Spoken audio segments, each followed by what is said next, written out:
What is up, guys? Zach Ginn here. Rick Ginn here. And welcome to our 7 Deals in 7 Days challenge. We just got off of 6 hours of content just doing this 7 Deals in 7 Days challenge. And for the people that weren't able to experience this challenge live, guys, it was a live challenge we just did, just showing to kick off 2024 in wholesaling real estate.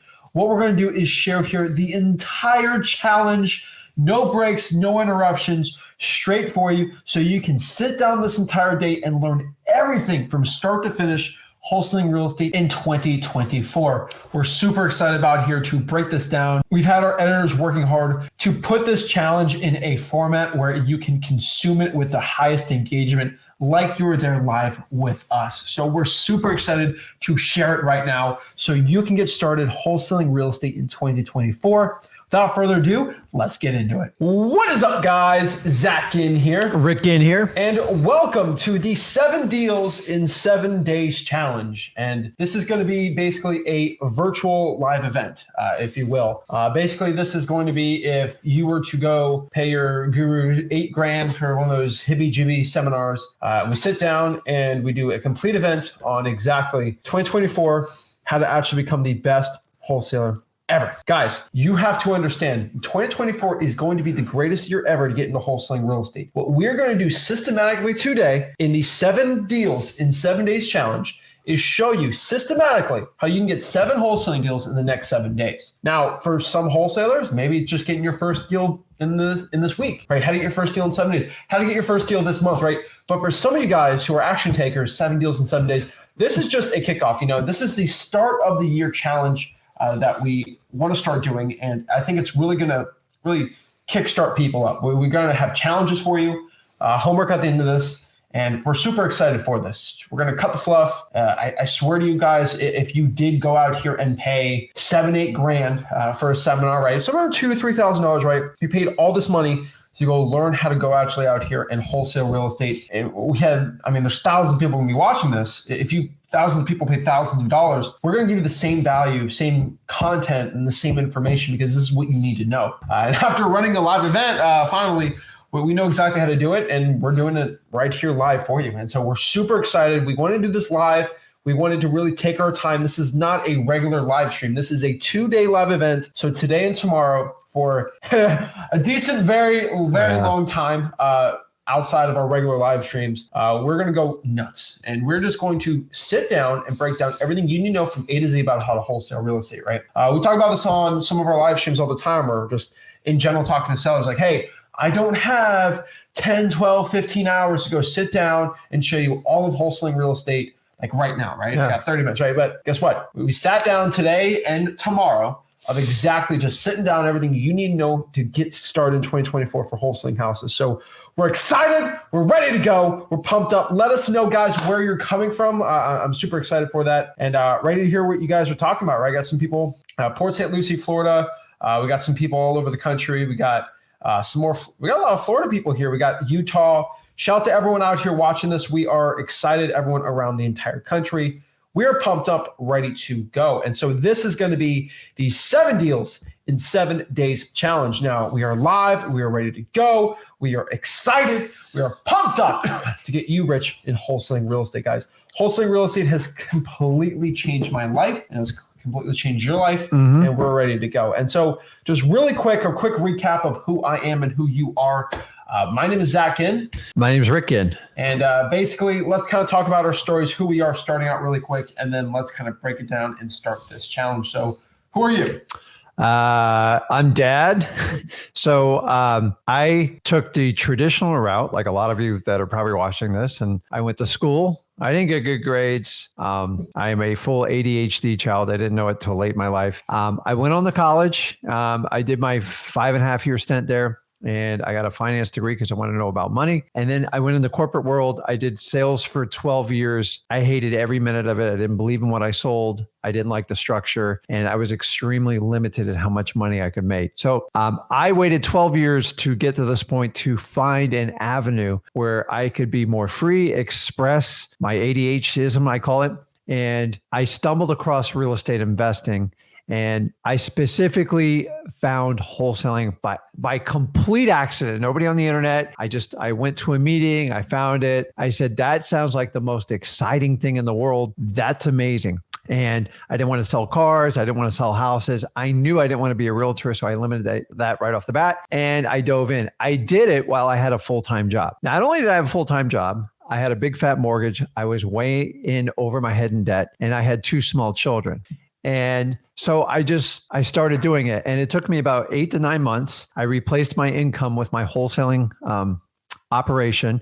To be honest with you, I was terrible when I started out. I had no idea what I was doing, and I failed a lot. And the only difference is I just stuck at it because my why, my belief was this was my way out so I could get freedom. And a lot of people are like, oh, Rick, you got so rich wholesaling. I'm here to tell you, I did it more for freedom of my life and my time. And then what happened is I got really good at it. I quit my job, one of the greatest days of my life, firing my boss. They begged me to stay, offered me promotions, threw a bunch of money, and I still walked because wholesaling was so attractive. And then what happened is, fast forward, I got to spend a ton of time with my kids. I got to go to every sporting event, and I just spent a ton of time with them. And I remember Zach saying to me once before, like, Dad, you're always around. I don't understand what you do. And he had always had a hard time explaining it to his friends and his parents. And it just led to a conversation. And honestly, I never made this guy do real estate, but I'm going to let him explain the story. But here's the key, guys, is if you really want to lead and make a change and a spark in your life and your families, you have to do it. Your boss isn't going to do it. Some company's not going to do it. It has to be you. I took a risk when I was 33 years old. I tried every avenue my parents gave me. It was a nightmare. It was what we call the matrix. And a lot of you were stuck in it. I took a leap of faith. I busted my butt. Failure was not an option because I was deep in a hole. And fast forward, I've been doing this 21 years now. And because I made that decision 21 years ago is why I'm standing in front of you, why this amazing human being's in front of the camera with you. And the best thing you do if you ever want to lead your family out of a matrix type lifestyle is you have to lead. You can't talk about it. We can talk till we turn blue. The world's full of talkers. We need doers. And the best way to do it is actually take action and do it. So don't tell your kids what you want to do, what you accomplish. Go do it. And then if you want them to break from the matrix and they see you can do it, it's a much easier path for them. So I'll let you kind of chime in. Yeah. So basically, a quicker version of this is he started wholesaling real estate 2003. 2003. Yeah, so 24. 20 plus years ago. And he made a decent amount of money wholesaling houses. I mean, I would say not like a stupid amount, but like he made a good living on it, right? A lot more than my corporate job. A lot more than a corporate job, but nothing nuts, right? Like nothing crazy. And then basically I was a bag boy and I was stuck in my little matrix, right? And I never really got into real estate. I always said I was in real estate, never really did anything with it. And then eventually I saw a check on his desk and I was like, whoa, what is that? I should make that. I'm making $8.25 an hour. It was $8 an hour now, $8.25 an hour because they changed minimum wage in Florida back then. And I decided to go into wholesaling real estate. And basically I asked you, what do I do? And you basically said, if you want to learn it hard enough, you'll go do it. And I was like, oh, so he's not going to help me. Great. So I went on YouTube and I searched wholesaling real estate, and every wholesaling real estate YouTube video in 2016, swear to you, look it up, were 4-minute videos. Yep. There wasn't much. Wholesaling, find a motivated seller. This is what a motivated seller is. Oh, you want to know actually what to say to this? Oh, please join the webinar below. And it was all sales. Like there's no one teaching anything good about wholesaling. Like there's no really information out there. And I said, okay, well, YouTube's not going to help me out. When your library, there's some real estate books that taught about wholesaling. And I found out the only thing I could do is bandit signs. It was an old school method. It was the only one in that book. And I basically said, okay, well, guess we got to do it. And that's what I did. Put bandit signs out myself outside my high school wrestling tournaments, made $20,000 my first deal in high school at 17 years old. I eventually made $100K just kind of solo by myself in high school, went to college. Learned how to cold call because I was in the dorm room and I wasn't really that good at, there's no bandit signs locally where I was at that I was doing well. Then I came back and you're like, wow, Zach's doing pretty well. Why don't we partner up? And basically that's when we exploded our business because he was doing old school marketing tactics. I was kind of doing this new cold calling thing. We matched together and he added direct mail in the business. I added cold calling together. Then I added some SMS and crazy things. And we went from making 6 figures kind of separately to 7 figures, insanely scaling up from there. And basically 7 years later, when I first started wholesaling, we make millions of dollars wholesaling real estate locally and virtually. Yeah, that's pretty much our story. I started YouTube 4 years ago, just showing, hey, I'm 19, I'm making $50,000 on a wholesaling deal. Look at me. And just kind of documented my journey. And eventually to the point now where I was like, hey, I was telling you, when I started out, no one taught wholesaling for free. I went on YouTube, I had no help. It's a nightmare. And I was thinking like, it's unfair because I have a dad who's really good at wholesaling. He kind of showed me the way. Like, that's really bad. Like, that's unfair. Like, it sucks, right? Because like, what if you're broke, right? You're living, let's say, like, I see this all the time because in bad areas we wholesale and like, there's slums, there's really rough project areas, right? What if you need to get out of that situation? I know wholesaling real estate is the only way. You got no money at all. You can produce 20 grand in a month legally, okay? And you can help your family out of a bad situation, retirement, all these things. But the problem is the knowledge is hoarded like gold. And it's just like, it's behind these gurus and these $20,000 paywalls. And I was like, man, like, I want to help that out, because wholesaling really changed the trajectory of my life and your life. Why don't we just give our best stuff for free? And you said no. He said no. So let me clarify the story. So first of all, I fully admit I have ADHD. And honestly, if you have it, it is a superpower in wholesaling. I'll tell you it's a little bit rough, but I actually did some marketing products, 2012, like early and type that. And honestly, they sold like wildfires and everybody got mad at me because I made the products really cheap. Well under $100. I did one at $47, well surpassed anything I did. But the problem is I would not commit to do like the coaching circuit because honestly, I had a bad taste in my mouth. I didn't like that everybody wanted 10 to 20 grand to kind of learn this basic thing. I go, it's so simple. So I wound up teaching him. If you ever teach your kid something, it's not the easiest thing in the world because I was not going to put a golden spoon in his mouth. I made him do everything. I made him do the work. Mm-hmm. And what I did is when you teach other people, you learn a lot. When you teach your kids, you learn even more. And what I did is I simplified the wholesaling process. I got rid of all the fluff, all the complication, all the murky waters and said, listen, it's real simple. Here's what we're going to do. We're going to find someone that needs to sell their house. I'm going to teach you how to talk to them and you're going to write a contract and move forward. And that's it. And by teaching him, the light bulb went off. Honestly, if I just tried to teach him the camera by myself, I would probably be all over the place. He's really good at organizing my thoughts. He goes, Dad, you got so much great knowledge up in your head. And this is where we are. So I couldn't ask for a better business partner. Plus we do wholesaling together. And we talk to you guys and teach you it for free. Exactly. So coming back to our point here, he went in like, why are you getting it all for free? And so I was like, well, because no one, basically I learned for free. I'm going to be kind of their dad. I'm going to be their Rick Ginn. And that's what we did. We started teaching wholesaling for free. And 4 years later on YouTube, we got a lot of people following us. And we have a free wholesaling course. It's called freewholesaling.com. We have over pretty much 250,000 people in it actively. So it is the largest wholesaling course in the country by far. And the cool part about that is it is the only course from A to Z, talking about marketing all the way to selling the deal, creative finance, everything, that is taught 100% for free. It costs no money at all. You can watch all the access, all the content, everything, stuff YouTube doesn't even allow me to post, like privacy policies, screen shares, be pulling garden lists, all these things. And we have that, right? And to this day, we're still the only wholesalers to teach wholesaling for free. So that's who I am, it's who you are. And that's kind of what we're here to talk about today. So you kind of know a little bit about us now. And we're here to just show you how to wholesale real estate for free. So this is the 7 Deals in 7 Days Challenge. We are excited to break this down for you guys and break it all down so you can be a successful wholesaler. So let's talk about this. Let's get into it and let's share. And so first and foremost, we got to talk with the newbies out here, right? Mm-hmm. What is wholesaling real estate? Wholesaling real estate is the process of writing up a contract to buy a piece of real estate. We are writing up a piece of paper to buy that piece of real estate, a house, property, whatever. And then we sell that contract. Let me clarify this.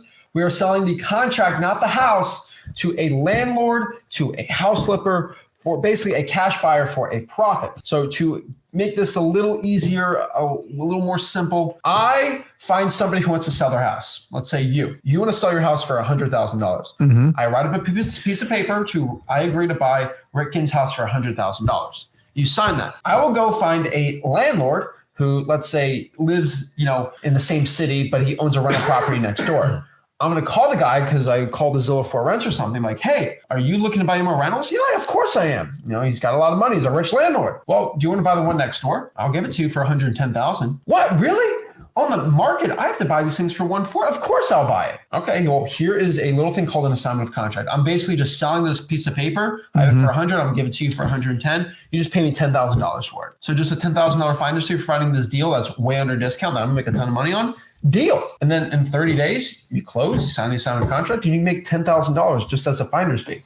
And for every guru, shmuru, bluru, whatever you want to call it, that's a wholesale, like it's illegal. I don't care. Wholesaling real estate is legal in all 50 states. Let me make this very, very clear. In all 50 states in the United States of America, wholesaling real estate is legal. Some people, in Philadelphia, it's illegal. No. Philadelphia has an intent law. Arizona has that. These are all laws, but the act of wholesaling a house is completely legal. The only one is Illinois, where you need a license. I'll fight anyone on this. Oh, in Oklahoma and Nebraska, that's a stupid law. It's actually about how you market the contract. And the act of wholesaling is still legal. We show you at wholesaling.com the legalities of everything. But just go through the course. I'll show you how to do it. But it's legal in all 50 states. Do not stress out. You can wholesale real estate and do it. I don't care how old you are. I don't care what you look like. I don't care where in the world you live in. Got an internet connection and a will to do it, you'll do well. And so why should you listen to us, guys? Let's talk about this again. We've helped over 250,000 wholesalers learn wholesaling real estate and get their first deal, to ones that make millions of dollars a year. We are the largest wholesaling educators in the world, I would say. I ain't no guru, but we've taught more wholesalers than any other person in the history of wholesaling real estate. It's pretty impressive. Why is that? Is it because we're just so cool and sexy and great? No. Honestly, it's just because it's for free. We're really the only free people. And so I'm just being honest. Why do people use Google, not AOL? Because AOL cost money back then, and Google just said, hey, let's do it for free. Yeah. Easy, pretty simple process, right? And it's just for all my haters out here, I get plenty of haters. We got plenty of guru fueled haters. If you don't believe us, let me just show you some proof, okay? Now, this is just from 2023, and this is basically the first quarter of 2023. I don't know what it was. These are people just publicly posting and thanking us for, hey, Zach, thank you so much. We got this deal. Appreciate it. You go to flipwork.com. It's all in there. But these are all people who individually have done deals from us. Have we called any of them and say, please give me a testimonial? Or try to trap a newbie in a corner, go, listen, you get this deal, you've got to rave about us. And I got to tell you, that was my experience when I worked with gurus. Like, you got to give us a testimonial now. I'm like, I haven't even, I did a deal. I need to do more. And I'm here to tell you, all our testimonials they're free. They're organic. And people put them up there because they actually got help and they figured out how to do it.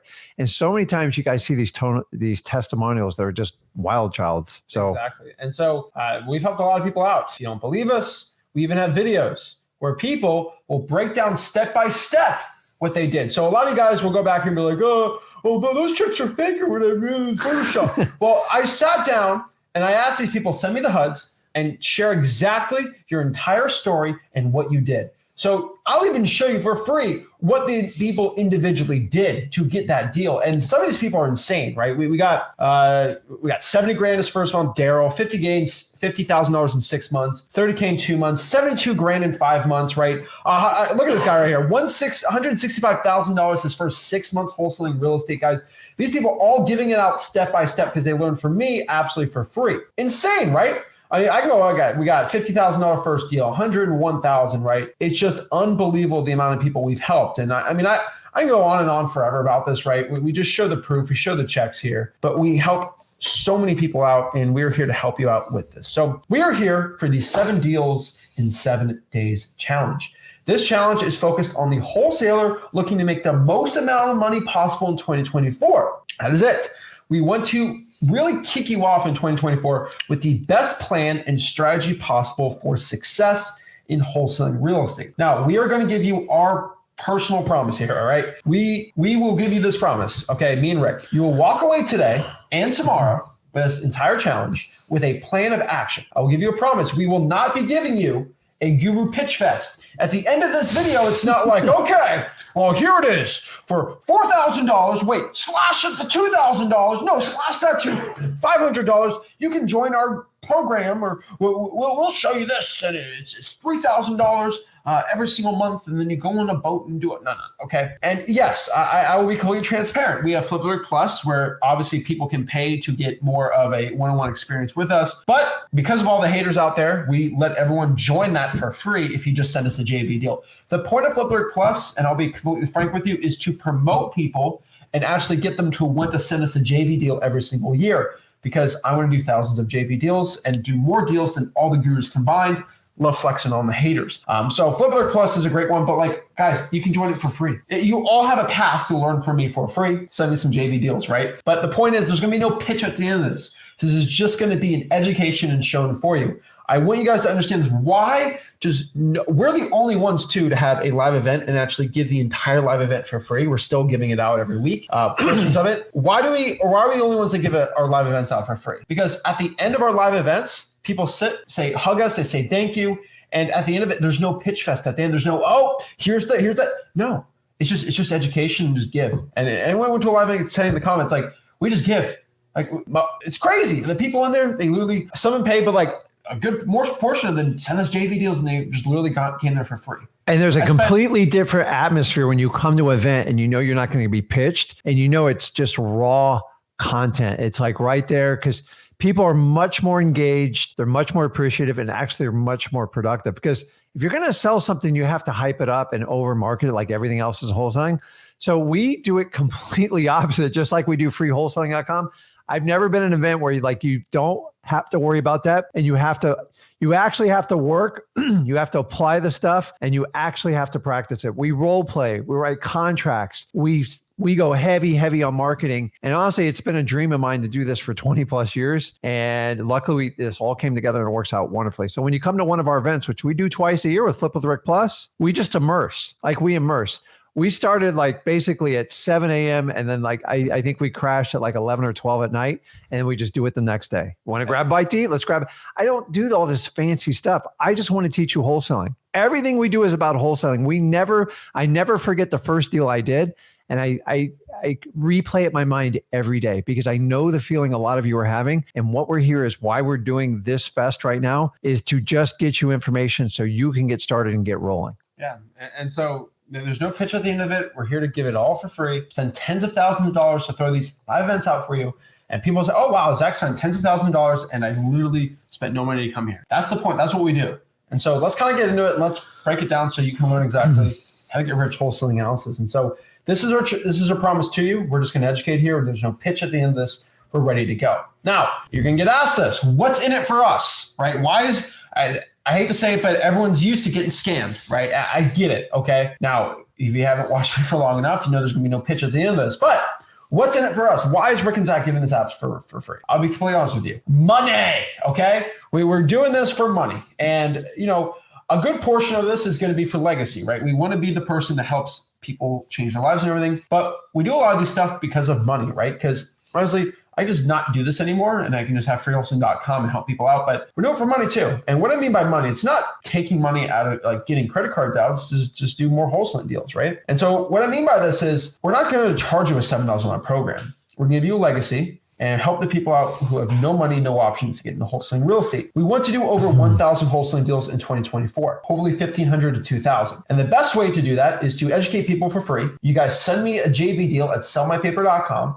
And we make a ton of money. We are doing this for money to a point. And another reason is because when our influence grows by selling people out for free, right, by showing people how to wholesale for free, people know who I am. And it's not a guru type ego thing. But when I have a JV deal and it's in like, let's say, Killeen, Texas, I can go on my Facebook group, which has hundreds of thousands of people, and say, hey, who's got buyers in Killeen? And they want to do a deal with me. And they were like, wow. And I'll get 50 messages and I'll get the deal sold. And so having an influence and doing this stuff, it's for free, obviously. But to grow my influence means I can make more money on my wholesaling side. And so this is basically a play for me to become the best wholesaler in the entire history of wholesaling, the Michael Jordan of wholesaling, right? Because if I'm able to do, God willing in the future, 5, 6, 7, 8,000 wholesaling deals in a year. Hopefully I want to grow that out really well. I think I can by the time I'm, your age, right? In my 40s, old, in my 40s and 50s. That's a lot of stinking money. right? And at that point, there'd be no wholesaler that will do as many deals as me. And it was all because I helped people out. And Tony Robbins says this, and we love Tony Robbins. He does some guru stuff, but we love Tony. He always said this, and this is completely true in anything in life. And I want you guys to truly, truly understand this in your heart. The more you give, the more you receive. And you cannot maliciously do it though. And what I mean by that is, I'm not going to give $10 to a homeless man tonight and expect to get $100 back. And actually, the karma, I don't know, I ain't going to get no foo-foo woo-woo stuff, but every time you give $10 to a homeless person, you usually making it $100 of just something, right? Yeah. Something good happens in your life. And I'm not getting personal stuff, but like whenever I've done something good and I don't break it, I'm not a guru. This is what gurus do. They have $100 to a homeless man. So here you go, homeless man. Here's $100. They put it on social media. Yeah. But what I mean by this is the more free stuff I give, and the guy that makes $165,000 in 6 months and changes his family life, that comes back to me. And I probably get $300,000 just in my net of just helping one person like that. And so why do I help you guys out and help people make tens of millions of dollars for free that you've never gotten without us? Because it's going to come back to us to make us more money, but we're not doing it for that. But we do know the more people we help, the more money we make. And so it's kind of worth our time to do it, right? Yeah. I mean, the more people I can help by, just with the free wholesaling, freewholesaling.com, the Flip with Rick Plus, the more money you guys make, I can get you freedom of your time, get you financially free. And then you can give back to the community. And that's what it's all about. And when we talk about like giving, I'm all about anybody that helps anybody out. But for God's sakes, just give from your heart and don't film it. Like that's called advertising. That's not giving. You just give when no cameras around. Remember, if you ever want to find out what a man or a woman's made, see how they act when nobody else is around, because that's the true character, what people are. So me and Zach thrive on authenticity. This is who we are. I don't change. I don't give you a pitch. All I am is a doer. This is what I do, and this is how I do it. Wholesaling is simple. And because we are a wholesaling channel, all we do is focus on it. You will never hear us talk about things that are not related to wholesaling because there's zero benefit to you. We are an expert in this field. This is what we teach and nothing else. Other than we make fun of each other here and there, but that's about it. So it's up to you guys, man. I was in your exact same position 21 years ago. And I'm here to tell you, I stuck it out. I had some hard times, but I got through it. And once I mastered wholesaling, life got really, really easy because I now work with my mind. I stopped working with my hands and my labor. And if you're stuck in that position, you want to work out, we can help you dig out of that hole. But remember, you have to account for yourself. No one's going to bail you out. I had to learn this the hard way. No corporation's going to bail you out. Your parents are going to bail you out. It's only you. And once you realize that, you just got to find the tool to leverage your skills. And if wholesaling gravitates to you, obviously you're watching this channel, I think me and Zach are an excellent fit for you. But it's up to you. You guys always vote with your time and you vote with your money. And that's most likely why you're here. So let's break this all down and let's get it. And so, yes, if you do have a JV deal, send it to sellmypaper.com. I will let you know. So we're not pitching you anything. The one things we do tell you about is two things. It is number one, sellmypaper.com right here. If you have a JV deal, you want to send it to us. Heck, we want to do a $20,000 deal. We make 10. You make 10. We can 50-50 it. Sometimes if we have other partners, we have to switch up the splits. Sometimes it's a 33% split, sometimes 50-50. Depends where in the country you are and how difficult it is to JV your deal if we have to negotiate from there. But if you want some splits and we can make tens of thousands of dollars for us sending you a JV deal, that's why we do it. Like if you send me a JV deal and I have someone on my team do all the work for me, I don't really have to do much, and I can make 10 grand basically you sending a deal in a day. Yeah. Why would I charge you $5,000 for a one-on-one coaching call once a week? Like stupid, right? I ain't no guru. So do that. Also, if you don't have a JV deal to send me because you don't have any leads, you gotta learn how to wholesale. Go to freewholesaling.com. It's right there. And I promise you that is the best course to learn wholesale. Hey, Zach, is there any cost with either one of these programs you just showed? No money at all. So let's break this down and let's get into it and share exactly how to become the best wholesaler possible. So welcome to the challenge. So this is what's in it for us. Now, let's kind of break down the wholesaling process from start to finish. I've kind of used this chart a lot, and this chart does change sometimes, but it's pretty much what wholesaling real estate is, right? Marketing, locking up the deal, finding the buyer, the walkthrough, and then closing it. This is basically a 30-day process. Marketing is going to be the process of us finding that distressed property with basically whatever we want. We can call sellers, we can text them, we can do whatever we want. Day 7 through 14, this is going to be locking up the deal. basically calling the seller up, signing the agreements, buying the house and taking pictures of it. And then basically we find the buyer, we find that end buyer, that rich landlord, house flipper to buy the agreement for you for a profit. Then we're going to do a walkthrough on the deal, right? We're going to walk the buyer through the property to see if they actually like it. If they do, they sign that assignment of contract. Then closing day, we get our check and we make our money. This is the wholesaling process. We find a distressed property. We put the property under contract. We find that rich landlord or house flipper. They go check out the house. They sign the assignment, and then boom, we close. Wholesaling real estate. This is a 5-step process. Simple. Whenever guru is going to really complicate this, it's really simple. It's a 5-step process. Now, what I personally found wholesaling real estate is just 3 parts. Okay. Wholesaling real estate can be separated into 3 simple parts. And if I'm going too fast, let me know. I can always slow it down.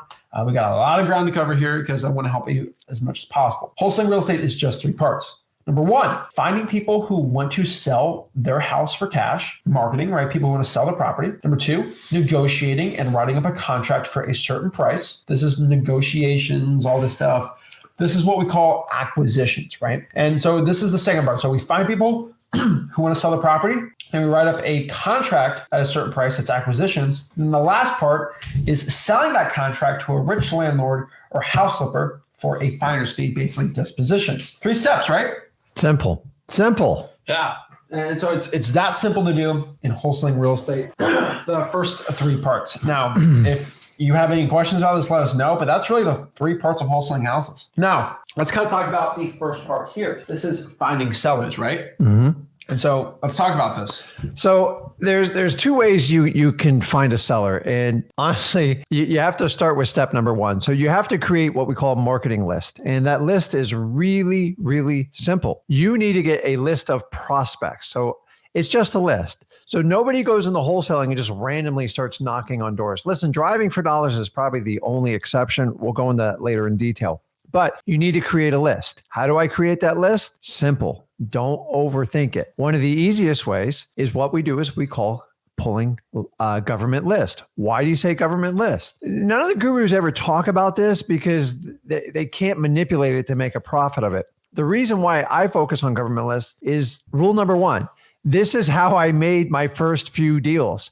This is how I still make deals in 2024. Why? Because government list will point you in the direction of the most motivated sellers. And don't kid yourself. To get a great wholesale deal, you have to have some sort of motivation, either the house or the property, or in the perfect world, the seller needs to sell it real quick and the property's in really rough condition and you can move it. But either way, you have to have some sort of triggering event for them to even consider to take our offer. Why not? They'd put it on the market. So if you want to learn how to get all the list, and we'll go into deal, but we're going to help you out with today is you can go to freewholesaling.com. I have everyone in grave detail in there. But I like government lists. Guys, wherever you see smoke, there's usually fire. Now, not every smoke plume is a fire. Sometimes it's like just a discharge from an old car or something like that. But let me ask you, if you were a firefighter, would you hunt and say nobody ever called and said there was a fire and you had a clear horizon? What would you look for? Would you look for the fire or the smoke? Mm-hmm. So you got to look for the smoke. The smoke are the government list. They work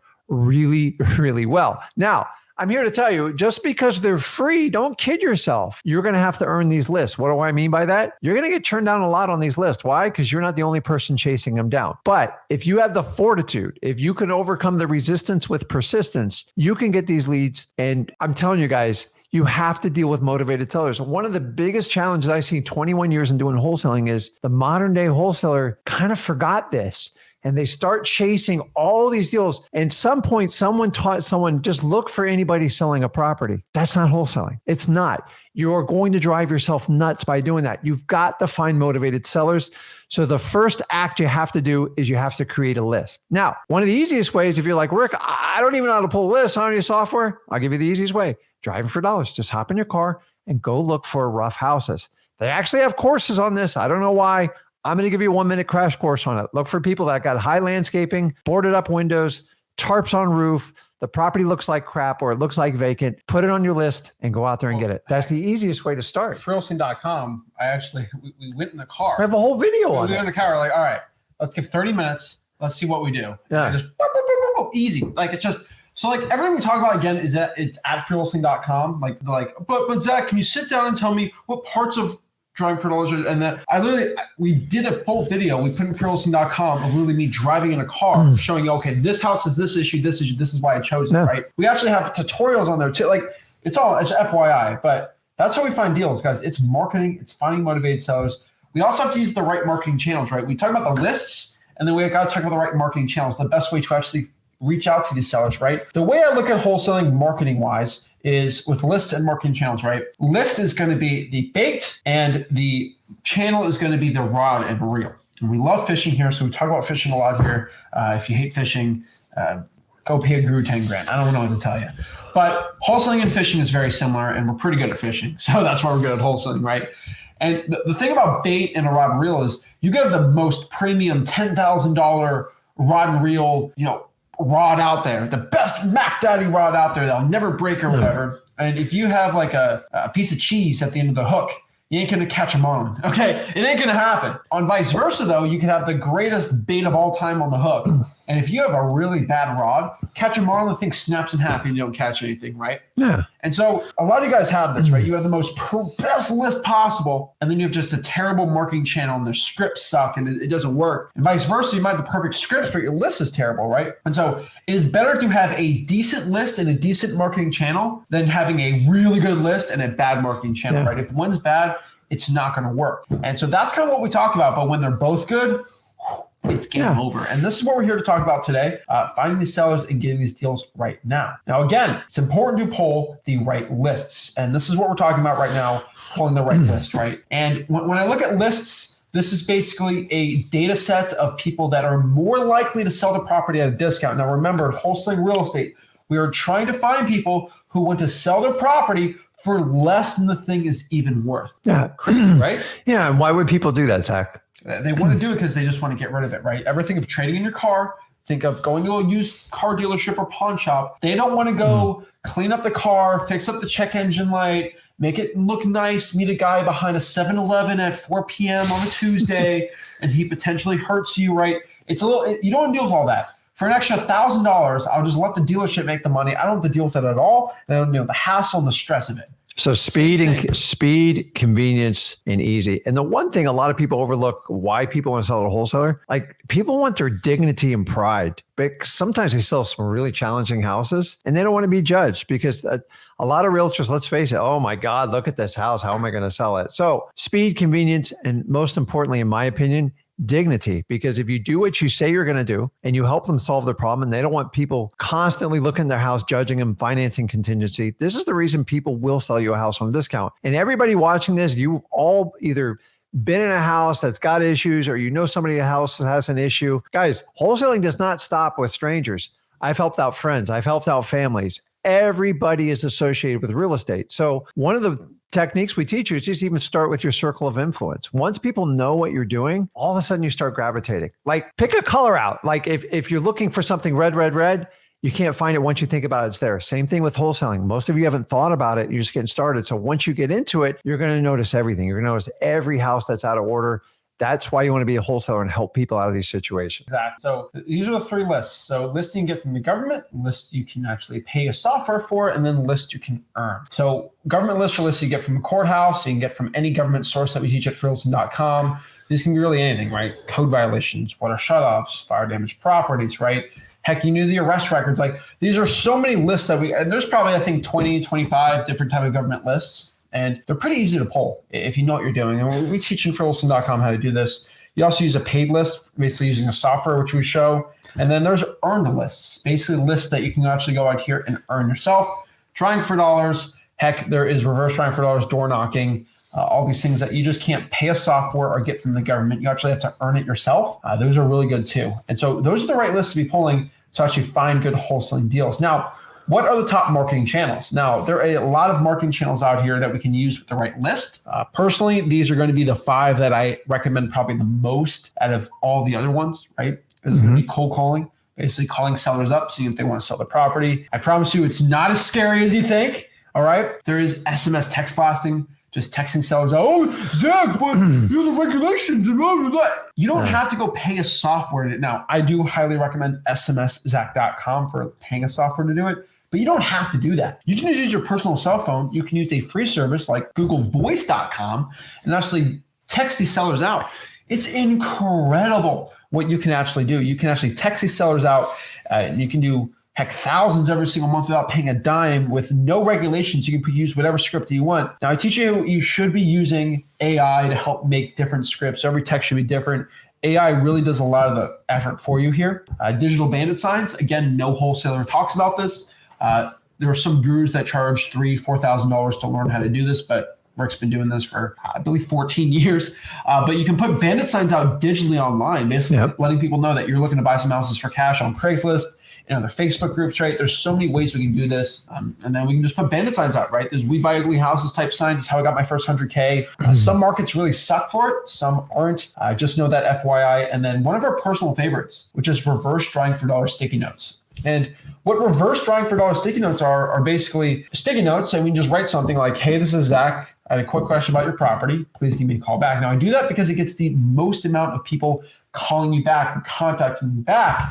And you get a lot of wholesaling deals by doing it. I promise you, it's insane. And you put the sticky notes on houses, people will call you back. It's like direct mail. And those are the top marketing channels I would say right now. Now, we didn't put direct mail in this because I don't think you guys should be, if you're a beginner, be spending money on direct mail. If you want, you can go to mailingmastery.com. We teach you how to do it, but I'm not the biggest direct mail fan for a beginner. Now, what I personally found about marketing, marketing is always going to come down to some factors, but marketing is a volume and consistency game. The person that can market for the longest period of time consistently and not stop is going to help you out the most. And the one thing that I've always found with marketing, right, is it's like driving a car. You can't get from LA to New York City with 1 gallon of gas. And what I mean by that is you should have some decent expectations.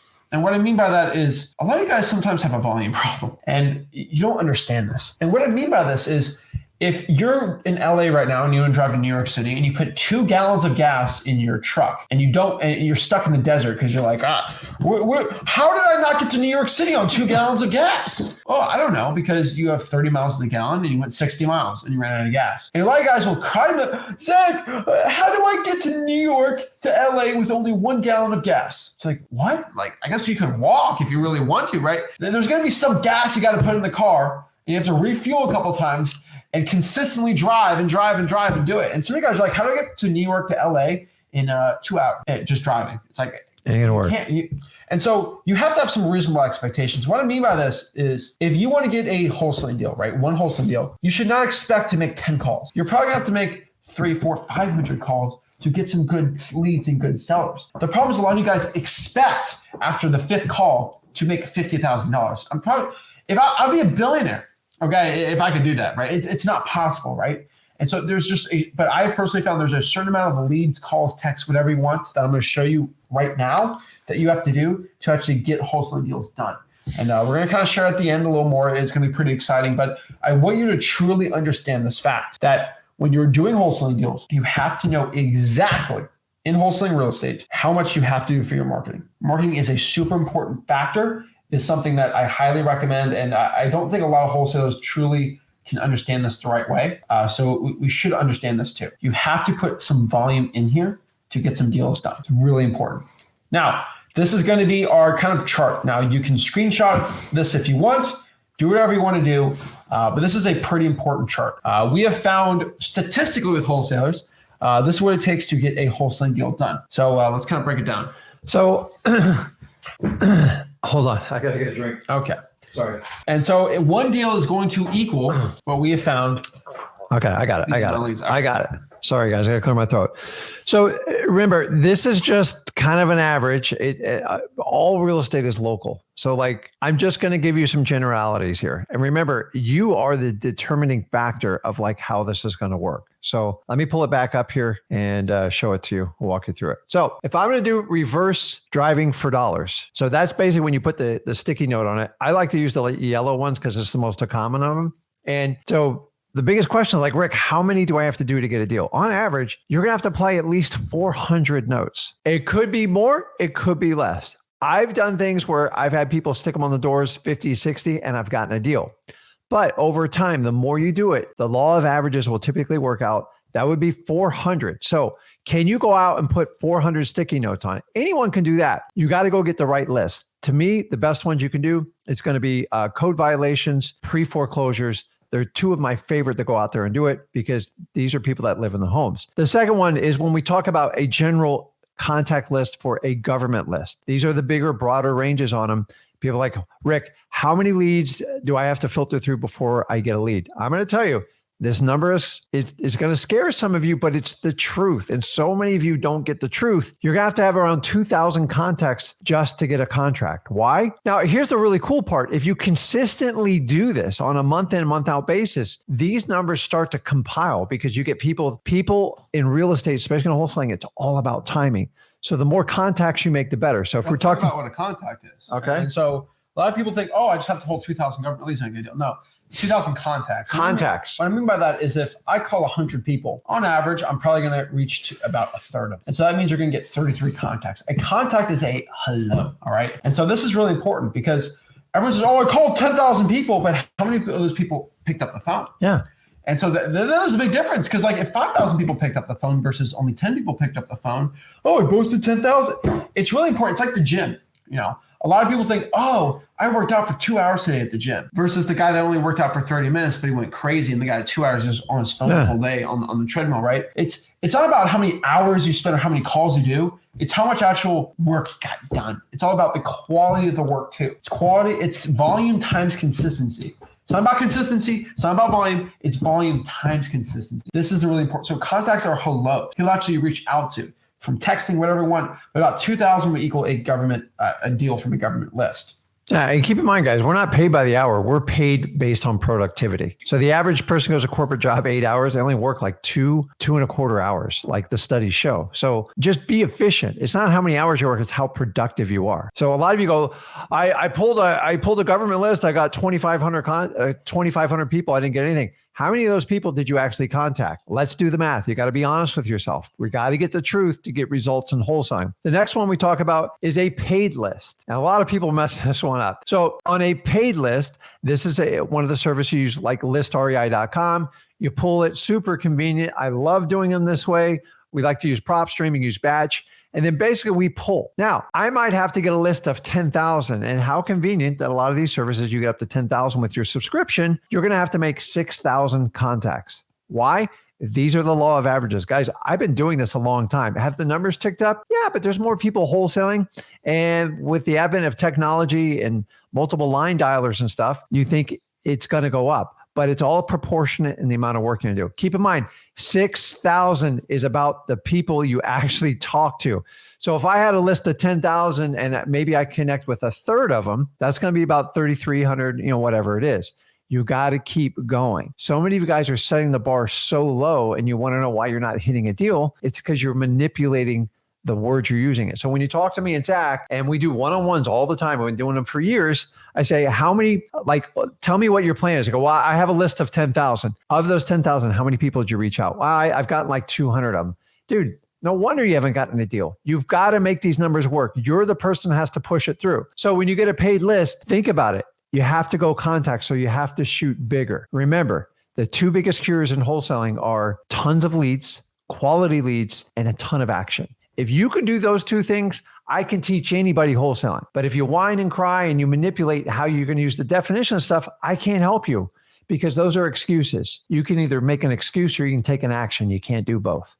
I agree. And so that's government list. So basically paid list, government list. And then the last one is if you want to pay for the marketing, right? You send some postcards out, right? Yeah. So listen, I've been doing direct mail. I got into it early, actually at the end of my first year in wholesaling, because somebody introduced it to me. It was brutally hard. I had no idea what I was doing. And honestly, it took me years to figure out. And I'm here to tell you today in modern wholesaling area, I'm here to tell you, you've got to mail more. But the one plus you got to understand when you think about direct mail is these are inbound leads. Everyone's like, oh my God, it costs so much money. Nobody even like reads the mail anymore. Guys, anyone who tells you direct mail doesn't work, it's just because they don't know how to work it themselves. You have to commit to 3 months minimum. I teach everybody that works with me that and Flip with Rick Plus on how to do this. I have like a doctorate in this degree. I don't think very few people have mailed as much as I have. So on average, you are going to have to have a contact rate of basically 8,000. You have to send out 8,000 postcards. You're like, are you kidding me to get a deal? Listen, son, when you get better and you get skilled at it, the numbers go down. When I first did postcards, I was literally freaking out when I was sending out 400 and 500. Now, 10,000, no problem. Why?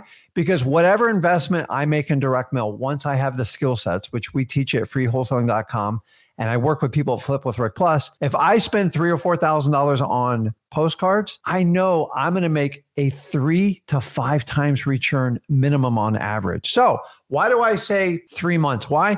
Because postcard, they're hit and miss, but over time, leads build up. And once you develop a robust CRM, just a simple Podio, and you follow up on your task, remember, real estate's about timing. And once you do that, so say if you spent 8 or 9 grand on postcards, but you made 30. What if I told you could go to Vegas? I go, listen, if you spend 8 grand, you're going to get 30 grand back. Every one of you would take me up on that. That's all direct mail is. Most of you do it once, you quit, you freak out. And the biggest thing I have to teach people in direct mail is get over the expense.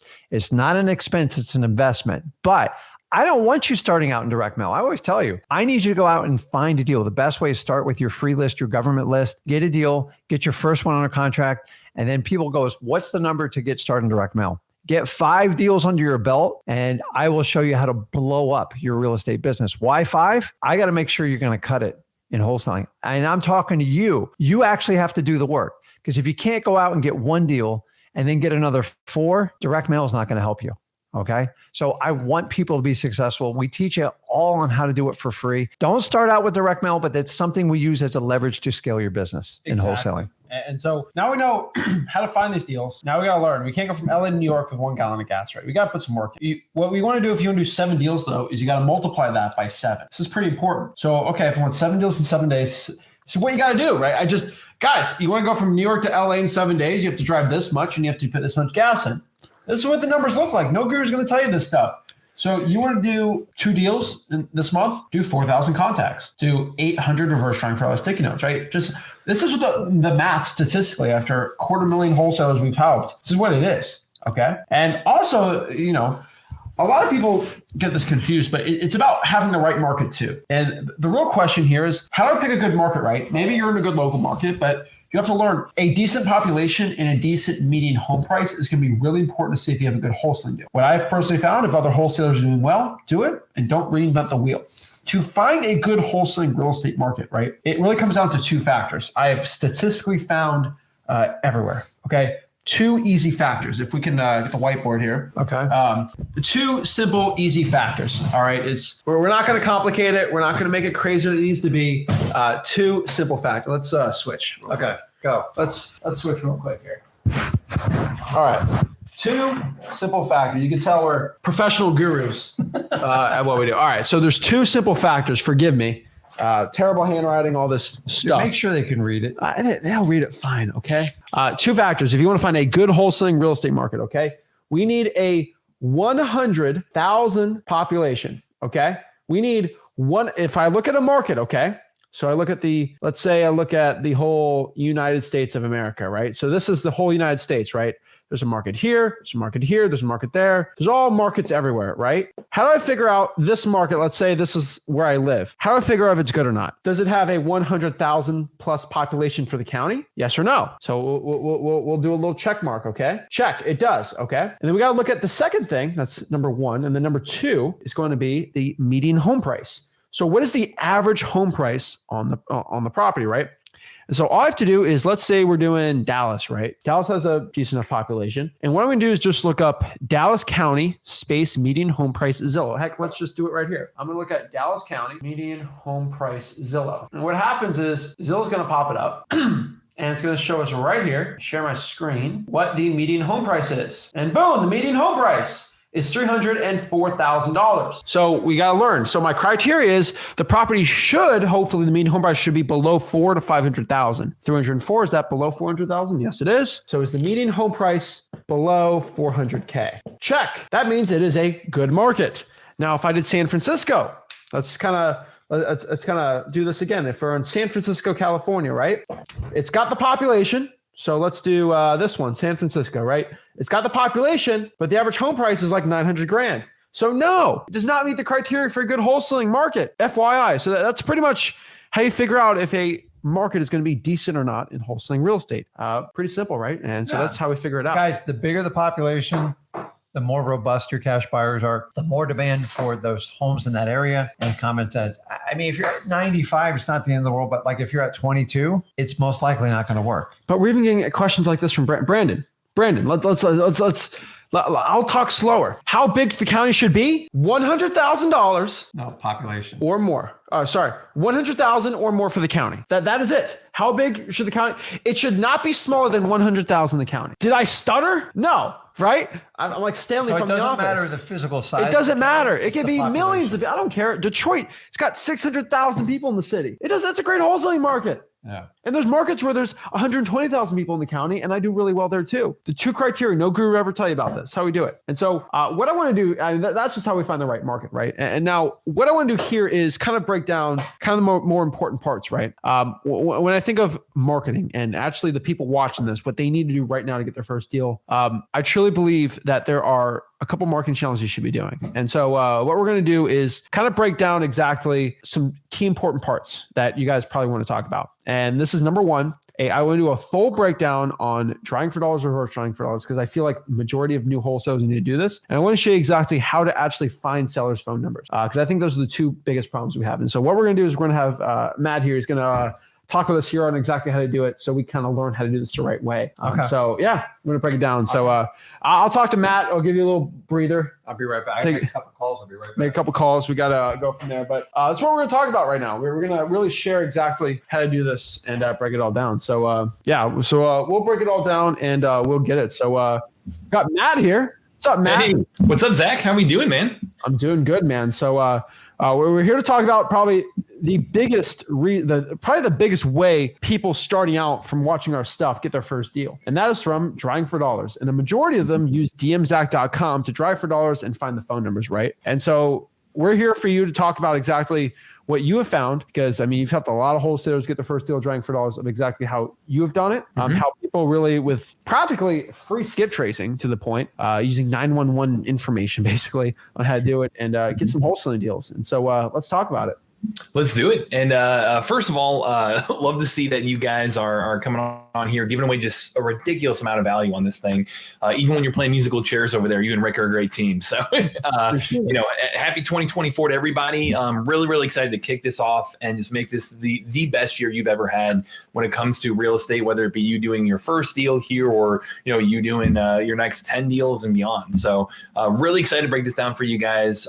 Just a little bit of background, why we have any, just context on why we have any, ability to talk about this at a credible level. I know on our end, again, Matt Camp over here with Deal Machine. I work on partnerships over here. You may have seen me on here with Zach and Rick before, but our mission is to give everyone the power of real estate investing using technology. And really proud to say that we're the highest rated, most reviewed app out there to go do this and to go find off market deals.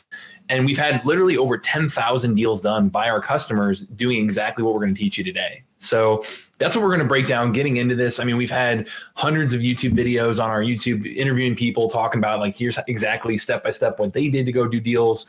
And between this tech and the breakdown that we give you, whether you're using Deal Machine or not, and then just all the free knowledge you're getting through this challenge and through freewholesaling.com and everything that Zach and Rick do, you guys are set up for a killer year. So that's the goal today, is really to help you guys understand, where do you find those amazing discounted deals, those motivated sellers, right?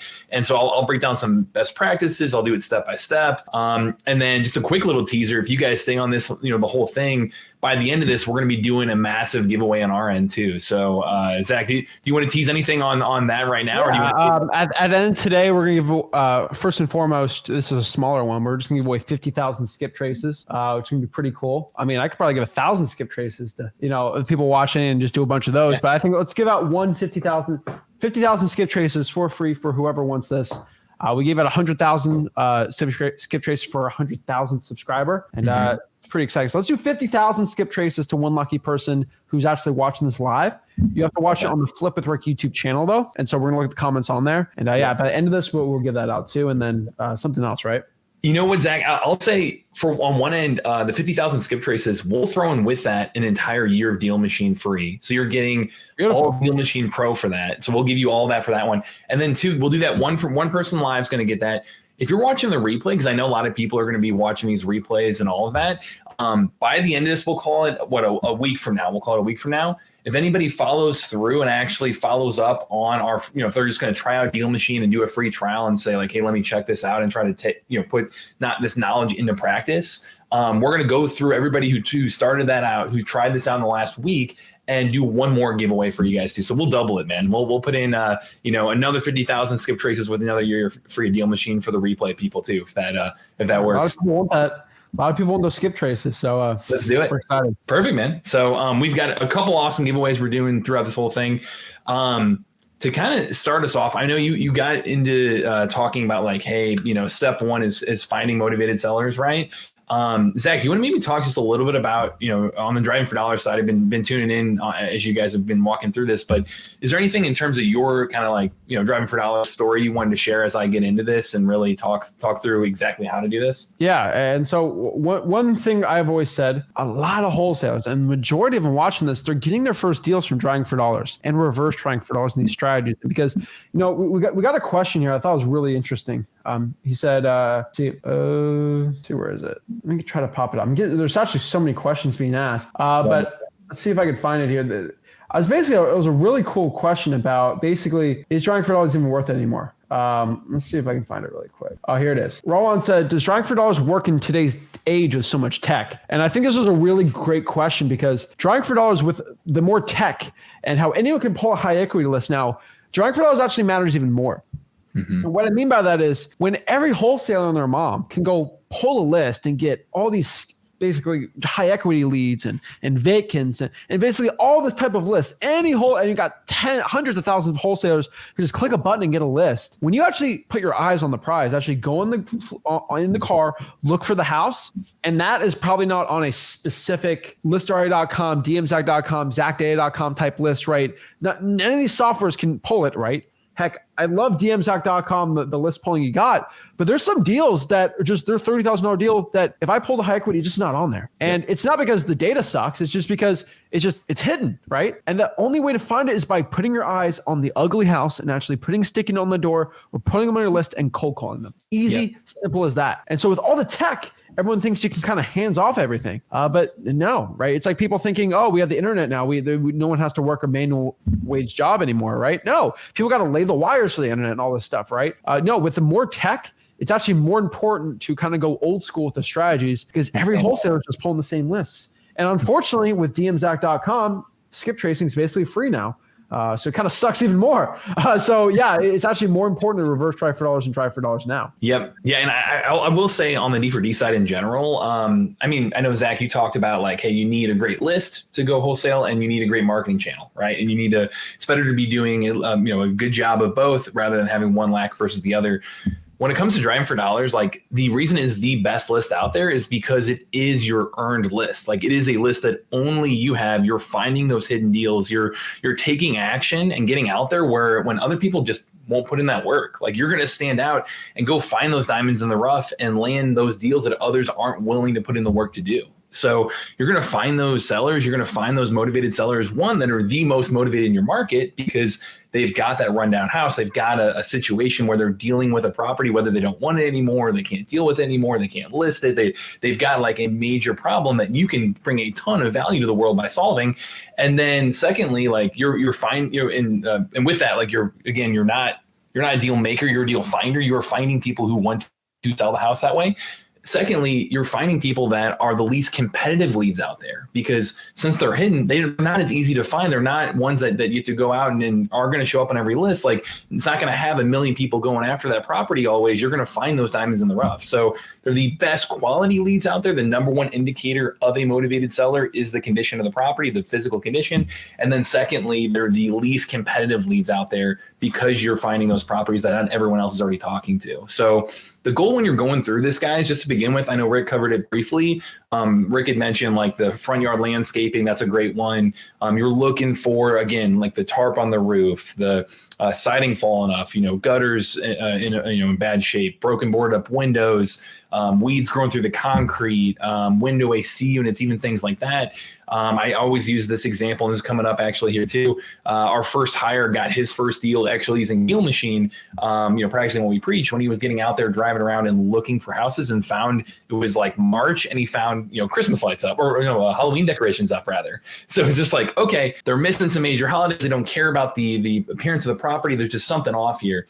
And being able to find those little things all the way through to the really drastic, clearly, the rundown house, right?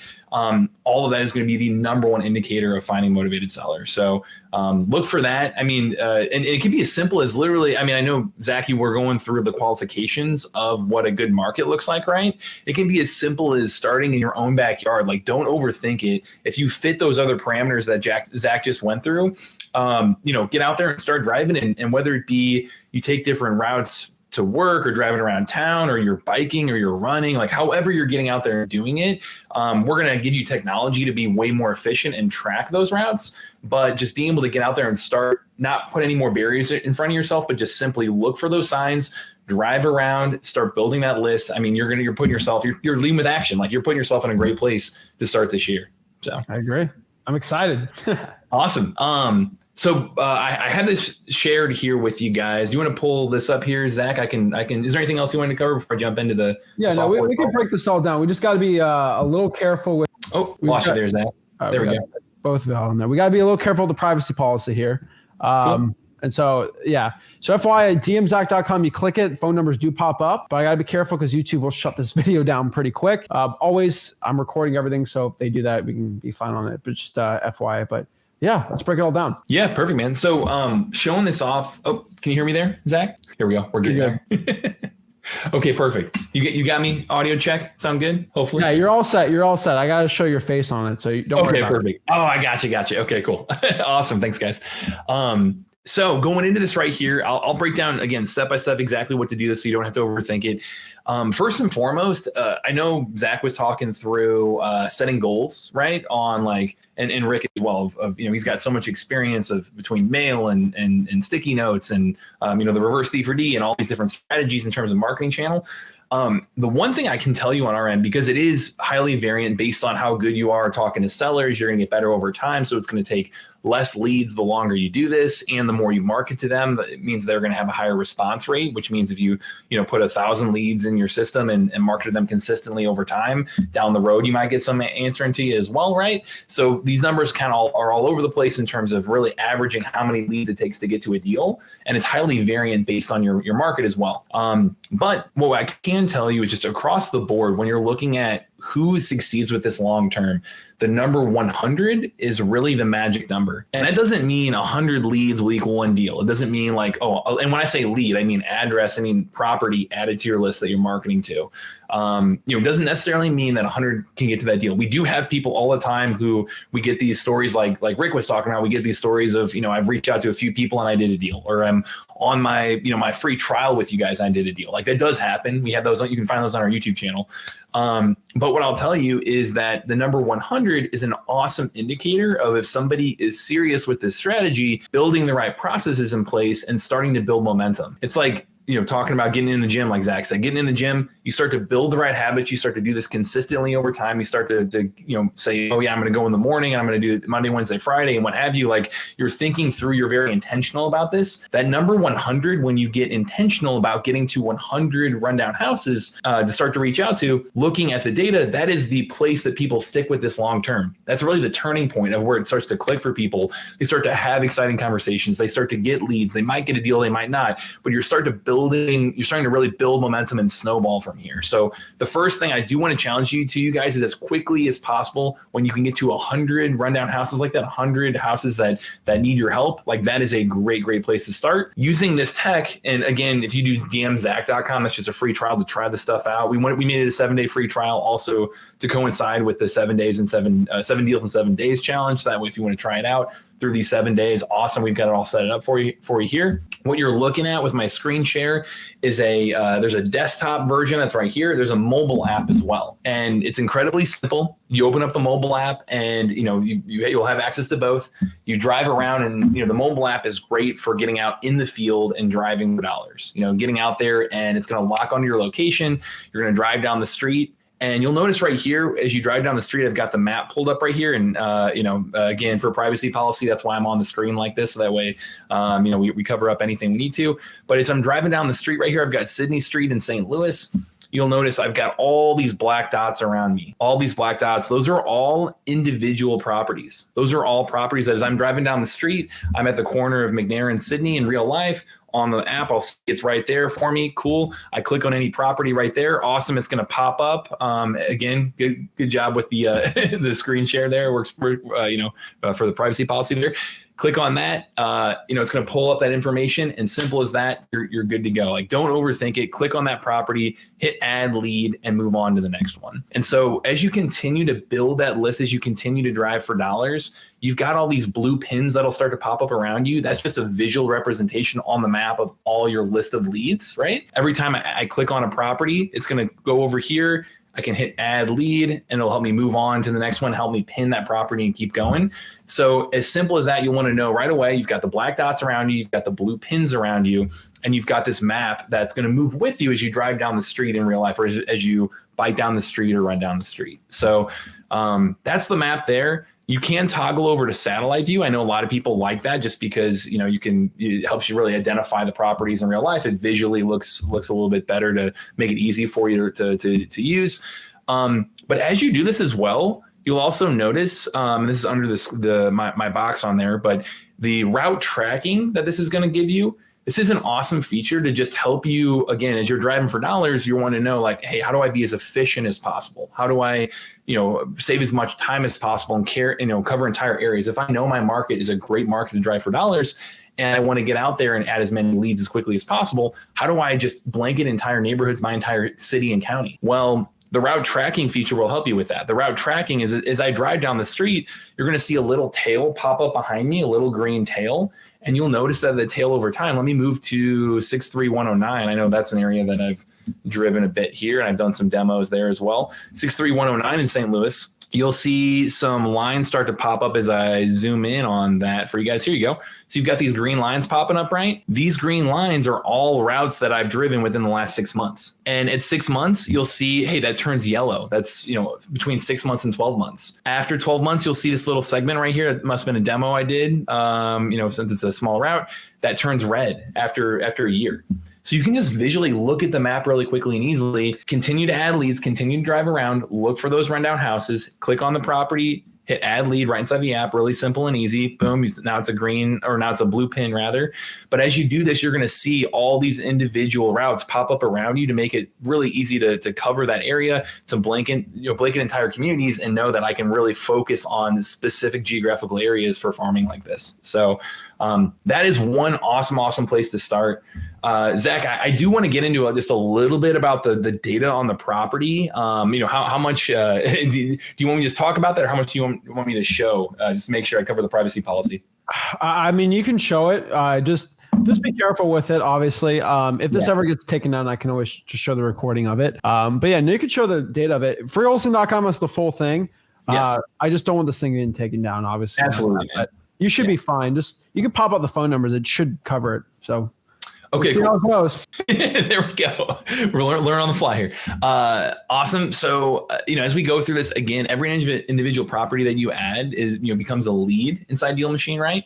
So you've got your map at the top, you've got your leads tab, and you've got your mail tab. Again, the mobile version looks a lot like this, but squeeze down on your phone. And when you add those properties, when you click into that, what you're going to see is data start to pop up here. You're going to see things like, hey, here are data around the equity in the property, estimated equity percent. Here's mortgage information, in terms of the interest rate and, coming in and being able to really dig in here. You're going to see a lot of the data that's most important pop up right away, where it's just simple and easy to show immediately in terms of like property characteristics, things like square footage, year built, even individual things about the house will pop up right there. Land information like parcel, even parcel IDs, things like that, school districts, flood zones, all kinds of info there. Tax information, transaction history, all right there. And then even awesome kind of next level data. This is newer stuff we put in here is rehab and repair cost. It'll even come in here and say, well, hey, here's the average dollar per square foot it takes to repair a property in this area. Here's our general building condition code that we've got on this. And here's our, if we're going to add those or multiply those together, the repair cost times the general condition code in, by the square footage, it's going to come out to a $62,000 rehab. It's very back of the napkin math, but at least give you some pretty good general information about what a rehab on this property could look like. So in terms of the property card data, that's all stuff that, again, when you're driving for dollars, you're looking for the physical condition of the property. But when you want to take it to the next level and dig in, especially on the dispo side that we're going to be getting to here, that property data can be super, super helpful. And probably the most relevant thing I will mention in addition to that would be these property tags right here too. When you click on a property, you'll see like, hey, is it high equity? Has it been recently sold? Is it free and clear? Is it,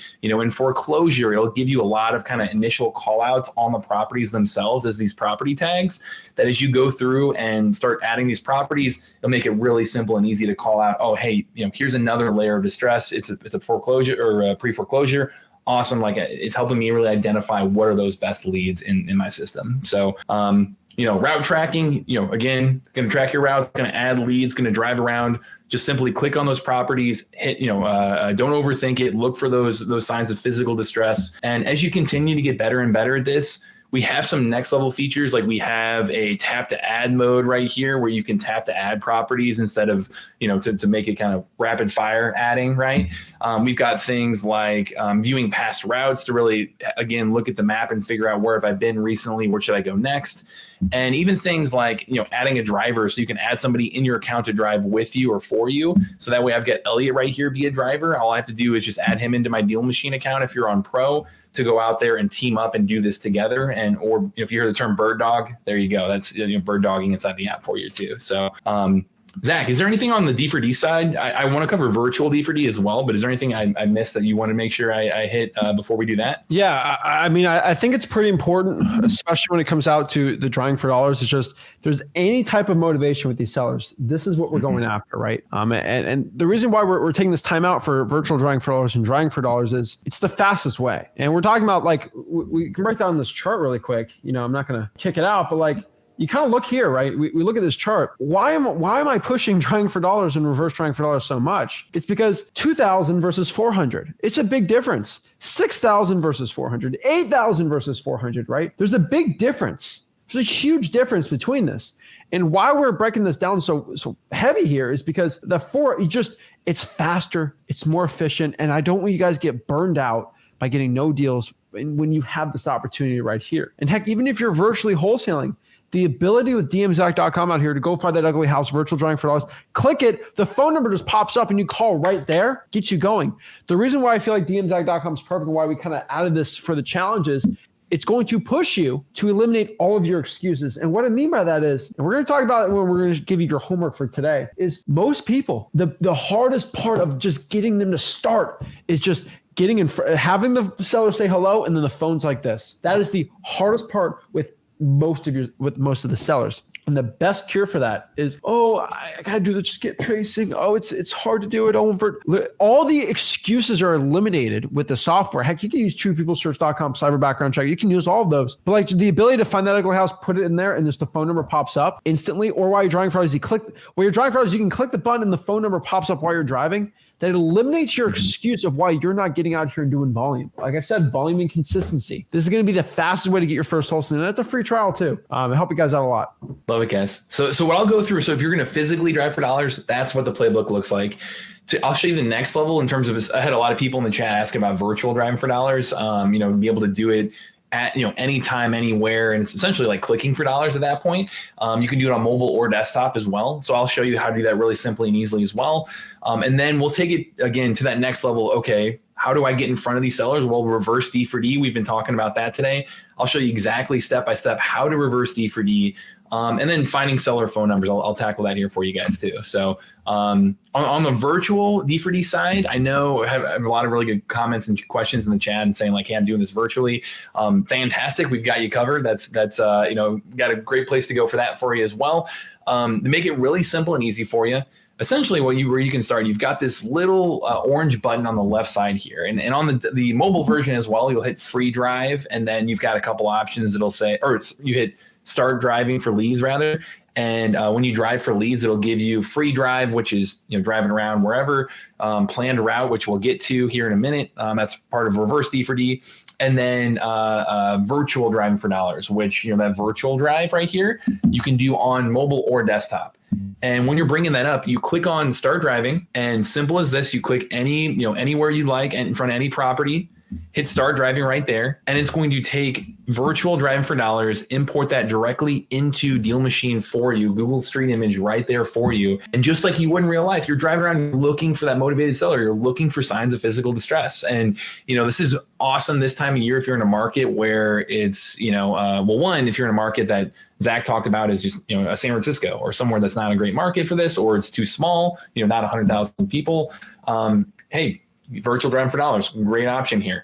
You can do this any time of day or night. If you got a day job that's just hard to get out there and do, something where you're driving around at, a daytime, like, hey, this is great. If you're in a market that's got a ton of snow, I know it's going to snow here eventually in St. Louis at some point, hey, I won't miss those days. I got my virtual driving for dollars option.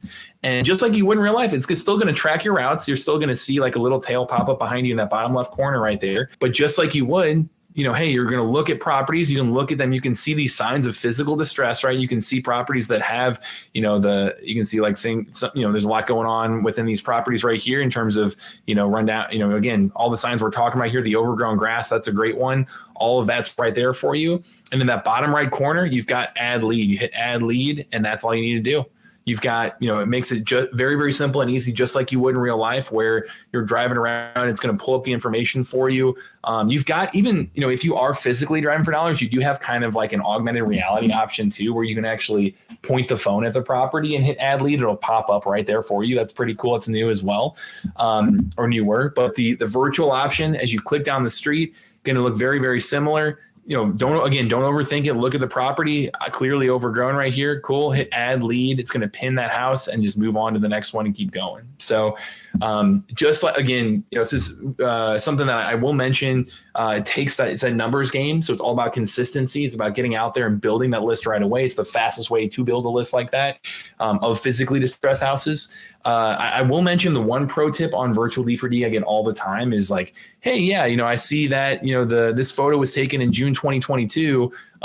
Is that a reliable photo or not? Well, one, Google Street Image, in most places with 100,000 person population or more, like Zach's talking about, Google Street Image is very up to date in a lot of those places. So it's usually only going to be a year or two old typically.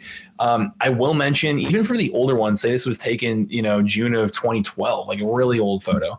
Well, look at the condition of this property. Go in and let's see if we can see, we've got some transaction history right here. It was last sold in December of 2021. So I can see that really simply and easily right there inside Deal Machine as well. And knowing that it was December 2021 and this photo was taken in June of 2022, we know it's the same exact owner that purchased this property. It still looks like this. So, hey, could be still a really good lead. I'd highly recommend comparing that transaction history, that last sale date, to the condition of the property. And if it's still the same owner, even when it was a rundown house, even if it is an old photo, hey, it's still, I would consider that a good lead. Because it's still, that's still the person who owned it when it looked like that back then, means it's highly likely in somewhat similar condition. So I would say when you're virtual driving, add that to the mix, in terms of how you're evaluating those properties. But outside of that, don't overthink it. It's going to give you a route summary just like it would in real life. You can see I drove, 0.09 miles. I drove for 3 minutes. I added 2 leads. That's all right here on the right side behind me on the live stream right there. And you can see that's pulled up on the map right here, tracking your route. And there you go, man. So, Zach, do you have any other pro tips on the virtual driving side before we get to reverse D4D here? Yeah. When you're virtually driving for dollars, the key here is if you see any motivation, you go from there. One thing I'll tell you is there's 2 ways you can do it too, which I do like. Number one, you can actually pull some government lists, and in dmzag.com, you can do this. I think it'll show it. You get like 100 code violations. You can pop it in Deal Machine and dmzag.com, and you can actually get a route of those, and you can actually see, oh, wow, they really ugly or they're really not. Heck, you just put the government list in there, import it, and then you can just get the skip traces too. That's another good part you can do. Yeah. But really just making it simple. If there's some sort of motivation, just pop it on the list. Even if it's something slight, just do it all day, every day. When you're virtually driving for dollars and driving for dollars, I like to avoid bank-owned properties, obviously. Corporations, it depends, right? I like it. They at least owned it for at least 2 to 3 years because some ugly houses get bought from the bank or someone. But I don't really try to judge too much. If it's ugly, it goes on the list. Simple as that. There we go. Yeah. Yeah. So what I'll tell you in terms of, as you're building that list, like you just got to a great tip there in terms of like how to use government lists and all of that within the platform as well. Step one, again, is build a really, really high quality list. However you're getting in, you guys went through earned list types. You said paid list types. You said government lists. Fantastic. We got you covered on the earn list side with physical driving for dollars. And then we've got you covered on the earn list side with the virtual driving for dollars. Now reverse D4D.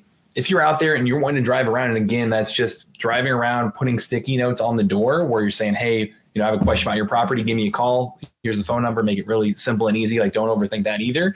But if you're going to drive around and do reverse D4D, one, that's a strategy that has amazing response rates. Like, I know you were comparing that to direct mail before, Zach, but like, the reverse D4D, like putting a sticky note on somebody's door, people pay attention to that. Like, people are going to give you a call. When we see our customers doing that, like they are getting phenomenal response rates from doing that strategy. The one thing is inside Deal Machine is if you want to do this as efficiently as possible and effectively as possible, like get the best leads as fast as possible, map the whole thing out. We have a planned route mode inside Deal Machine where you can actually go in, and you just talked about it, Zach, like put your government list in there. Put, you're already driving for dollars. Awesome. Put that sticky note on the door while you're doing it. Go in here and you get, on Deal Machine Starter, you get 10,000 leads. On Pro, you get 50,000. On Teams, you get 500,000. Like, go in there and take it full advantage of that by importing lists into Deal Machine. Or you can even go in and pull a list inside the app to be able to drive that. And what planned route mode is when you hit start driving on the mobile app, it's going to say, hey, do you want to free drive? Again, that's just driving for dollars. Do you want a virtual drive, or is what we showed you? Or do you want to do a planned route where that planned route will say, hey, select a list that you have in Deal Machine, and it's going to give you turn-by-turn navigation to every single one of those properties as fast as humanly possible. Like, it'll map it out for you. So whether you're importing lists, whether you're already doing D4D, I'll show you guys here really quick. If you go, Zach, if you want to pull up the map here one more time for them again. Yeah. I think I can show this off for you guys. You were going through a couple of great paid lists in addition to this. So if you're inside Deal Machine, you do have a paid list option as well. Like, this is really the new Deal Machine where we've upgraded our map, and that you've got this search bar on the top. You've got this properties bar on the bottom where it says hit build list on this bottom right corner right here. That's something where if you want to go in and you can put in any kind of property criteria, like on the house itself, you can put in seller criteria on their motivations itself. If you want to come away with a paid list, in addition to your driving for dollars earn list, in addition to the government list that Rick's talking about, you can go in here and do things and just say like, hey, yeah, go in and show me. Let's see if I can pull up St. Louis City. St. Louis City Mo. It's going to outline the entire city. So I can just click on that to begin with. And then I can just start filtering out and say like, hey, yeah, show me all of the pre-foreclosed properties inside city limits right here. Awesome pre-foreclosures. That is whittling it down right now. It's in real time, 12 properties. fantastic. I've got that right there. Build this confirm build. And then to reverse D for D that thing, you just hit drive this list inside the mobile app, and it's going to give you turn by turn navigation to go to all 12 of those right there. You've got that option for you.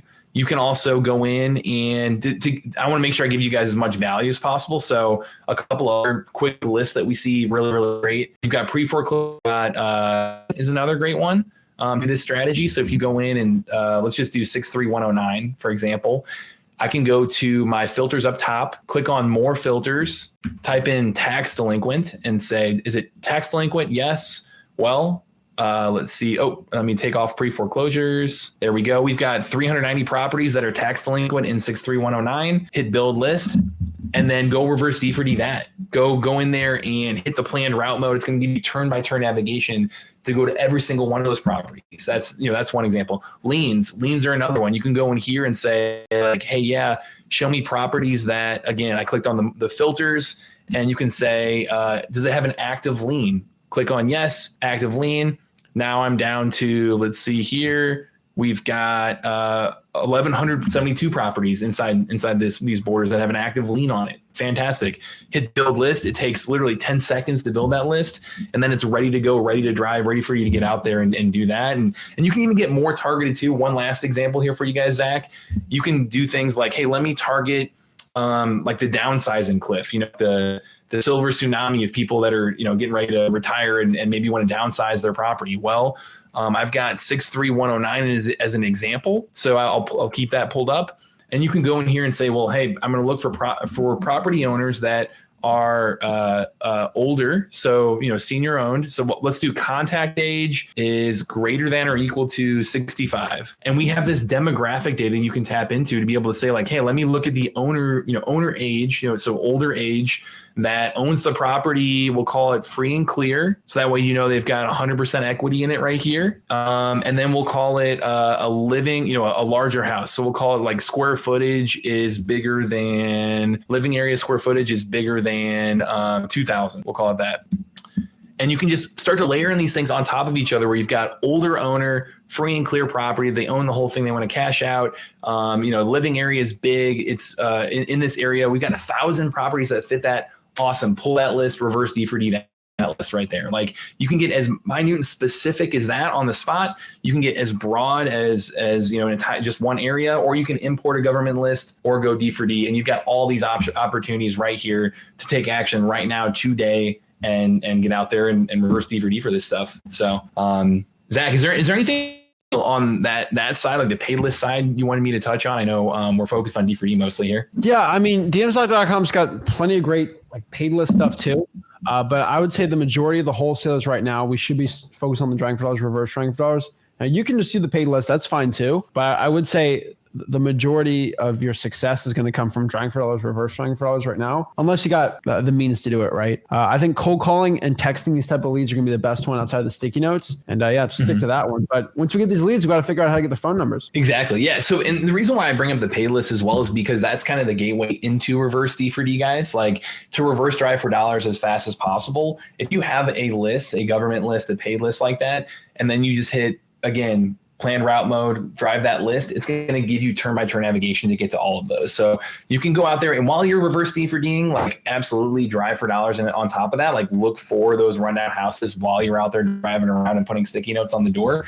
But to give you that best practices of what we see work over and over again, it's reverse D for D by driving a list, and also drive for dollars while you're out there, right? So, awesome, cool. So, when we give you guys all that to start with, like Zach had talked about, that next step is, okay, now that I've got this, killer list of leads, really, really high quality, motivated list of leads, what do I do with them? Like, how do I actually reach out to them? How do I get contact info and, be able to call, text, email, reach out to them directly in a variety of ways? Well, like, the data you need for that is already ready to go inside the machine. And that's something, like, it's been awesome to announce this with you, Zach. I know this was something we recently really are trying to change the game in the industry. And, this is something I'm always curious on this. Put in the comments how much you're spending on skip tracing right now today. I would love to see that, see if anybody's out there and that we can really, really help. But the awesome thing with this is, Zach, again, you helped us announce this, but we're trying to kill skip tracing from that perspective. Like we want you to never have to pay for that again. We want you to get out there, and every single Deal Machine account, every single DMZach.com account, it comes with those that contact info already preloaded, ready to go. So you don't have to get nickeled and dimed. We have people in here. Let's see. We've got people in here. Skip tracing, even the skip tracing, like 3 cents a skip trace, that can be, the cheapest that you probably can find out there that's quality at all. Like our goal is to give you guys nothing else to pay for. Really about 10, 12 cents. If you're there you go. 10, 12 cents. Awesome. There you go. So being able to get out there and have it ready to go and save you the time because it's in the app right there for you, and just click on there and literally nickel and dime. Thanks, Matthew.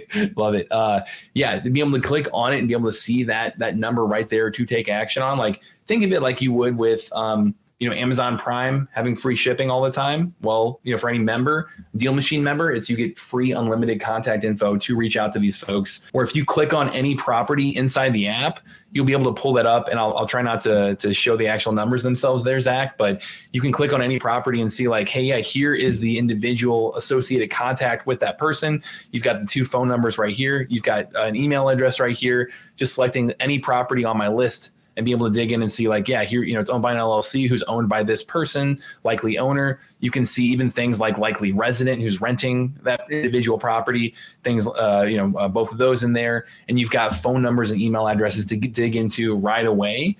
And demographic information as well. I know I mentioned this earlier of like, if you want to look at, even things like, digging into who this person is, do they own a portfolio, things like, is it a senior owner, tired landlord, all that type of stuff.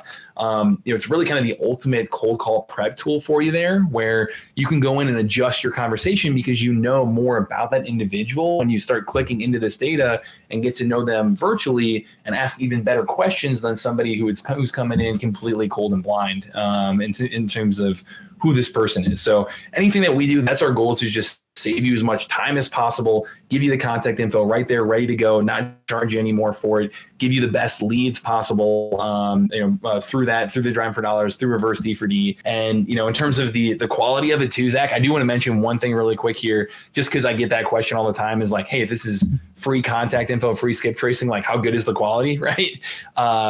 One thing, we know on our end, like, this is, bad data is going to cost you guys money, right? Like bad data is going to lead to mistakes. And so we spend a crazy amount on our end to be able to make this happen for people, where it is the same data that, 911 call centers are using, that, 90% of the caller ID in the US is using. Like a lot of the top banks, a lot of the top financial institutions, they're using this data. So it's something that we've upgraded our data, really try to make it as the best in the industry in terms of accuracy around all that. And, excited to kind of give away as many of these as possible too, man. So appreciate you bringing us on to be able to walk people through how to build that list, how to market to them, and just give them as much value as possible today through it.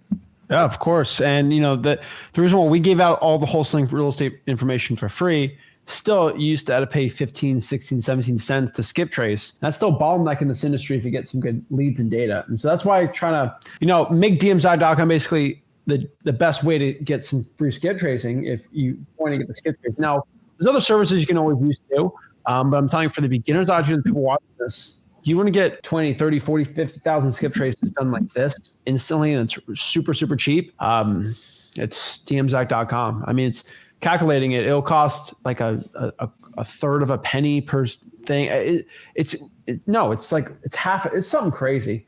It's an insane amount. And so basically you have it, the app, you just literally get the skip traces with it. And I think it's probably going to force a lot of people's hands to give out skip tracing for free, which ultimately helps the people in wholesaling out. So I'm here to help out DMZach.com because they're trying to help out the wholesaling community by forcing everyone else to give out wholesaling information and the data for free. So pretty excited about that. Absolutely, man. Yeah. That's like you said, if you're on our starter plan, again, that's 10,000 leads that you get with that. So, if you're spending even 10 cents a skip trace, that's $1,000 in free value built into that right there for you. So we just want to give away as much as possible for you guys. I know on our end, in terms of the giveaways, there's 2 that I'll give you guys. One, for today, we're going through this. If you want to comment, Zach, is this cool if they comment, I want free skip tracing with DMZach.com? Is that the best way to do this giveaway? That works. Yeah, just put that. Yeah, there we go. So if you comment, I want free skip tracing with dmzach.com, you enter to today's giveaway. Everybody live on here, we're going to be giving away one of those to you guys as well. That's going to be 50,000 free skip traces, which is our pro plan. And we're going to be, so unlimited on pro is 50,000 leads. That's 50,000 free skip traces for you. A year of Deal Machine is going to come with that. So if you add up all that, I mean, that's over $5,000 in free value when you talk about the software and then what the skip traces could cost you.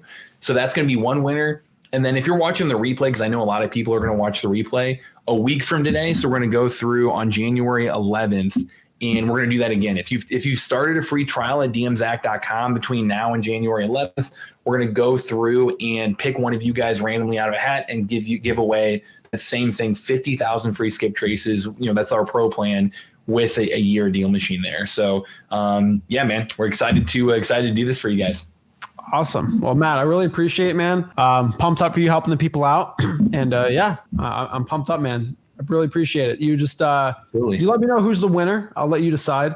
And you tell me who. So you choose the winner right now, and then we can go have the guy message you out because it'd be hard to get their information. Yep. I want free skip tracing. Here we go. Here, let's give people a few minutes. You want me to message you to you directly in a few minutes here? Is that okay, Zach? Yeah, sure. Go message me who it is, and we'll go from there, man. I'm excited. Perfect, man.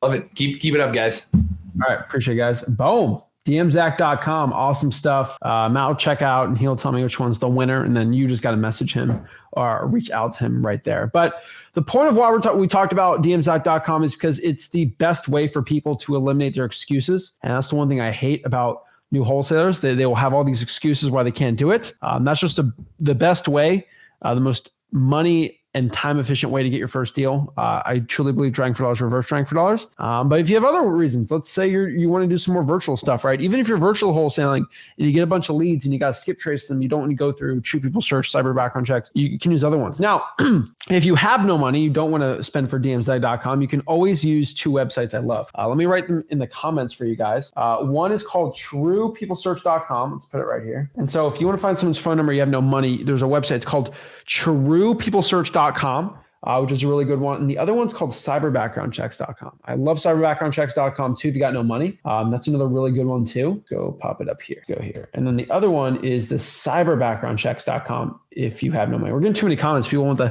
50,000 skip traces for free. But the point is, if you want it, you just sign up for there and you can get it too. Now, let's talk about some other things really quick too. And just we're talking about wholesaling on a consistent basis, right? And I want you to kind of have an understanding here of wholesalers, right? We have wholesaling is there's two wholesalers. There's two lines in here, okay? And so this is a pretty simple chart, right? People that get a deal and the people that get no deal, all right? These are the two wholesalers that we have, right? That watch this channel, right? Now, I want you to understand the matrix between these two. All right. And they all have one thing in common. Okay. Number one, let's do this here. All right. Excuses is, how do I write this? So this is let's talk about the difference between a successful wholesaler and not. Number one, we got to understand this. The wholesalers that get no deal, they're always going to make an excuse. Oh, I just don't have the right mentor. I don't have the. If you want to be rich and successful, you cannot let an excuse get in front of you. An excuse is just going to be a roadblock. So if you are running around here trying to get to your goal, which is money, all right, we're walking to that goal. If I have a roadblock right here called an excuse, oh, I have an accent, I have this, I'm tired, I have a kid, you're never going to get to this money goal. When you have no, and you know what an excuse is? I want you to understand this. It is a cloud. It is a fugazi. It's a fake thing. It is a mentally created thing in your mind of why you can't become successful, right? And so what you got to do is eliminate the excuse. I have no money. TruePeopleSearch.com. I got no money. You can go out here and pull a government list. Oh, I got no money. TruePeopleSearch.com. You can Google Maps and do this, right? Oh, I got no money. You can actually go out here, and this is shocking, do a virtual market if you're in the wrong market. Pull code violations, let's say Lake County, Florida, True People Search, and start calling these people up with Google Voice. Oh, I have no internet. You go to the library. Like there's nothing should stop you from getting to that cash, that money, what we're actually destined to get, right? And I don't care what you want, but That's number one. Excuses are made when you make no excuse. And here's the problem. Excuses for a good wholesaler, they don't have excuses, right? Excuses aren't even a word. They don't say the word excuse. They say this. They say problem. And I want you to understand this. Problem, okay? And so a broke wholesaler, a one that's not going to become successful, they're going to say excuses.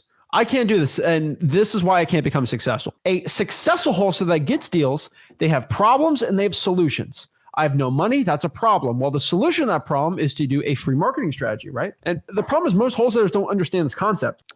If you can replace excuses with problems and solutions, it will change your life the most. Number one, now the wholesalers that get a deal, they clearly just have one thing in common. They want it more. They want it. And what I mean by that is, and then they want, oh Lord, that's terrible handwriting. They want it less. And this is pretty simple stuff, but I think it's pretty important for us to understand this. When a wholesaler wants it more, they will beat their competition. They will get wholesaling deals. When they say, I don't care what it takes. I don't care how tired I am. I don't care how long I've been trying this. I don't care. I want it more than my competition. I'm actually going to go out here and get a property owner contract. I'm actually going to become successful. When you want it less, when, I don't like my job, but it's too much work. I'm too tired. You clearly don't hate your job enough. Some wholesalers have to be to the point where they are so broke that they're like, I am so sick of being broke. I have hunger pains in my heart and in my stomach of being sick of being broke, that they're like, okay, then I'm going to work even harder to get out of this hole. But until you're at that point, here's the truth. I love this story, and this is a story I use for a lot of beginner wholesalers, and sometimes y'all need a slap in the face. But there's this one wholesaler.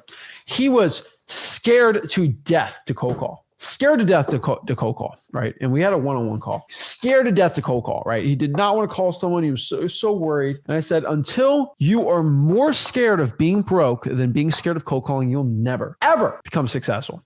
And he always made excuses, right? One time I said, cold call, talk to 7 sellers in the next 7 days, right? And he said, oh, I forgot to cold call. I was just so busy. I said, oh, you're busy. There's a bigger dude. I was like, well, were you too busy to eat dinner? No, I ate dinner. Oh, so you didn't forget to eat dinner, but you forgot a cold call. I just forgot a cold call today. I'm like, okay, well, why did you not forget to eat dinner? And he said, well, I don't forget to eat dinner because I get hungry. And I'm like, oh, so when you're hungry, it's a constant thought in your mind that you're hungry, right? And you're thirsty. He said, yeah. I'm like, here's your problem, bro. You are not so broke that you're not constantly reminded every single day that you are broke, and it hurts. And what I mean by that is just being broke. It's a consistent, it's a weight on you, right? That, oh, I can't pay for the bills. I can't do this. The AC's not working right. I can't afford this. And I'm driving a bad car, all these things.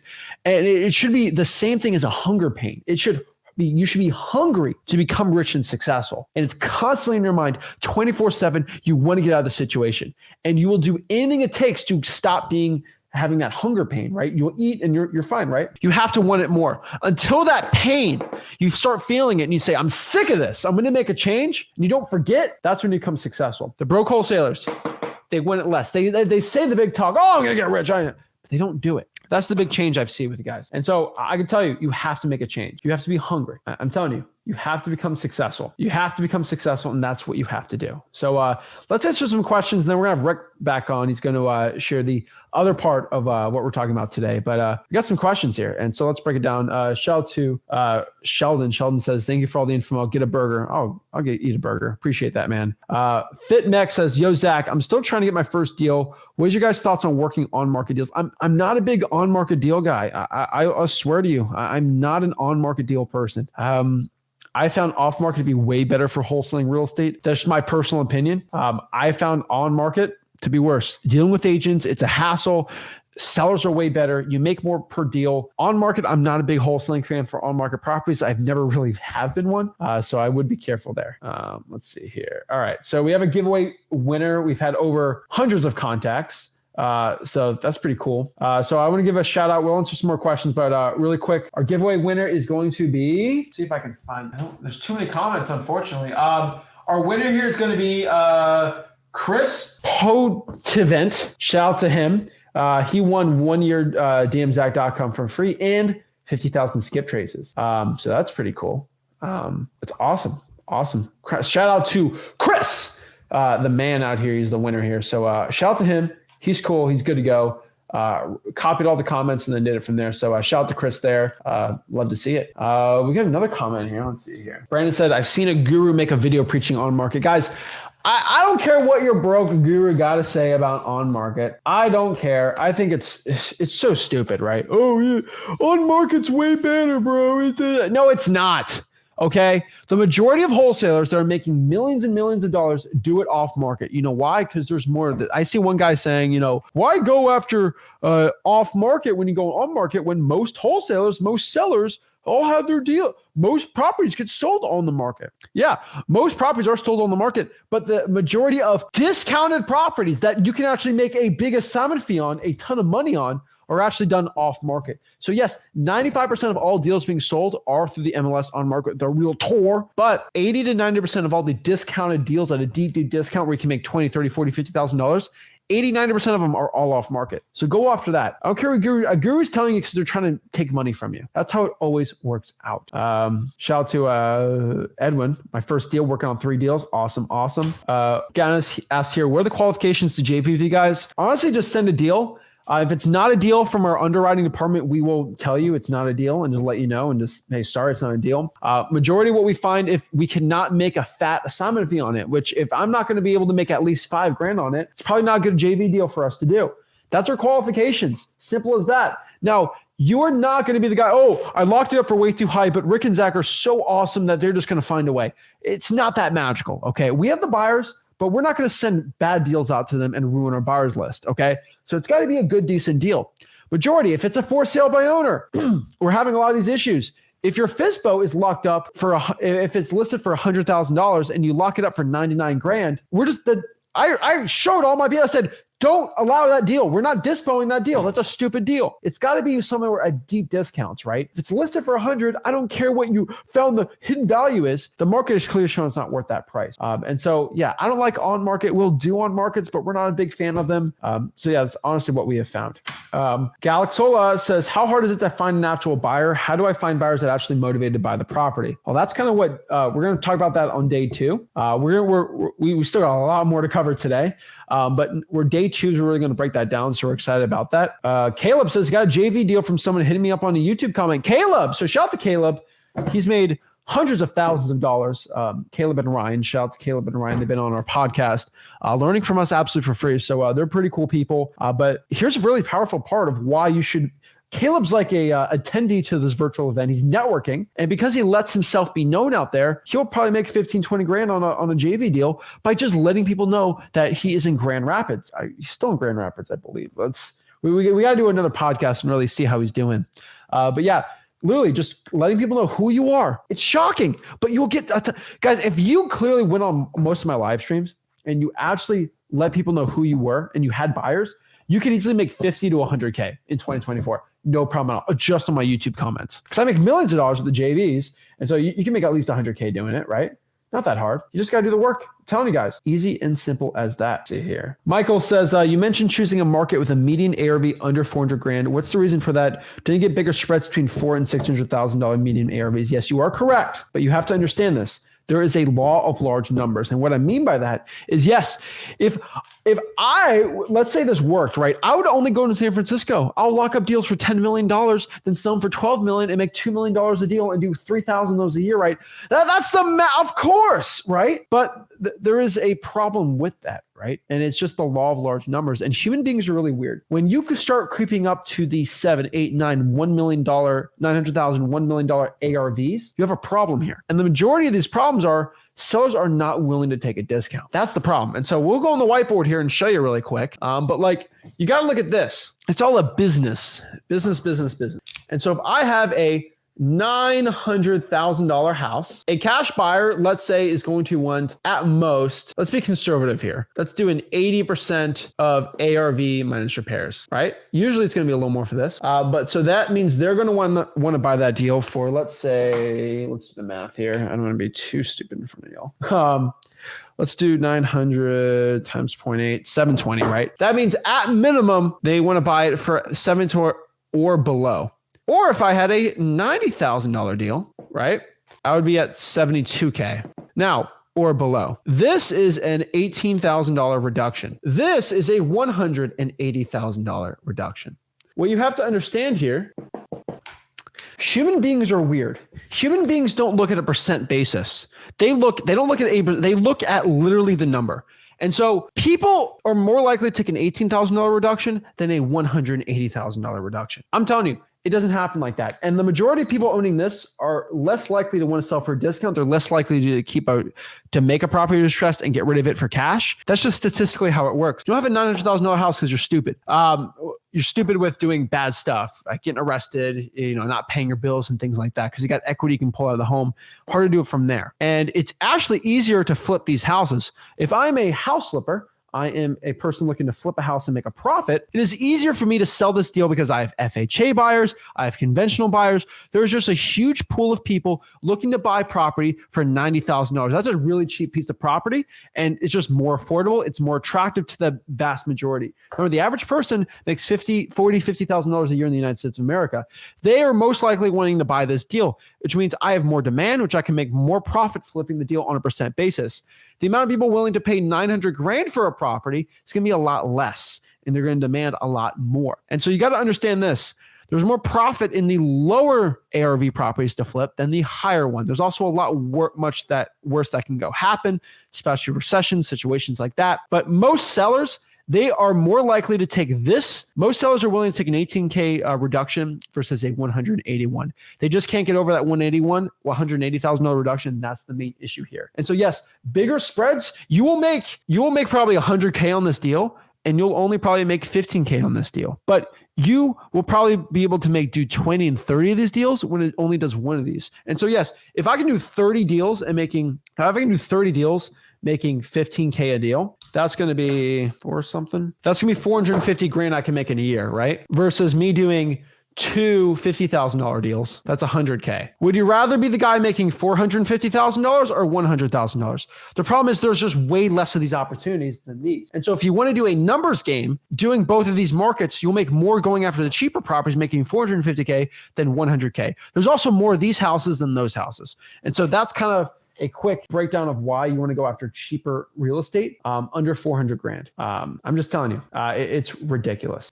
So yeah. And so what we want to do is go to the next part here on here and kind of break down some more. But starting out on tangent here, but you have to understand this, that cheaper real estate is going to be better when it's under $400,000. Hopefully that makes sense. There's just, I love it. I've gone to Rick so many times, like, hey, why don't we try to wholesale $1.5-2 million houses? It just doesn't happen. I don't know one person in the country that does properties over $3 million that just wholesales and can do a huge amount of volume. It's about how much deals you do and how much money per deal. And a majority of the time, you can't make it crazy.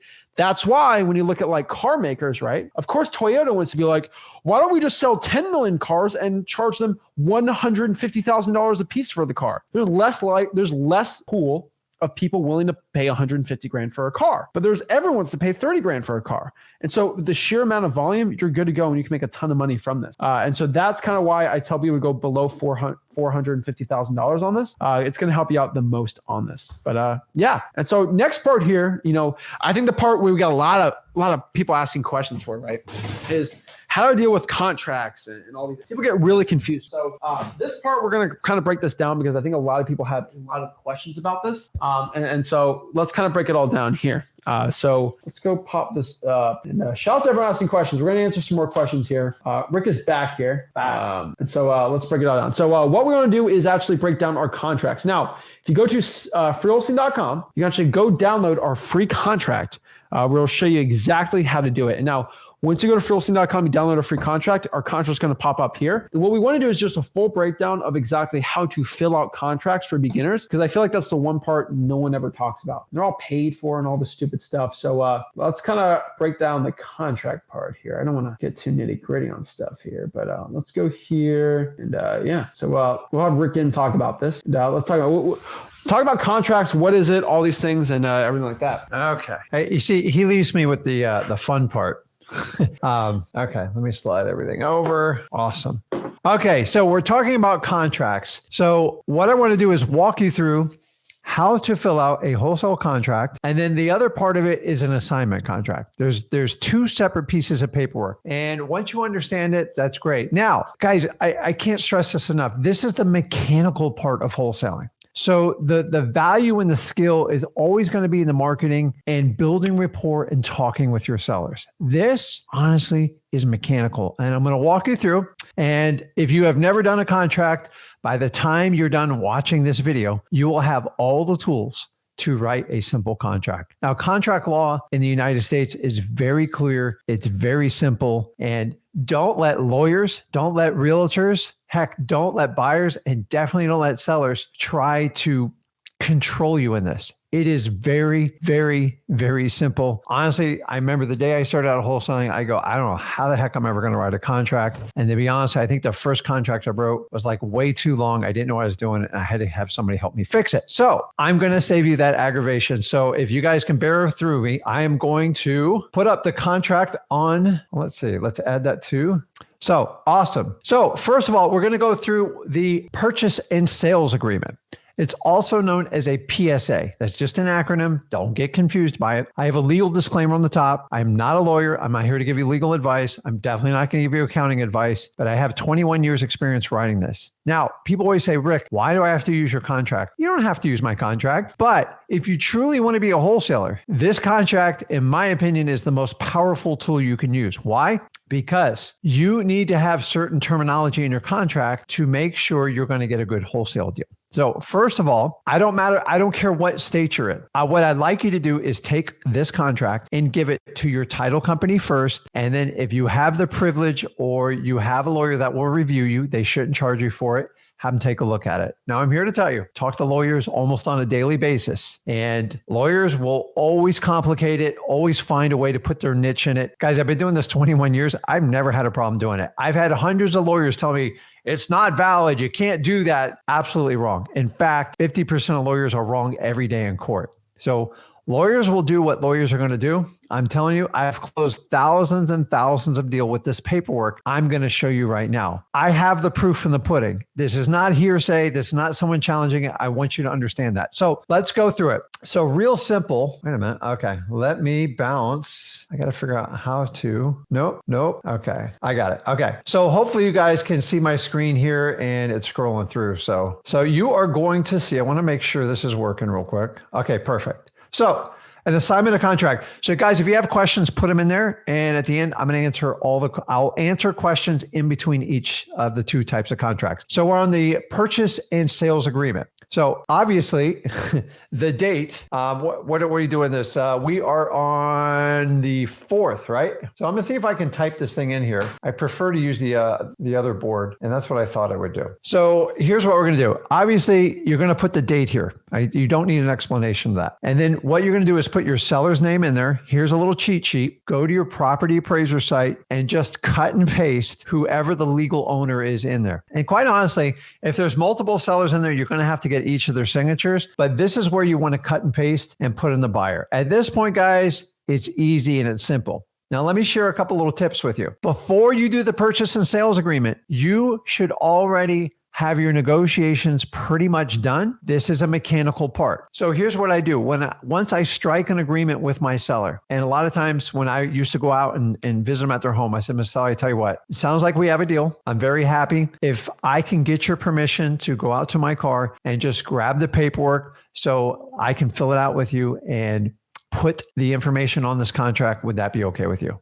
You see, a lot of you guys sit right next to your sellers, and when you have this big briefcase or this big file, I used to do this in the beginning, and you freak your customers out. They don't know what's in there.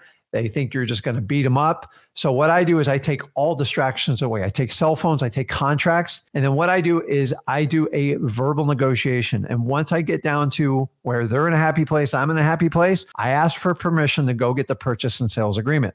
Now I came back in. Now, a lot of times you can go ahead and put in the seller and the buyer's name. Obviously, I'll leave the date blank till you get there. And then basically street address, city, legal description. A lot of people ask me about this. Once again, go to your property appraiser site and cut and paste. Now, for full disclaimer here, legal descriptions are not always correct at the property appraiser site. So if it's one of those long ones and you got a really old property, here's a trick that you want to do. Just cut and paste the parcel ID or write it on there. It is 100% legal. And most of them are between 9 and like 15 digits. And it's very clear in black and white. That will suffice. Sometimes if you get a property that's really, really old, like 100 years plus, the legal description can be a paragraph. And you can cut and paste it, but it won't even fit in the spaces most likely. So just use the parcel ID number and that will identify that parcel and that property. And you want to put that in there.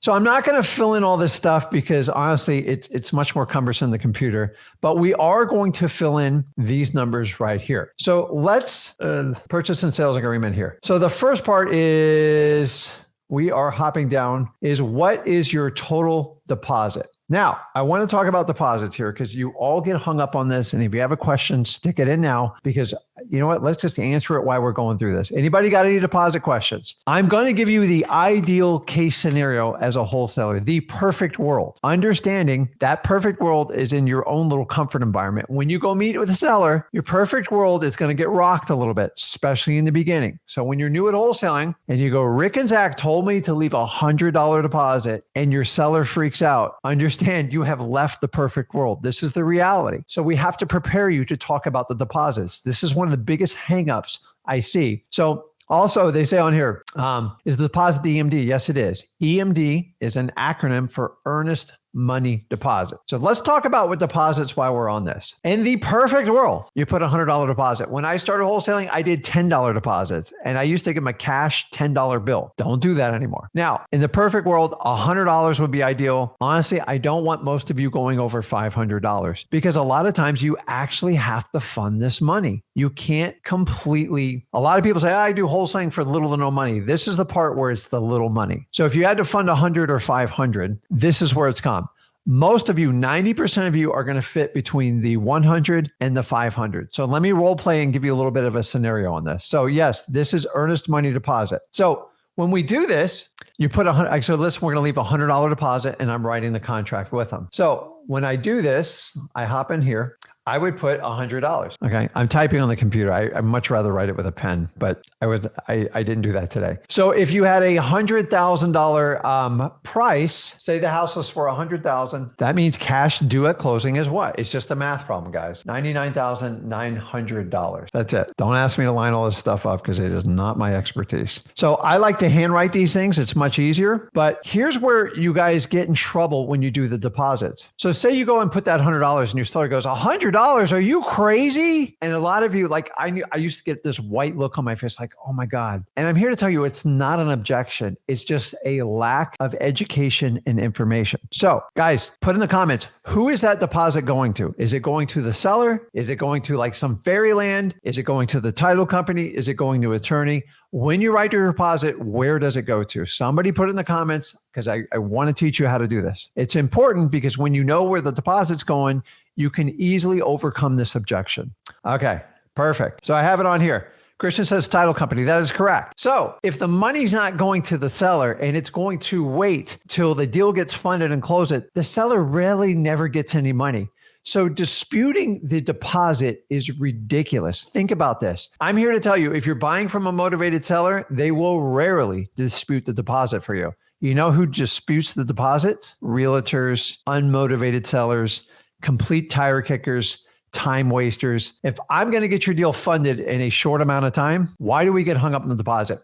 What happens is people go to realtor world. In a realtor world, you've got to leave a 3% earnest money deposit or 5%, 10%.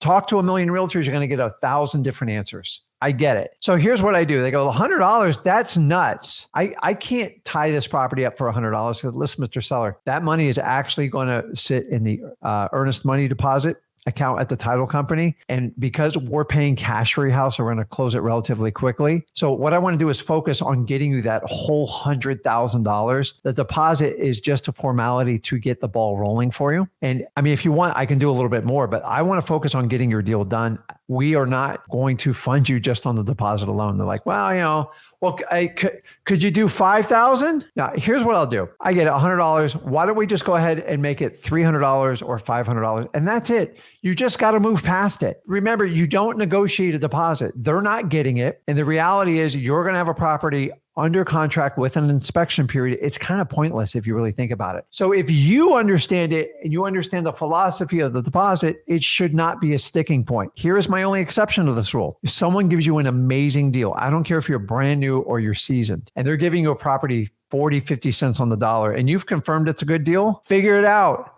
If they want a $5,000 deposit and you're getting ready to make a $50,000 payday and you're like, you have this thing cat in the bag, or maybe you're going to JV with us on it, reach out to us and let's find a way to fund that deposit, because who cares? So if I had a deal, say I have it under contract for 100 grand and say it's worth 180 grand and it really needed no work, and they are stuck on $5,000, for God's sakes, find a way to give it to them. And so what you can do is write in there is the deposit will be funded within 3 to 5 business days after your inspection period. That gives you 2 weeks. That gives you basically 7 days to fund the deposit yourself. You can either float the money with you, a business partner, a JV partner, or here's a better idea. Why don't you have your cash buyer go ahead and fund that for you if you haven't built in? You see, if I left a $5,000, $10,000, or $50,000 deposit and I knew I was going to triple my money, then do it. I get it. You're brand new. It's a little bit scary. So the reality is that is the exception. There are very few deals like that. So you want to stay in that 100 to 500. I'm going to show you later in the contract why that is so important you do that. So let me see here. How do I remove that? So perfect. Okay, let's keep moving through it. We got a lot to go through here. So the next part, we're on the contract. We are rolling down. And if we get down to the next important part, because honestly, I find the deposit, it's the wholesaler makes it a bigger deal because they don't understand it and they get scared and they don't know how to overcome it. Remember, I want to focus on funding your entire $100,000. The deposit is just a formality to go ahead and pull the title and get the file open. And the idea is to get your house bought and sold within 30 days. That's it. And then when they come back and then you let them out, the most I'm going to go to is $500 unless it's beyond a smoking deal. And the reality is most of you don't know what a smoking deal is until you get a little bit of experience on your belt. So do me a favor, try to stay in that $100 to $500 range. It's going to keep you out of trouble. The reason a lot of sellers are having you do that is because they're thinking like realtors. And honestly, you got to start asking yourself, do I have the right seller? Most of the sellers I deal with, motivated sellers, they really don't care about the deposit. In fact, my first 2 years of wholesaling, I never left more than $10. And half the time I didn't even leave the $10 because I didn't know what I was doing. So let's move forward. The next one you guys get hung up is on number 3 on the closing date. And this one, I'm going to give you perfect world. And then we're going to apply the reality of wholesaling every day, which I do, Zach does, and we understand this. So in the perfect world, I'm going to ask between 30 and 90 day close. Now, before we expand on that, I want you to understand this. If you look on that, the first thing, remember, this is a wholesale contract, very different than a realtor's contract. If you read this part right here, it says close on or before. Okay. You should be able to see. I think I highlighted it. Yeah, you can see that. It says close on or before, and then you put the date. So the minimum you want to put a closing date, especially as a newer wholesaler, don't go less than 30 days because it's going to be too stressful on you. I'm sorry. It's just the truth. The exception to this rule is when you have an amazing deal. Like it is like 50 cents on the dollar. The house needs nothing. Let's move. That would be the exception. But I'm telling you, 30 days is tight for a new wholesaler. What I'd like you to do is do it for 90 days. So whatever the date is, I'm going to put 30 to 90. Now, keep in mind, oops, I didn't put a dash in there, is you have the ability to close it sooner. If you put 90 days, sometimes sellers need time to move out. I look at it and I tell them, I go, listen, to help you out with this transaction, since I'm not moving in the house, I know you need a little extra time. So what I do is I'll go ahead and put it 3 months out. As soon as you're ready, give me a call and then we can get it done within 30 days. Simple as that. I like to put 90 days because the reality is they always need more time than they tell you. As much as we talk about wholesaling moves fast, the reality is most people need tons of time. Why? They got to figure out where they're going to move to. They got to get a moving truck. And I've dealt with sellers been in a house 30 and 40 years. It takes every bit of 90 days for them to get out of there. Now, if we're talking about probates, which you know how I feel about probates, I'm going to put it 6 months out, or all the way into the end of the year. Why am I going to do that? Don't want to chase people down for extensions. It's exhausting and it obligates them to the contract. So remember, and when they go, well, 6 months, Rick, that's a super long. Katie, don't worry about it. You see this little clause? It says to close on or before. So as soon as you're ready and the judge signs the order to liquidate your property, we'll go ahead and move forward for you. Does that sound fair? That way, you know I'm willing, ready, and able to close on your deal. Guys, you have to communicate through these contracts because this is mechanical, but like when I do these contracts, I write it while I'm right next to the seller. If you pre-fill out everything, they get nervous. Keep in mind, this is only a 2-page contract. Simplicity is what does best in wholesaling. What realtors bring 15 to 23-page contracts, it overwhelms most people. Now, by the way, this contract will do the exact same thing as a realtor's approved contract. It's just, in my opinion, is much clearer. It's more direct, and sellers really enjoy that. Closing to be held at. This is where you're going to name your title company. I'm here to tell you, you and only you choose the title company. I don't care what your seller says. Well, the Tilefish title company, I bought the property through them, so I prefer to use them.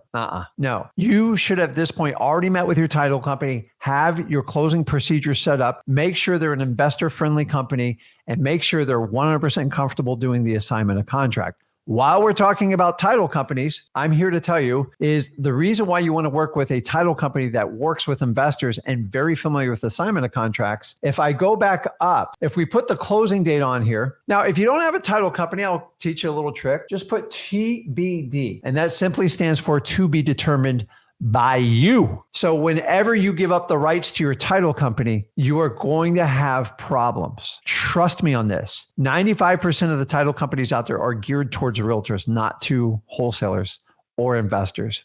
So the reality is, if I put a closing date out and say, we're in the beginning of January 2024, and I put it, say I put it 2 months from now, so January, so maybe at the end of the beginning of March, what all title companies do that are associated with realtors, they go, okay, March 4th. Okay, I'll put the file in the back of the file. They just assume your closing's the March 4th. I want to move it up as fast as I can. The only thing standing in the way is my seller. And you need to understand this because very clearly I go, listen, it says close by March, but I'm going to try to close it sooner. I want them pulling that title immediately.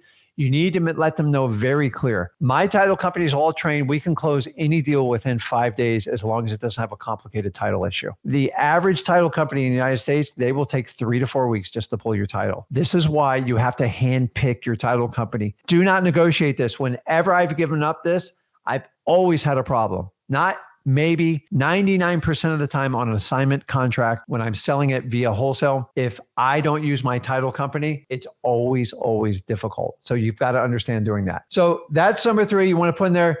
Ideally, guys, 30 to 90 days.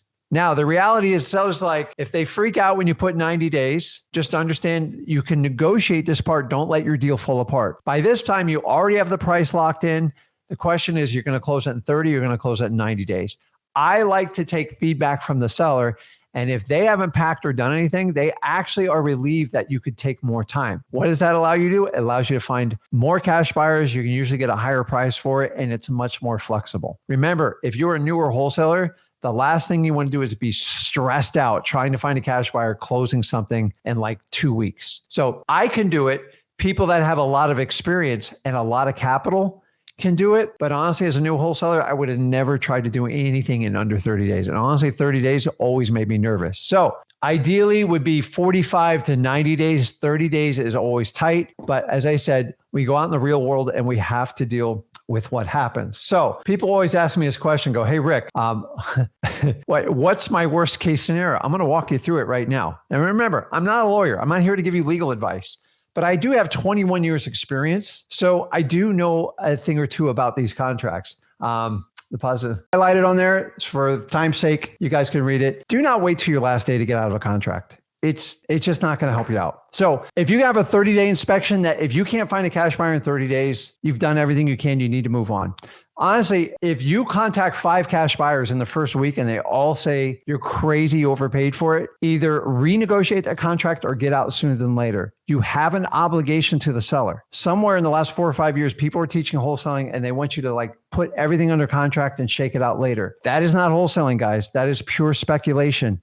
And I don't teach that. Zach doesn't teach it. I didn't teach him that way. And you have to understand that. So let's move on. Now, if you had additional terms under number 10, what would you put in here? If you offered to pay closing cost, I only use closing cost as a final negotiation. So many of you guys throw it out like right off the bat. Go, Mr. Seller, if I could pay for the closing costs, can we move forward with this deal today? Meaning, can I go ahead and get your okay on the signature? Remember, I always want to exchange with people. I don't give stuff away for free.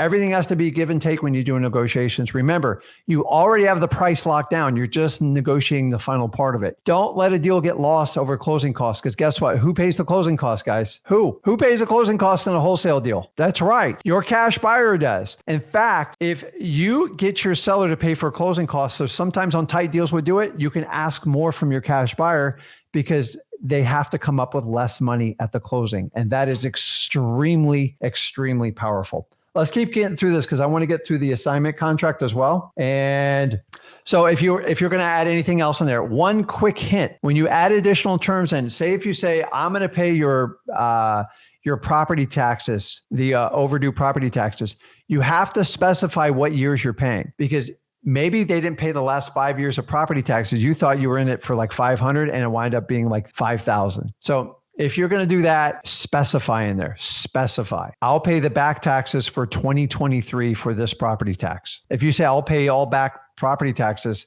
who knows? And if you didn't do your homework, it could be a problem. Now, when it comes down to the bottom, this is a big stickler of mine. If you wrote the contract in your name, you got to sign it with your name. If you wrote the contract in your LLC name or a corporation or whatever it is, some of you do trust, don't do that. You have to sign on behalf. Richard Ginn, signing on behalf of Home Buyers LLC. Remember, if you sign your name personally and there's no clarification on the bottom, you have personally signed that contract and you could be on the hook if anything goes south on that contract. So if you got an LLC and you did that extra layer of protection, then make sure it's Richard Ginn, president or on behalf of Home Buyers LLC. And then what you do is you just put it right below there. It's really that simple. So let me back out of this. I know there's a lot of screen there.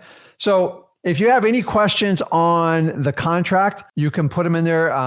Okay, I see it. I'm going to get to that one. So let's jump on the assignment. Let's see here. And let me pull it up.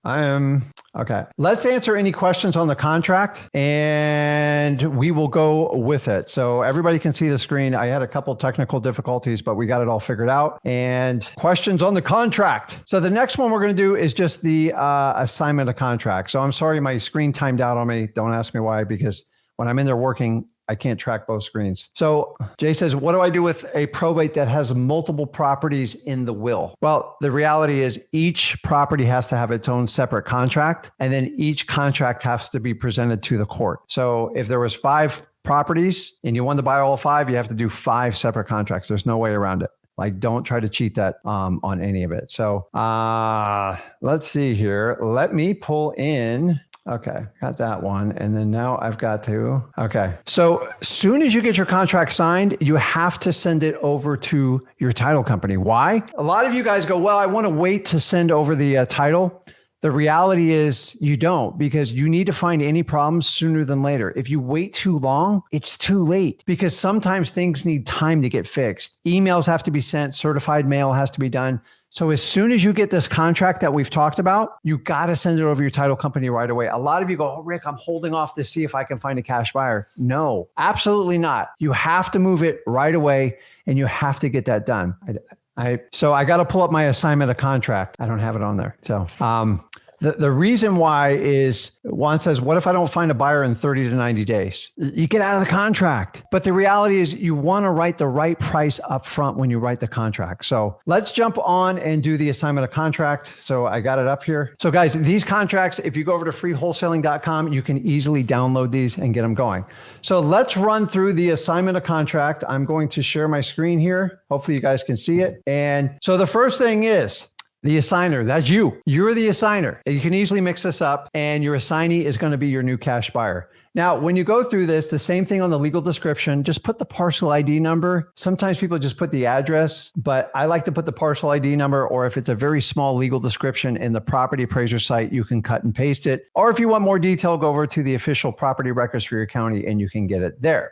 Now, I'm going to show you the parts that you absolutely have to fill. Now, keep in mind, at this point, you already have a locked-in contract. Now, I want to sign that contract. So basically, what this form does is replaces you with the new cash buyer. That's all it does, guys. You've got to understand that. So what we want to do is run through. And so on number 2, assigner accepts all terms and conditions to this contract. Yes. You have to attach your contract for an assignment of contract. Now, I do not show my contract until I have a cash buyer either at my title company or they meet me at my office and they're ready to give me a check or wire money over. I don't share information until you're ready to play. You guys can't be giving out your contract to everyone because people can manipulate you on there. I'm going to show you why in this.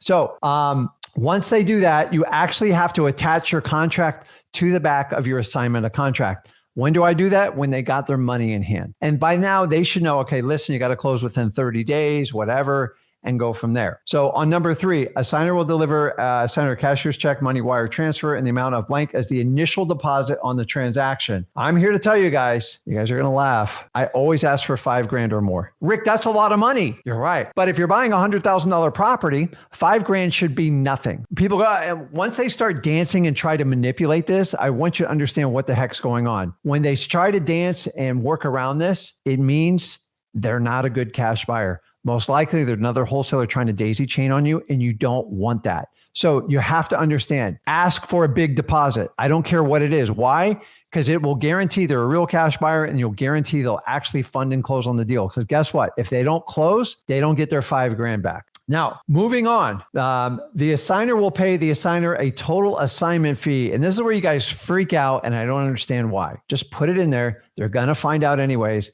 If it's $10,000, it's $10,000. It's no big deal. At this point, it should be a zero issue. So once I do that, I'm going to go down there. And then once again, in line 5, I do the exact same thing. I'm just going to simplify this and put 10K. Why do I put it twice? Because I want them to understand how much they're paying me so they can't ever come back and cry wolf. Now, on the purchase price, this is just a math problem, guys. 100,000. So the contract we put under contract was for 100,000. You can decide to put the zeros or not. The assignment fee is 10 grand, and the deposit was what? It was 5 grand, right? Guys, nothing more than a math problem at this point. Remember, this is the mechanical part of wholesaling, and you still gotta know it. But don't get hung up on this stuff. And you can go back and watch this video outside of my technical difficulties. But basically, they have to come to the closing table with $105,000 plus the closing costs. Any questions on that? Put that in there. I'm here to tell you.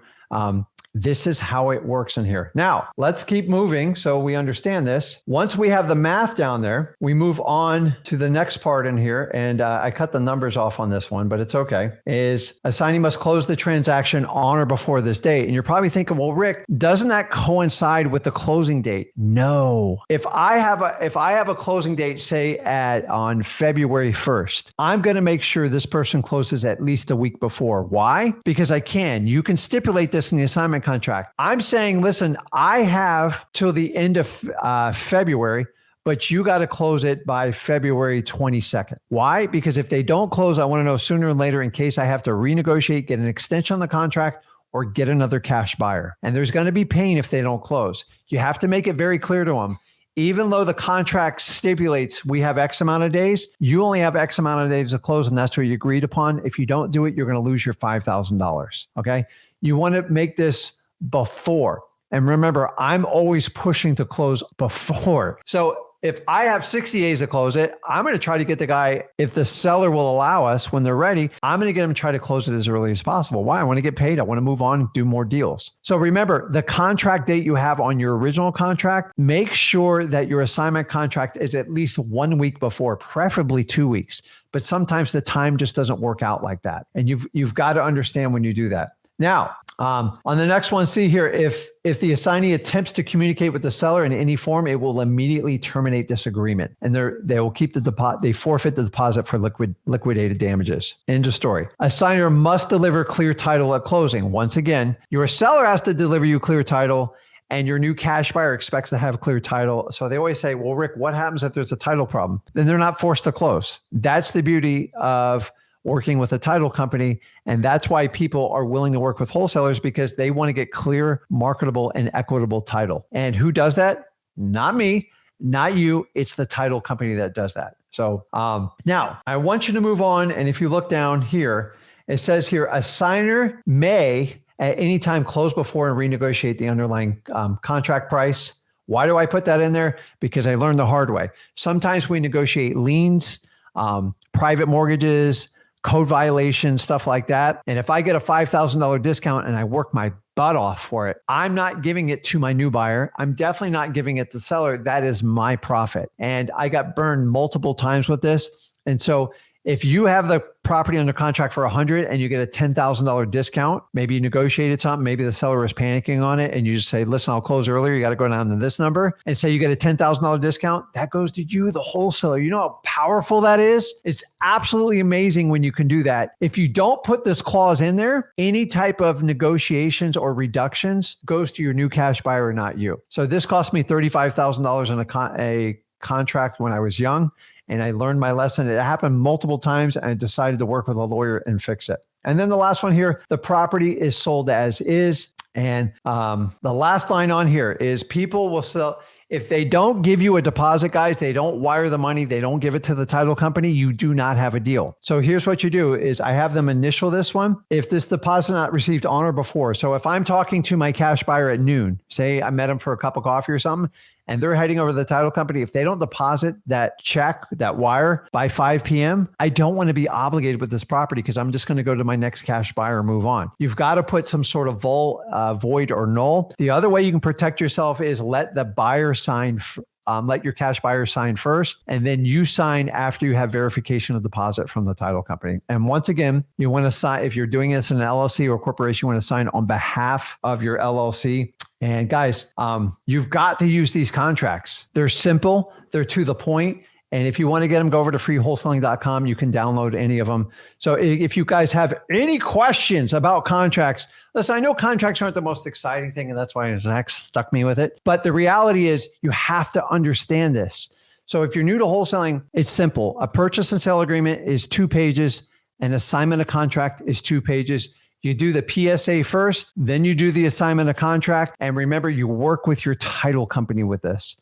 And this is how it works, guys. So if you have any questions about it, please post it on here. We are going to be back on tomorrow, and we're going to do the second part of doing 7 deals in 7 days. Guys, this is stuff that you would normally have to pay big bucks to sit in a room and figure out on how to do it. Me and Zach are here sharing all this information, and we want you to get the best benefit from it. And you have to understand, this is how real wholesaling, this is like, there is no secrets here, guys. I've always told you, if there's any types of secret in wholesaling, I've already revealed them, because I'm tired of people hiding behind this. Remember, I just showed you the paperwork. The paperwork is just the paperwork. After you have a verbal agreement with it and you have everything set, then you sit down and just go over that paperwork directly. And if you have an issue with the deposit, the closing date, the inspection, I want you to refer back to this video and figure out how to talk to your seller.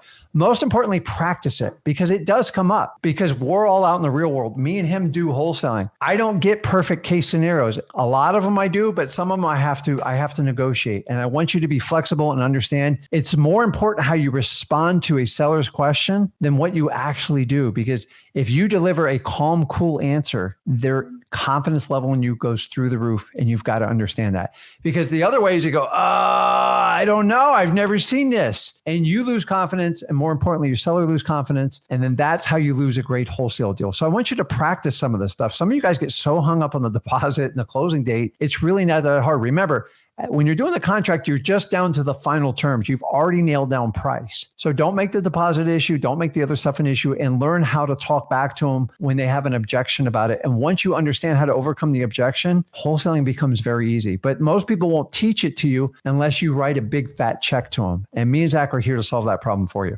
Yeah, exactly. So do you answer this question yet?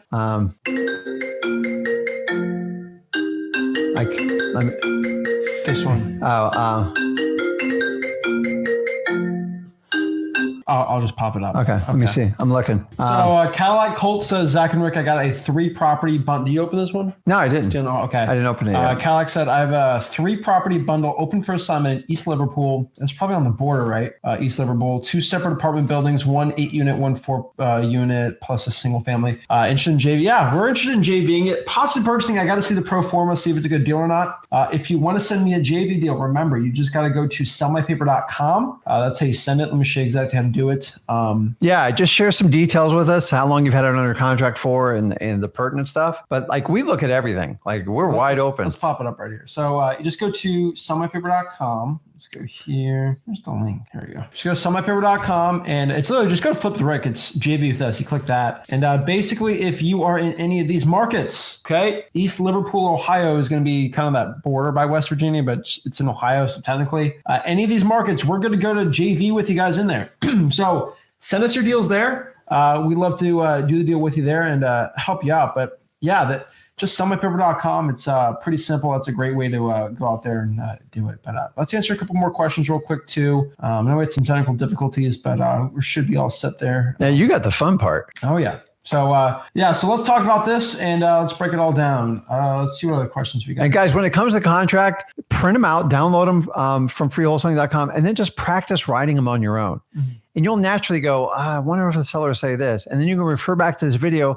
And then you've got to practice your objections. When you guys get objections on like stupid things like outside of price, like deposit, closing dates, and you go like this, I don't know, I'll have to get back to you. You're dead in the water. These are the easy parts you have to get through. What Zach was teaching you earlier, the marketing and stuff, that's the stuff you really got to like immerse yourself in. When it comes to contract, a lot of you guys skip this part. And I'm telling you, you can practice on real live wholesale deals and it's going to cost you a fortune. Or you can practice in your house. Go find your sister, your mom, your brother, your dad. Practice on them because you're going to find out what you're made of. It's funny, until you do a live setting or put somebody on a role play, you never know how they're going to respond. You are no different watching this video. I want you to understand that. So exactly. So let's kind of break down our homework for today for the 7 deals in 7 days challenge. So let's break down our homework and everything on here. So if we are going to go out here and become successful, this is day 1. Obviously, we're doing it tomorrow. Also, tonight, we are going to research your markets. We kind of have that pretty easy plan. Is it 100,000 plus population for the county? And is the median home price below 400,000 to 500,000? We're going to go to freewholesaling.com, and go and download our contract. We're going to go there and download it and the assignment of contract. It's all in one thing. Pretty easy, pretty simple. And then we are going to network with 2 local wholesalers. That's right. 2 local wholesalers. I got it.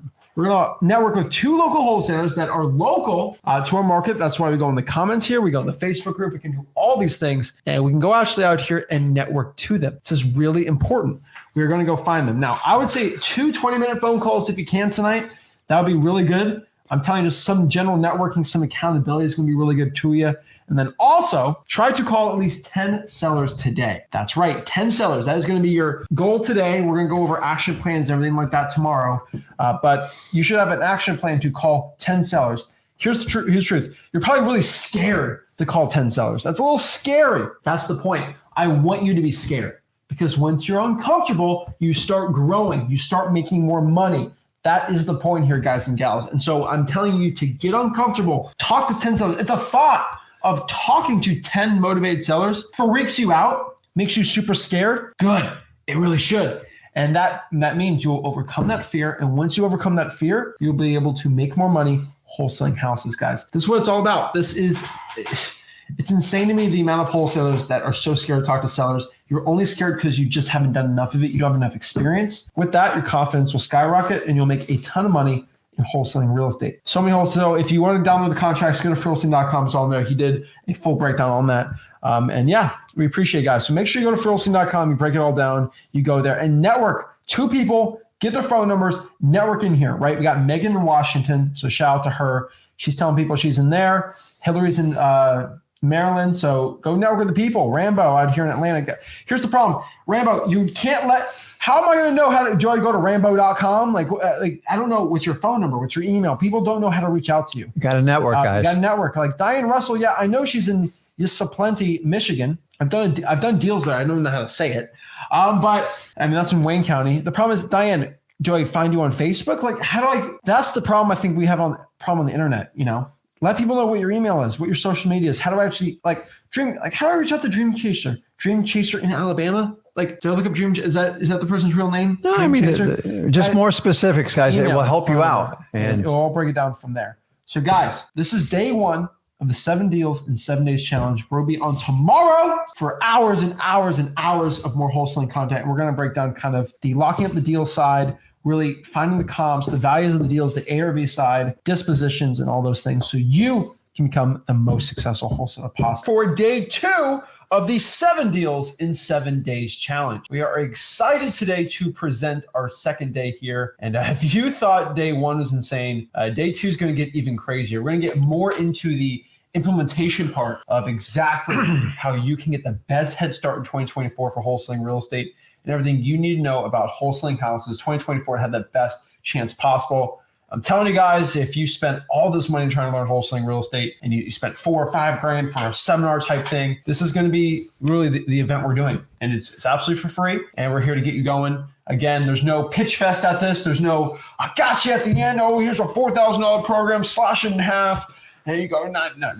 We're just want to help you guys out for you to become the best wholesaler possible. We were excited about this. We're excited. Everyone can probably end up today with a plan for yourself to become successful in it, so you have the best shot, the trampoline to success, that rocket boost to success for wholesaling houses. We helped a lot of people yesterday. That was really exciting. Good. And let's try and get into it. Let's talk about this and really teach you exactly in the 7 Deals in 7 Days Challenge, the best thing you can do to become successful in wholesaling real estate. So let's break it all down. Let's get into this. The 7 Deals in 7 Days Challenge. Guys, make sure you network in the comments. This is a live event. Let everybody know in the comments where you're coming at, what you're doing, where you're going to do deals. What is up, Clay? Clay is out here. Clay is in Palm Beach, St. Lucie County, locally to us. Right. We got New Hampshire. We got Connecticut in the house, right? We got all these people. Love to see it. Everyone networking in the comments. Love to see everyone in here from across the country. Love to see it, guys. Make sure you network in the comments. We got Vegas in the house. What is up? What is up?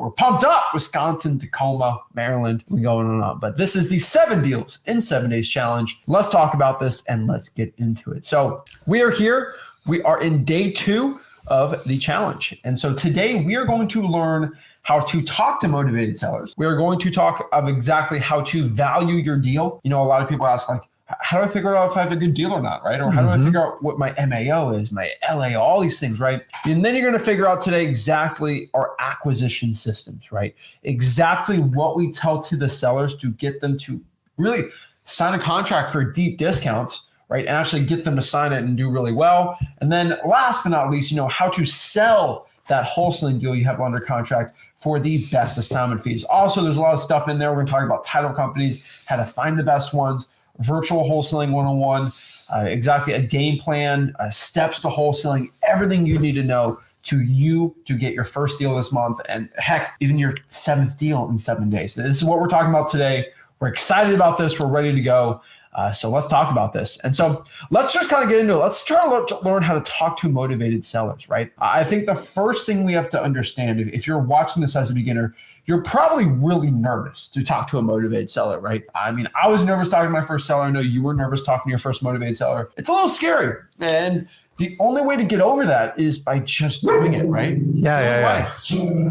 So when you deal with a motivated seller, it's you have to target a list and you got to figure out how to get into them. We're taking care of something here. So the reality is most wholesalers, they don't focus on motivated sellers. In fact, I'm here to tell you most of the wholesalers I deal with, you guys send deals and I want to help you out, but you can't just look for houses for sale. That's actually the last thing you want to do. You got to find some form of motivation. And the biggest question is like, Rick, Zach, how do I find motivation? And you have to go out and seek it. This is the part of marketing of wholesaling is going to make or break you. But you've got to remember, when we're talking to anybody looking to sell their house, if there's not a form of motivation, either the house is motivated or they had a motivating factor, it's going to be problematic. Why? Because you're going to waste time. How are you going to get a deep discount when someone's already got it listed on market 15 to 20% above price and you're looking to get a deep discount? Most of you guys don't. You skip this part. And this is where you make the biggest mistake. Don't waste your time on people that don't want to sell you a house. Oh, it drives me crazy. You guys, when it comes to talking to these motivated sellers, it's all about just doing it. It's the best way. You know, one of the best analogies I hear is you can't read a book on how to ride a bike, right? No. And that's the truth. Talking to sellers, acquisition, all that, it's like riding a bike. You know, you just got to do it. And yes, guess what happens when you ride a bike? You're going to scrape your knee. You're going to fall off of it, right? Does that mean you're never going to do it ever again? No. You just got to do it.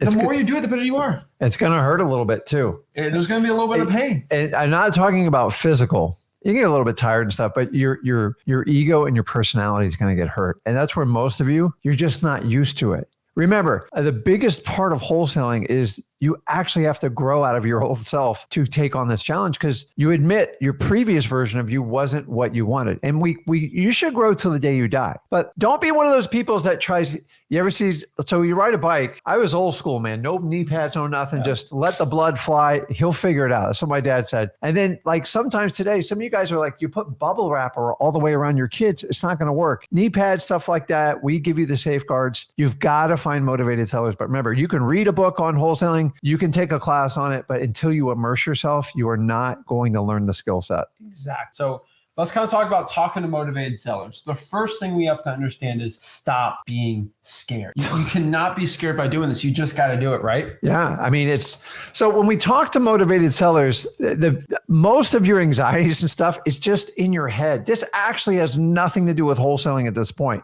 See, most of you will seek out the list. You'll find the list. You'll actually take action, go out, reverse driving for dollars, every technique, cold calling, and then you get to either meeting with the seller or talking to them on the phone and you freak out. Why? Because you're not used to it. You're scared. It's okay. Scared means in this setting, the way we're teaching you, it means you're growing and you're going to be uncomfortable. You've got to stay in that uncomfortable to grow. Or a lot of you guys, what you'll do is you'll retreat back to what's most comfortable. You'll do things that are monotonous that you know how to do because it soothes your soul. Guys, we have to break out of it. Guys, and here's the really cool part. When you meet with one or two sellers, that scared goes away in like 2 minutes, right? Oh, yeah. It's gone. It's just, in fact, I'm here to tell you the anxiety is 10 times worse than the actual meeting. They're just regular people like you and me. They are no different. In fact, they're actually seeking out help. And that's where you have to come in and help out these sellers. But you can't help them out when you're scared and you're not confident in yourself. And I always tell people, listen, they always say, Rick, what if they ask me a question I don't know the answer to? Dude, simple. You have a team of people you work with, me, Zach, everybody who's online here communicating and networking, and go like, tell you what, that's a great answer. Let me reach out and I will get you an answer and I'll get back to you. Can you give me 1 hour?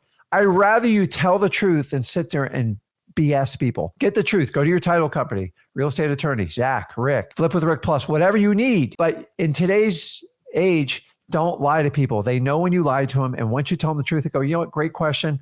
Let me get that answer. I'll get right back with you. Exactly. So you got to stop being scared. One old Greek philosopher type quote was, we suffer more in our thoughts and imagination than we do in reality. It's true. Totally true. 100%. The thought of talking to the seller and the what ifs, you suffer more in something that's not going to happen than what actually truly happens. And we got to stop doing that. The next part is we have to become relatable. I hate these like people in wholesaling that like, hello, my name is Zach Homebuyers. How are you doing today? Like, does that sound real? Like, no. Do you talk to your mom like that? And let me be honest, when you talk to a seller, you got to talk to your seller like you talk to your grandma or your mom. Hey, grandma, how are you today? Like, you don't talk like that. That sounds crazy. No, right? and people can sense it. Guys, we've come from a society that's been so fake, really, the last 20 years. People are looking for the opposite. So how do you beat this? Just be authentic. Yeah. honestly, it doesn't mean be an idiot. No. It means be the best version of yourself and help people out. But if you go, hey there, I'm here to buy your house and I'm going to give you the best deal possible. And like they go, dude, I don't understand. Who are you? Remember, people do business with people they trust. If you can't get that trust, I promise you, you're not going to get good deals. And so many people go in there and they try to imitate. I don't need you to be Zach. I don't need you to be Rick. Guess what? Oh. God only made one of you. I promise you, you have a unique ability that nobody else has. If you're funny, if you're empathetic, if you're really good at reciting numbers and like memory, use it because that shows your human emotion and that's going to differentiate you. I don't need people walking around with a bunch of robots like me and Zach. And the problem is we had this point where everyone was like, let's put on a jacket, let's be automatic, I'm higher than you. So you've got to find a way to look your seller in the eye. This thing up here, the worst thing you can do, don't talk over your sellers. How do you avoid that? Be yourself. Just be authentic. Educate yourself. Learn to talk to people. Learn the flow of words. That's what we're here about today. I agree. It's so ridiculous.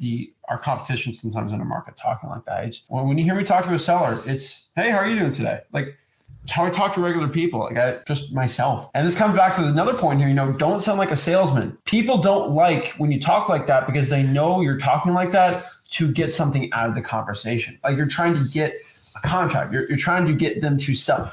Like it's salesy. I hate that stuff, right?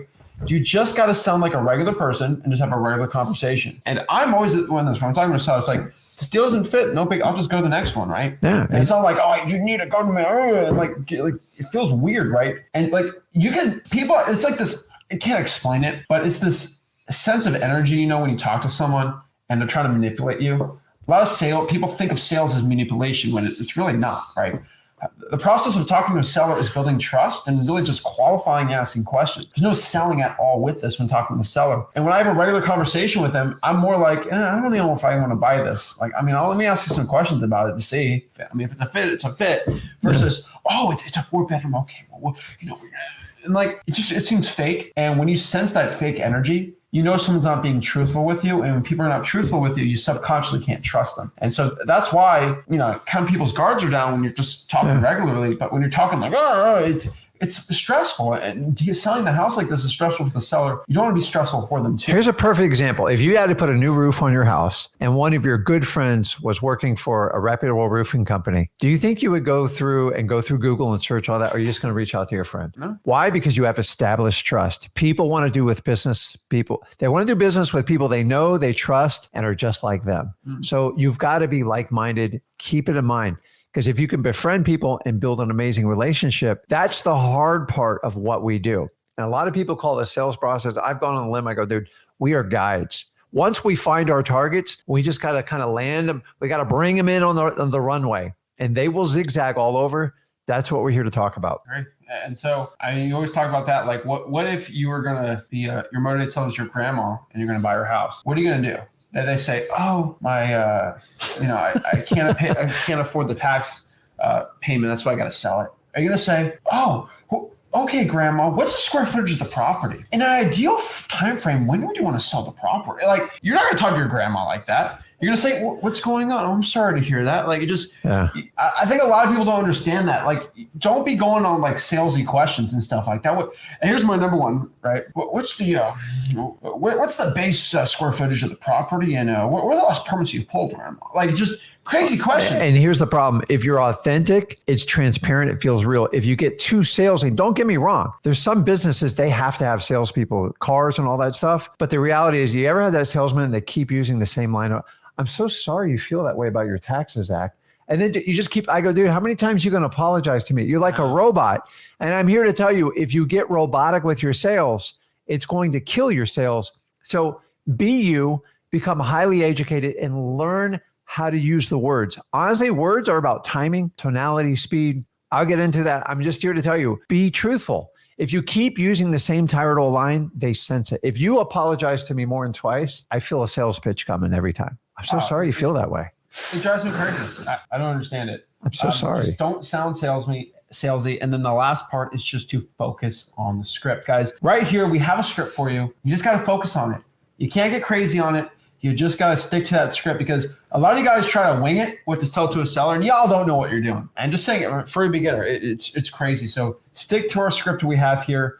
Let's break down our seller script, and it's pretty simple, right? We explain this in the same way. And guys, before we get in the script, I'm here to tell you, the challenge is a lot of you guys rehearse it in your head. You do it aloud, maybe in your home, in your bedroom, in your home office. But the reality is the minute you get in front of a seller, it's a whole, like you are now under what we call stress, tension, and you've got to practice this. Exactly. So let's break down the script. So the script is...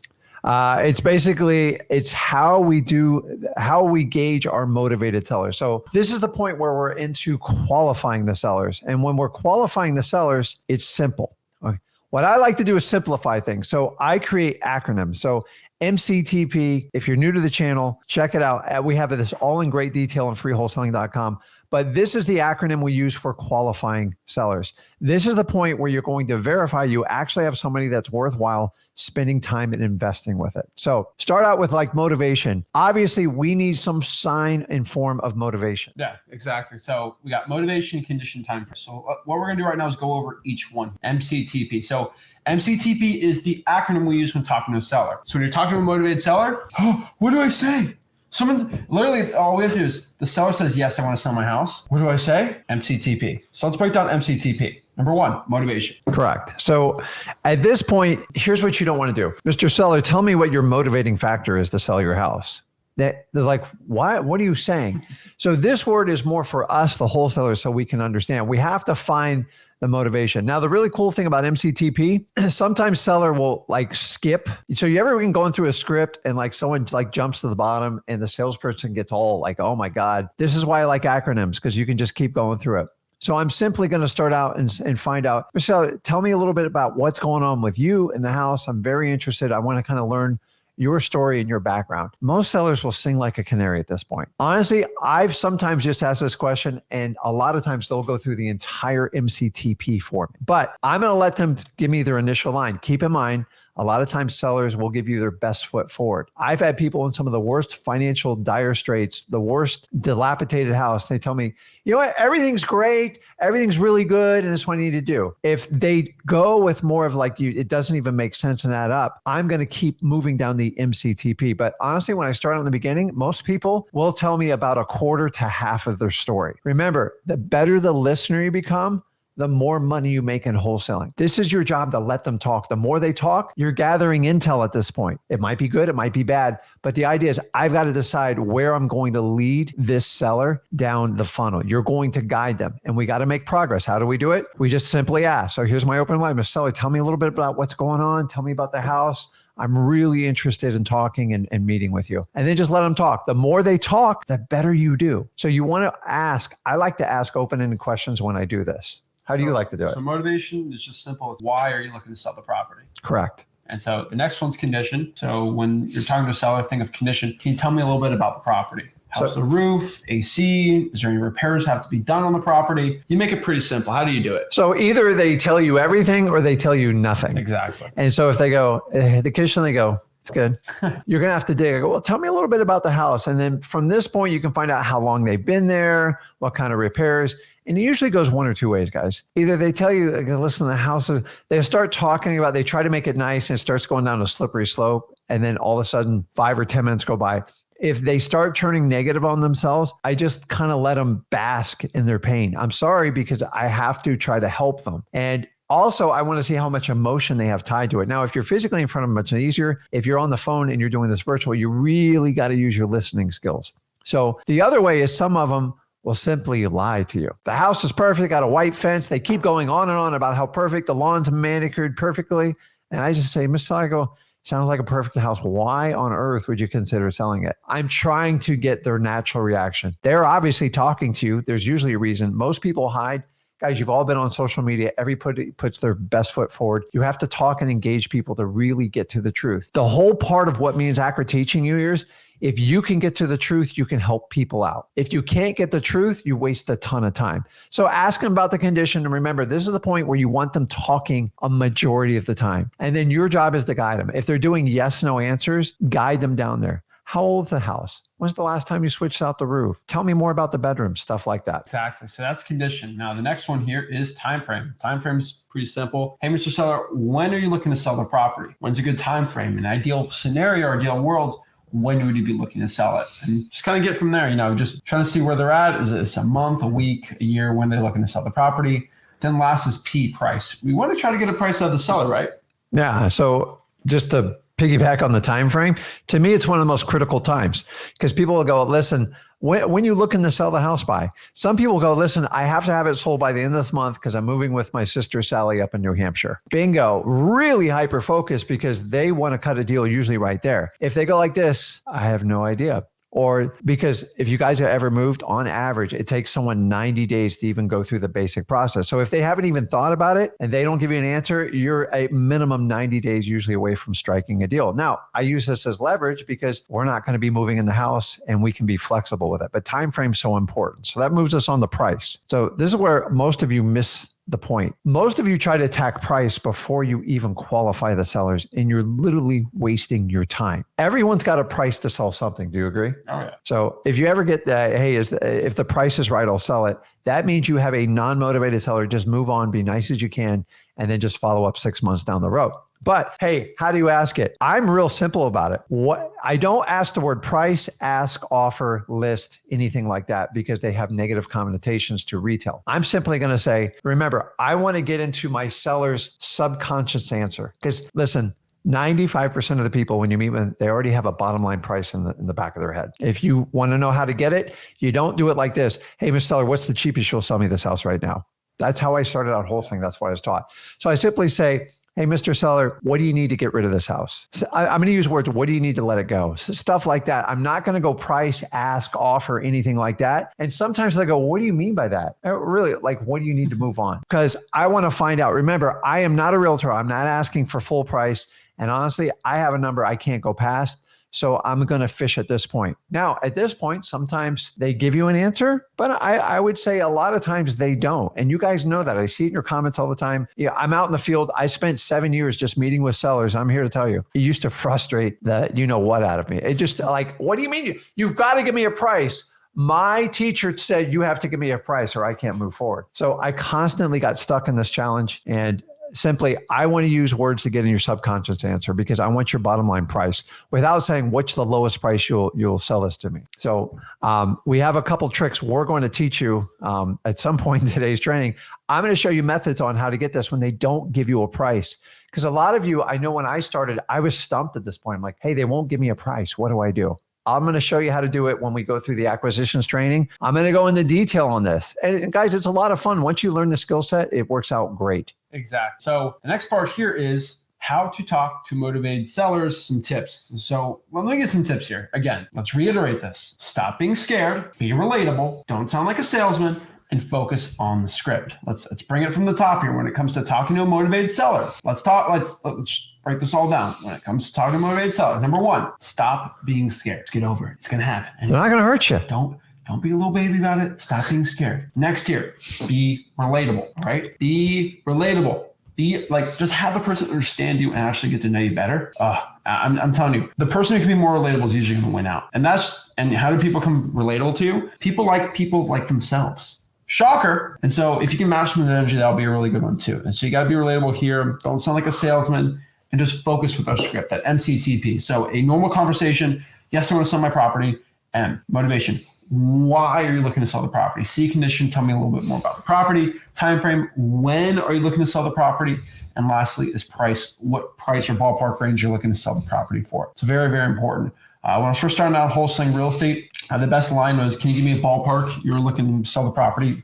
Just a rough range to help you out a lot. And so that's talking to sellers. And so what we really need to do right now is kind of do our full acquisitions breakdown. So you know exactly how to close motivated sellers. So I'm going to let Rick take the stage here, one of the best acquisitions people. But really quick, we're getting a lot of questions. Is this recorded? Is it live? Is it recorded? This is not live. It's not live. Guys, it's live. And so really quick, just to let everybody know, I love flexing on a guru because I'm live in the comments section. No, we're live. Here's time.gov. Sorry, I have to flex on the gurus. So can we stop with is this live? This is live. I'm doing this live. I never will not do this live. I'm here to help the people out. Okay. This is always a live thing. Ask your questions, network live in the comments, and we're ready to go. And so flex on the gurus in the time.gov. But let's Rick take it away and talk all about acquisitions. So get out. Those are smart. Oh, geez. Okay. So guys, acquisitions, I know a thing or two about this because keep in mind, I spent an entire 7 years door to door, basically selling everybody on wholesaling. And what I learned in the end, I wasn't selling, I was just guiding people because we are not used car salesmen, anything like that. I got no problems with it. I actually respect the industry tremendously, but we have to guide people. And just look at it like a runway. They go left and right. I got to kind of bring them in. So let's walk through it. I want you to understand this. He or she that cares the most about their seller will get the deal. End of story. If you lead wholesaling from, I want to help you instead of, I just want to make a crap load of money and run you over, that is the difference between what me and Zach do and what most people do in wholesaling. I don't have a huge sales pitch for people. I am extremely authentic and I constantly guide them down. And that's the beauty of wholesaling. Everybody's got a different way to doing it. If me and Zach gravitate you toward it, let's jump into it. So I'm going to pop up my screen here. So acquisitions, this is where we acquire contracts to sign properties so we can sell them for a profit. Now, you're not a typical salesman. I told you are a guide and we got you covered on what to say. Let's walk through it. And I want to show you how this works. So we're not salespeople. I tell you this all the time. I'm just going to keep going over. I'm like, I got to do sales training for wholesaling. I go, listen, if you have the same tired line every time you do it, the reality is there's only so many objections in wholesaling. And once you understand how to help people out, you can overcome any objection. You see, if you just want to memorize a line, you're going to fail eventually doing it. So we want you to be authentic. Most of what we do is about qualifying and asking quality questions. And once again, we don't sell, we guide. If you understand this distinguishing feature, you will do really well in wholesaling. If you want to come in and you want to treat it like used car sales, you're going to struggle. You're going to lose a lot of great deals. So let's clarify the difference between marketing and acquisitions. You have to understand this part. Remember, so marketing is all about finding and locating people that want to sell. Acquisitions is bringing that jet home and landing it and getting a contract, getting a motivated seller to sign a contract. And guys, we're not here to trick people. We don't lie to people. We're going to tell them the truth and we're going to help them. Pretend you are helping out your grandmother. If that gives you a vision, that is the type of person you have to help. Because if you don't, I promise you, someone's going to come out of the woodworks, usually a family member, and blow you out of the water. I've seen it so many times. If you don't treat your sellers and take great care of them, your deals will fall apart. I see it all the time.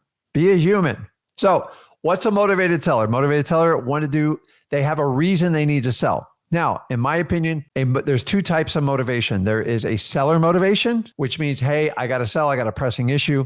I've got a foreclosure. I got a code violation.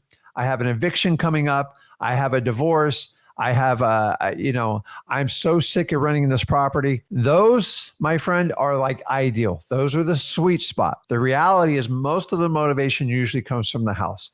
Somebody has a house for 20 years. They never put a nickel in it and they desperately want to sell because the house is a piece of junk, but they are not truly motivated and you have to weigh. Now, if you have a motivated house and a motivated seller, it's gold in wholesaling. But the reality is usually most of my leads, and I've been working the business over 20 years, we have motivated houses. People want to sell it, but they are just not quite motivated. How do we overcome that? It's time and follow-up. So remember, if you ever get both, someone has a foreclosure, the house is, they got to get it sold and the house is in rough condition. Usually, if you just guide them simply down this process, it's usually very easy to get a great wholesaling deal. But we got to follow the rules on how to do wholesaling. I'm here to show it to you. The next one, the conversation, dude, it's all about confidence. And you guys, you can't go to your local grocery store and buy confidence, because if it is, I'd send every one of you out there to get it. Confidence is just a head game. It's just a head game. I've seen people with all the confidence in the world with no skill sets at all, and it like blows me away. You put confidence and skills together, that is the unmatched parallel in wholesaling, and that's what you need to learn. Confidence without skill set, you just talk a lot. You don't get anything done. Confidence with skill set, you can apply it and people believe in you. Why do people gravitate towards people that they feel they can lead them? That's how bosses come. This is what you need to do. You have to lead your sellers. You are a guide. What makes a guide great? If you've ever gone on like a guided trail at like a national park, they know every nook and cranny. They're just very good. But actually, most people don't understand this. The guide, they know all about the forest and like all the rocks and the history. But a great guide's one who interacts, builds great rapport, and talks to people. Because usually a good guide gets tipped at the end. If you don't have a great conversation, I don't care how educated you are, people will move on. And the confidence just bodes over it. When they answer questions, they respond without and a but. You have to believe in what you're asking. And if you don't believe in it, you have to find a way. A lot of people go, well, Rick, haven't done a deal yet. How do I get confidence? Confidence is something you earn, but you have to earn it internally first. And then once your deal comes to fruition, it's like rocket fuel. It's unbelievable, but you're going to have to take a leap of faith and you have to become confident in yourself. This is why I'm here today showing you how to do this. I've taken the financial burden of learning wholesaling out. So always starts out like, who am I? Hey, my name's Zach Ginn. My name's Rick Ginn. He's got his name up there. He didn't switch me out. Me and my partner's looking to buy houses in the area for cash. That's it. So I'm helping you with the confidence because you have a team around you. You can use sellmypaper.com. You can work with them, but don't ever be the person out on the island because people are like, how do you do this all by yourself? So, hey, my name's so-and-so. We're looking to buy houses in the area with me and my partners. We would love to find a house in this area and buy cash. Remember, you got to find the motivated sellers. Now, what do I want? I just want to buy houses for cash with my partner in Phoenix and Oklahoma, and not that's a state, Houston, and it kind of go on. You kind of put your city in there, and it works. Guys, hate to tell you this. This works in every major market out there. We just got to make sure we have buyers for our product. So why I want it? My partner and I like to buy houses for rentals.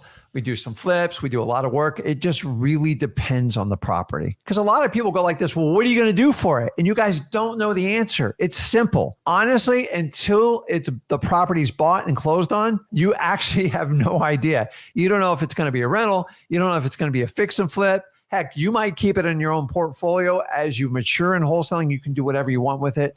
And so many people are like, do I tell them I'm just wholesaling the contract? No, because you don't know the outcome. Because most likely you're not the buyer. You're going to sign it to your cash buyer, and you don't even know what their final intent with it is. So you don't get pigeonholed. Use this line. It works really, really well. Now, I've always said, God gave you 2 ears, 1 mouth. That the writing's on the wall. Either use it or don't. I'm here to tell you, you've got to listen. Listening. If you talk too much in wholesaling, you're going to talk yourself out of deals. The more the seller talks, whoever talks the most gives up the advantage. Why? Because I am just consuming every piece of word you're giving me, and I'm contemplating a plan on how I can solve your problem. If you don't give me information and I talk 80-90% of the time, you usually freak the sellers out. You don't know what your seller wants until you ask them. How do you get that information? They actually have to talk to you. How do you let them talk to you? Shut your mouth and let them talk. I'm telling you guys, this is one of the key distinctions. I talked way too much when I did wholesaling. And once somebody sat down and said, Rick, just shut your mouth and let them ask a question and shut up. Why do we talk in between gaps? Because you're uncomfortable. Why do we do ums and buts? You're trying to buy time. Why don't you learn the skill sets, ask a question, and shut your mouth? Silence is one of the most powerful closing tools you can ever have. Why? Because it forces your prospect, your lead, to respond with data. Once you have data, you can assimilate a plan. The more you know about your seller, it's much easier to help them out. If you don't know anything, you're going to try to give them a cookie cut plan. I'm going to buy your house 70 cents on the dollar and get it done. They don't want to hear that. You've got to ask the questions. Use your ears. God gave you 2. Okay.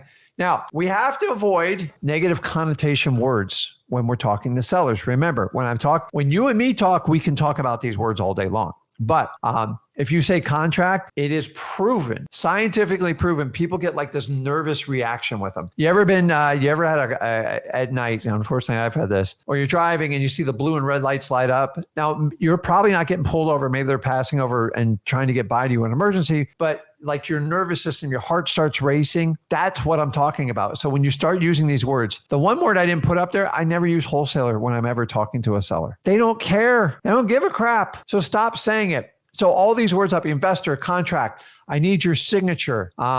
We need to use replacement words for them. and I will show you those replacement words.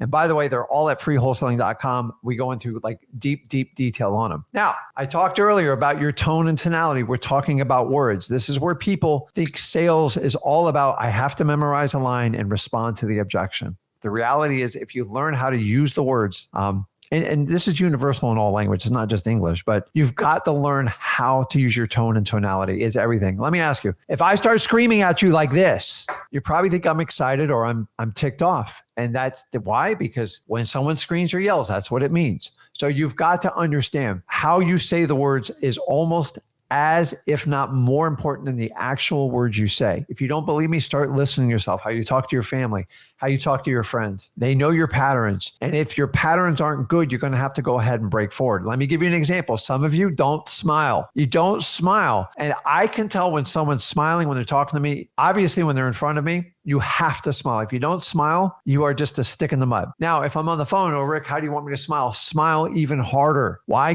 People can feel it's an energy. I don't know how to equate it to you.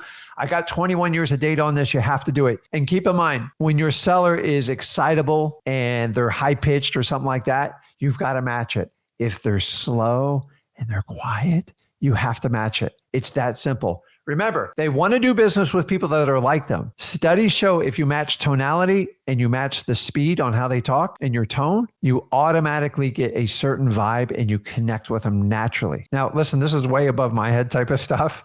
And I would love to talk to someone more about this, but I'm telling you, it's true. I've tried this out. A lot of you skip this part right here. Refer back to the acquisitions part on this video and make it come real. Now, how do I build trust and rapport with sellers? Okay. We can use the Ford method. A Ford method is just a way. I'm going to use this method when people are not responding. Now, when someone's responding yes, no questions, you're not asking open-ended questions. You're going to have to dig further. Some people love to talk. Some people don't talk at all. Remember, you are a guide. You've got to walk them. So if you start to getting yes, no answers, it means you're not getting anywhere. You're not getting any data and you're doing more of the talking. So ask an open-ended question. If you remember Ford, this is an old sales technique. And to me, there's a certain time and place for this. When they stop talking, go this. So it basically, you walk through it and it's an acronym, just like MCTP is. Ford. It's not the car company. So F is for family. O is for occupation, R is for recreation, and D is basically their dreams. Ask open-ended question. Just think Ford. They're stuck. They're not talking to me, Ford. So you should already talk about the family. Hey, what did you do a living? Especially if I have old people and you ask them what they did for a living, dude, sit down. Dude, they love to talk. People are so proud of what they did. I'm proud of what I do. I'm proud of what my son does. This is human nature. They like to brag about who they are. Remember, you have to lose your ego in wholesaling.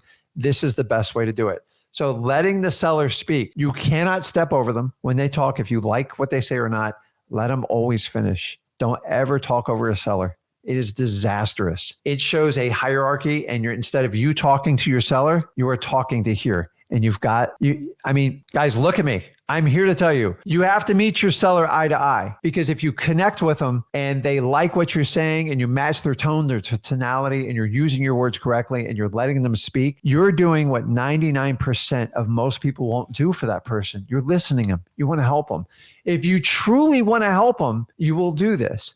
If you think you're a know-it-all and you know everything and you're going to stick it down their mouth, I'm coming in right behind you and I'm going to gobble up that wholesale deal. People go, Rick, you spend way too much time with people. I go, look at the amount of deals I do. How much do you think I get paid an hour? Like, come on, let's go. Okay. So I'm telling you guys, and then I already talked about whoever cares about the seller the most gets the deal. One of the truest statements I've ever heard in my life. And I live the statement. I'm an empathetic person. That's the DNA I got. I use it. Remember, we talk about the highest skill set God gave you. I'm just an empathetic person. Sometimes it actually is a problem for me because I do feel for people's problem. I want to help everybody out. Yeah, I love this business. It's changed my life. It's changed my family. And I want to help as many people as possible. So you got to care about people. But remember, you're still running a business. If the numbers don't work, you got to be willing to walk away. We'll talk about that later. So the last thing on this is you got to be authentic. Me and Zach talked about this earlier. Be you. I told you I'm empathetic. I care about people. It's natural for me to connect with people. Honestly, I over-connect with people. And sometimes I have to disconnect from a lot of people. But the reality is if you just be yourself, don't try to be your favorite wholesaler, your favorite influencer. The world does it. Like, we need you. We need you. And people are like, how do I be you? And if you're you don't have to act. You don't have to pretend. You can be you and you can get plenty of deals doing that. So this one right here, I'm going to back up before I even put this one on. Let me take this off. Guys, when it comes to wholesaling, one of my big 21 years plus things I learned is remember, our outcome is what? To get a yes. That's our goal. We want to get a yes. I'm here to tell you, I'm okay getting a no. I'm actually a yes or a no is actually a good outcome. The reality is most of the time, if you don't have training, you know what you're doing, you get a maybe or I'll get back to you. This is what we call the friend zone. And it's literally torture. You don't want to be there. Nobody wants to be the backup prom date. So you have to set things up. A lot of people call it framing it. Me and Zach like to call it conditioning. We're talking about conditioning the seller. And here's how you prevent from being in the friend zone. You ever been in the friend zone? It's kind of a high school place. Now you're a grown adult and you're back in the friend zone. This is where they want to be friends with you, but they don't want to date you and they don't want to marry you. Okay. I'm looking for a commitment. What's my commitment? Yes. If I get a no, be okay with it because they're saving you a ton of time. So how do we do this? Let me go forward. Conditioning sellers. It is an absolute must. I don't let anybody go on my appointments without doing this. So I put this up there so you guys can save this. And it simply says just like this. I do this on the phone before I come out and I reaffirm it if I go on a physical appointment or I do a virtual appointment on the phone. It says, listen, before we take a look at a house, I don't want to waste your time. I'm usually busy. I usually only come out to look at the property once. So before I come, I just want to make sure you're ready to make a decision. Either it's yes or no. Either you love working with Rick and it's a yes, or I don't like what you're doing and it's a hard no. Either way, I respect you. And at the end, I will do whatever I have to do to help you get your house sold. You have to condition them. Because if you do this, you have to make a decision, yes or no. Now, a lot of times if they don't want to make a decision, they'll tell you up front. And then sometimes you have to wait. And sometimes it takes time and circumstances to change it. But keep in mind, if you don't precondition the statement and you get to the end and they go, well, I have to think about it. Or I go, well, listen, John, remember when we talked over the phone earlier and before I met you here today, we agreed we would make a decision today, right? And you just wanted to meet with me, see if I'm going to qualify, see what the offer is going to be. I think we've established all that. What is it that's making you uncomfortable at this point, and how can I help you solve that problem? You see, most of the time, if you do this thing up front, they're going to honor their word because they made your word with you and they can't hide behind it. So they're like, you're right, Rick, you told me, you need a decision. And then usually you can, and what I do is I use this to help find out what's holding them back. So at this point, it's usually one or two things. But if you don't do this preconditioning statement, you can be a backup, you can be a second fiddle, and I don't want anyone to be stuck in this. This right here took me a good 4 years to learn this. Once I did this, it was a complete game changer for wholesaling. Why? I got much more decisions. And guys, I'm okay getting a no because sometimes there's just some properties don't work. Honestly, I'm going to get a majority of no's, but maybes, it's like the poison pill. You don't want to take it. So guys, when it comes to the appointment, it's real simple. On the appointment, I'm talking about these are physical. We'll talk about virtual. Walk around the house, point out anything that's an act like you're buying a car. I know that sounds weird, but like, how do I go on and check out the house? Remember, at this point, you should already have an idea of the condition of the house. At this point, you're just going to verify it. And unless something crazy sticks out, 9 times out of 10, you know exactly what you're walking into. Now, the appointment really, once again, this is to build that rapport and make it a huge connection with you and your seller. This is the point you're going to do it. And remember, here's one of the biggest problems I'll tell you guys right now. As a new wholesaler, a lot of you you'll build amazing rapport. Most of you don't have problems doing that because you're naturally nice people and you like to connect with people. It's normal. Nobody wants to headbutt and fight. But the reality is you have to get to the negotiation. And what's negotiations? It's all about tension. How do you dissolve the tension? Most of you just keep talking. So I used to sometimes go on and on. Now, the problem is if you talk too much and you stay in that rapport zone, you will discredit yourself because you're not doing what you told you were there to buy the house. And if you don't get to the point, the seller's like, you're making them nervous and you're creating tension. So you have to get to your closing line. I call it the transition statement. And so if you find yourself talking too much and you don't want to get to the negotiation, just do like this. And Mr. I could talk to you all day about the kids. You know how much I love spending time with family and going skiing, but we are here for a reason. Do you mind if we talk about the house and figure out if we can do a solution for you? That is your transition statement. Now you're going into negotiations. And if you understand that, let me back this up. If you understand that, because guys, I've been doing this 21 years. I'm here to tell you a lot of wholesalers get stuck in the rapport zone. If you stay in it too long, it's going to be a problem. Another line you can do is like, Mr. I got to tell you, when we're done talking and buying your house, I always precondition them. We can carry on this conversation afterwards. So you get them excited, like, oh my God, I would love to talk to you more about Rick. Let me tell you, when I find the guys that want to talk about like fishing and old cars, piece of cake. Sometimes I have to talk about things I don't know a lot about. And when I don't, so sometimes when I deal with females and it's a subject I know nothing about, I make it as an opportunity to let them teach it to me. That people love talking about their hobbies. Think about the things that brings you the most joy in life. And if someone like comes to me, I go, well, tell me more about this crocheting. I'm just going to listen. I'm going to be a sponge. Doesn't mean I learned something about it, but people love to talk. So we want to get to that closing line. This is one of the biggest problems people get hung up on. So we go to the low ball. I call it the go for no. We call it the low ball. Why do we do this? I do this to protect you as a wholesaler. Why? Because the number one problem I see with wholesalers today, most of y'all pay too much for the property. Why? Because you want to get a yes. And what happens when you want to get a yes? You're going to get one. All yeses are not good in wholesaling. And I'm going to show you why. Because you're so nervous and you're so scared, you just want to get a yes. And if you do that, you're operating as a realtor. You're not operating as a wholesaler. And I want you're so scared of getting a no. But remember, the best cure in wholesaling is to get the property for the lowest possible price. How do I do that? Go for no. Stop going for yes. Let me show you how to do this. Now, here's the psychology around it. Most of you have an MAO, maximum allowable offer. So say a property is worth 200 and you go, I'm going to offer 170. So you offer me 170. I go, oh, no. I need 220. I'm like, 220? I thought you said the house worth 200. What happens is you have your bottom line number and you have your MAO.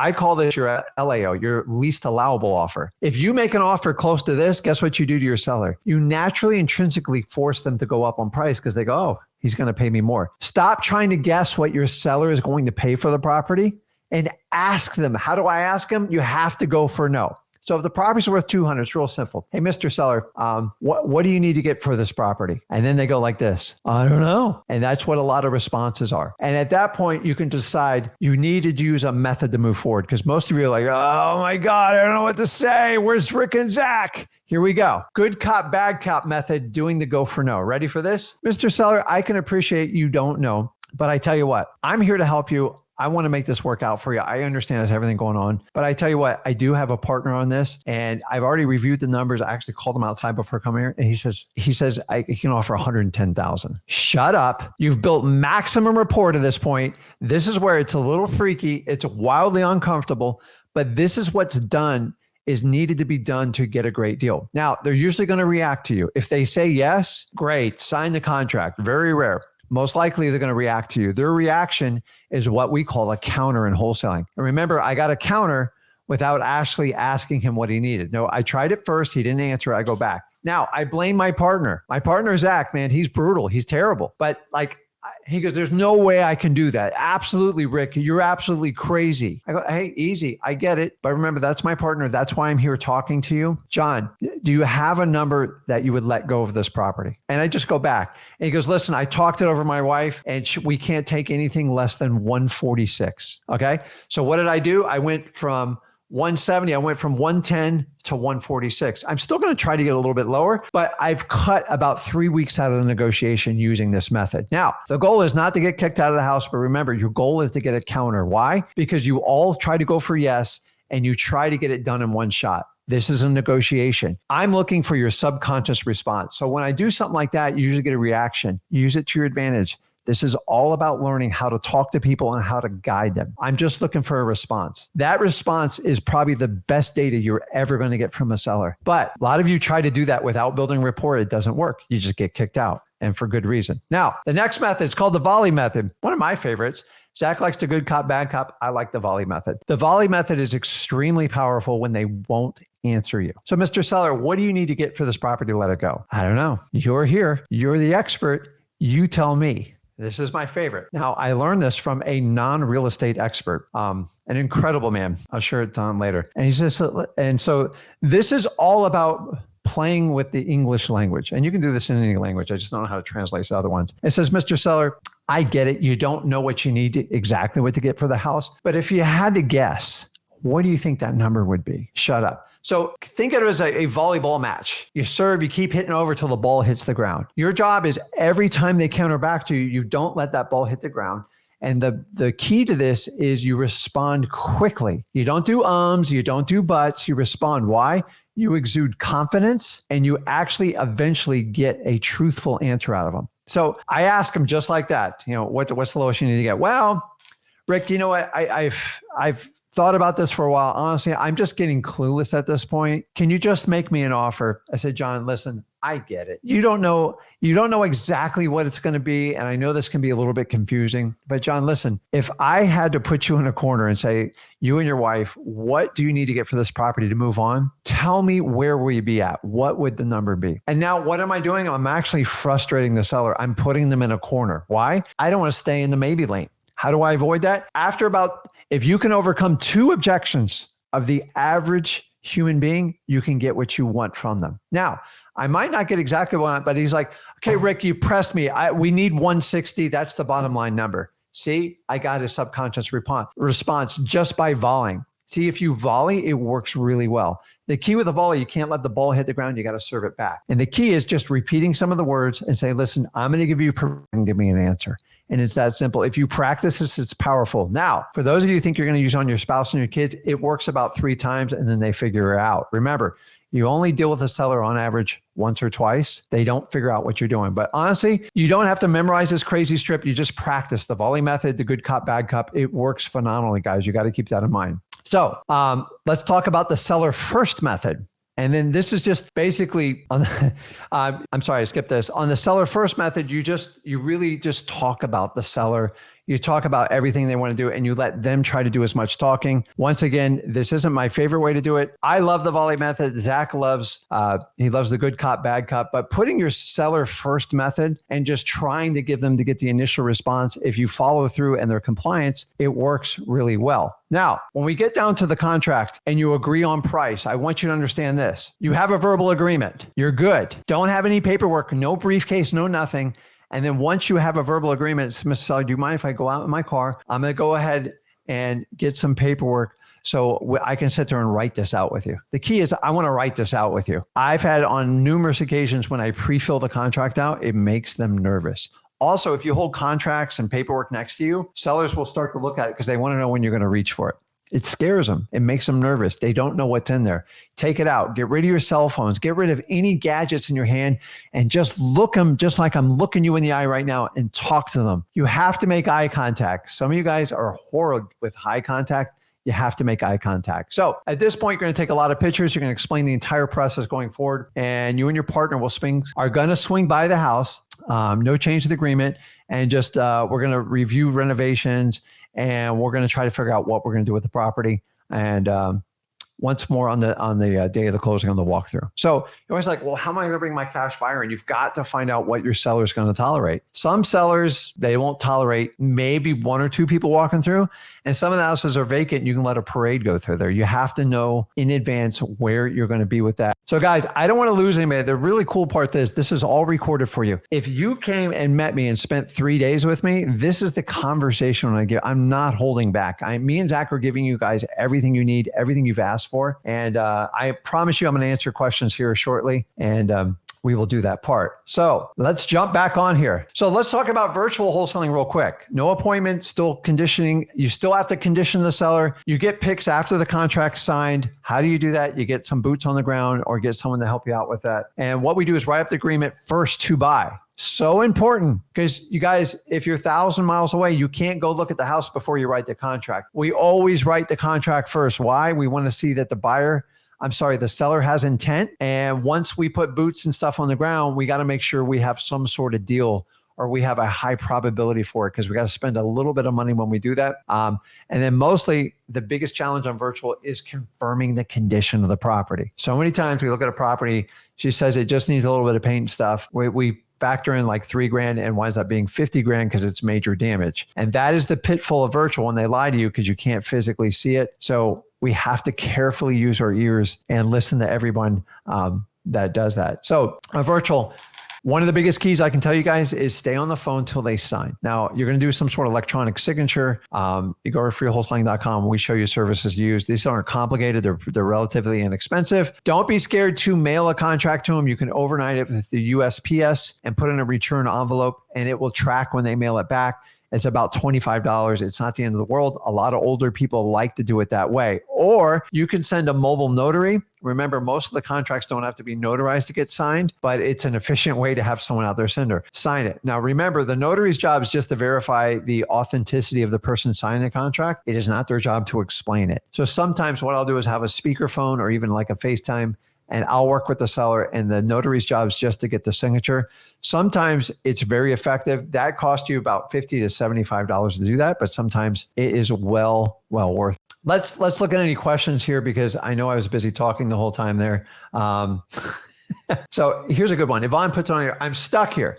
Locked in a price too high, need to renegotiate the contract. This is awesome information. So I'm going to give you a quick tip. So when you do this, I want you to understand this. Unfortunately, this is a common error in most wholesalers. I start out doing this, and most of you will do the same thing. Hopefully you use the go for no method, and you can prevent this. It'll save you a lot of time. Now, you got to renegotiate. You have two strategies. If you're way off on your price, I mean like $50,000 apart, you really screwed up. What I want you to do is call the seller and say, listen, where do I send over the cancellation of contract? And shut your mouth. Why? Once again, we're using the go for no method. We're looking for a reaction, a response from the seller. If they go, yeah, go ahead and send it over, we'll go with that. And they go, oh, wait a minute, why? I need this thing closed. That is the perfect bridge for you to renegotiate any contract. End of story. Now, if it's close, 5 to 10 grand, I'm going to call up. I go, listen, Sally, I looked at the property with my contractor and we missed a few things. Do you mind if I go over them? Because I have to account for this stuff because you didn't tell me about it and I missed it. Listen, the good news, I still want to buy the property. We just need to make a slight adjustment. Are you open to that? Bam. That's it. Yvonne, use those exact lines and you'll learn them. Guys, go back and watch this video. I'm saving you 21 years of dealing with every human situation possible. And I have failed on a lot of them, but over time and experience, you learn what to say to people. And that's why I have my mission to teach as many people as possible about wholesaling. But I applaud you for making the effort. It's okay if you overpay, just let's fix it. And here's what you want to do as a wholesaler. You just don't want to keep repeating the exact same problem over and over, because that's where you're really going to have challenges when you do it. And I want you to understand. So back to it. I missed it on the first method. So sometimes I get brain fog on it. When we talk about the first seller method, this is it. So a lot of times, sometimes you guys have multiple people chasing down a seller. Please let me know in the comments if you ever run across any competition on your wholesale deals. I want you to understand, don't fret it. Remember, you have to be extremely different than everyone else. Me and Zach are teaching you the skill sets on how to set yourself apart from any other wholesaler or realtor out there. Now, when we talk about doing the first method, if you guys ever watched Ricky Bobby on Talladega Nights, he told his son for the longest time, either you're first or you're last. Okay. Does that make sense to anyone? Either you're first or you're last. And at the end of the movie, he says, son, I don't even know what I was talking about. You there's first, there's second, there's third. No. Me and Zach subscribe to the first and last. So if I have competition, they go, listen, I got 3 wholesalers coming by and a realtor. I say, Mr. Seller, what time's the first appointment coming by? 10 a.m. I go, I tell you what, can I at least meet with you first? So I'm going to go meet with them first. Whoever meets with them first makes the best impression. It's about making an impression. I'm going to find out when their last appointment is. How do you do it? You just ask. My last appointment's at 2:00. It's fine. I'm going to wait around the block. And at 2:15, I'm going to wait till that person comes out. And then I'm going to go in and I'm going to talk to them. And then they're going to give me all the information, all the other offers. And at the end of the day, remember, I never pay the most. I tell all my sellers that. But I'm going to care the most, and I'm going to make sure this gets done for you.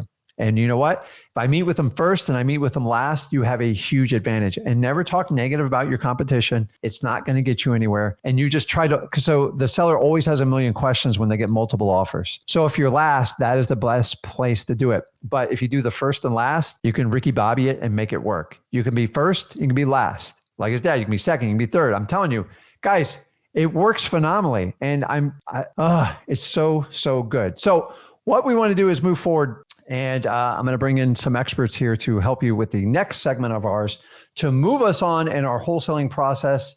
If you have any questions, pop it now before we swap out here. And I want to, let's see here. I missed one here too. Okay, we're going to save that for the comping section. Let's see here. So if you have any questions on acquisitions, you can throw it out now. And I'm going to bring my partner in here and we are going to keep on going here. So let me see here. There's lots of questions in there. So we basically, at this point, we've gone through the entire acquisitions process and we need to help. I'm trying to look here. All right, I'll look. Okay. What do you tell the seller and buyer each contact and the time frame between the purchase and sale and the time of the closing? So what do you tell the seller and buyer each kind? So they're two separate conversations. We're going to talk about the dispo side here shortly, but the most important thing is always going to be to your seller. A lot of you guys sign contracts and then you all complain about sellers ghosting you. You can't ghost your seller. You have to be available to them. You have to talk to them. What I like to do is just reaffirm them. And here's what I tell them. I tell you what, great. We have an agreement. We're going to go ahead. I have all the paperwork. I'm going to give it to my title company, ABC Title, and Judy at the title company is going to reach out to you and she's just going to confirm some things for you, that you're selling the property and then they got to get some information to pay off your mortgage company. And that I find reaffirms your sale. It also lets them know you're legitimate and you're most at risk in your first 24 to 48 hours when you sign a contract. Because what happens, if you don't talk to them in 2 to 3 days, they start to get sometimes like remorse. And if there's not someone there to answer your question, you have a problem.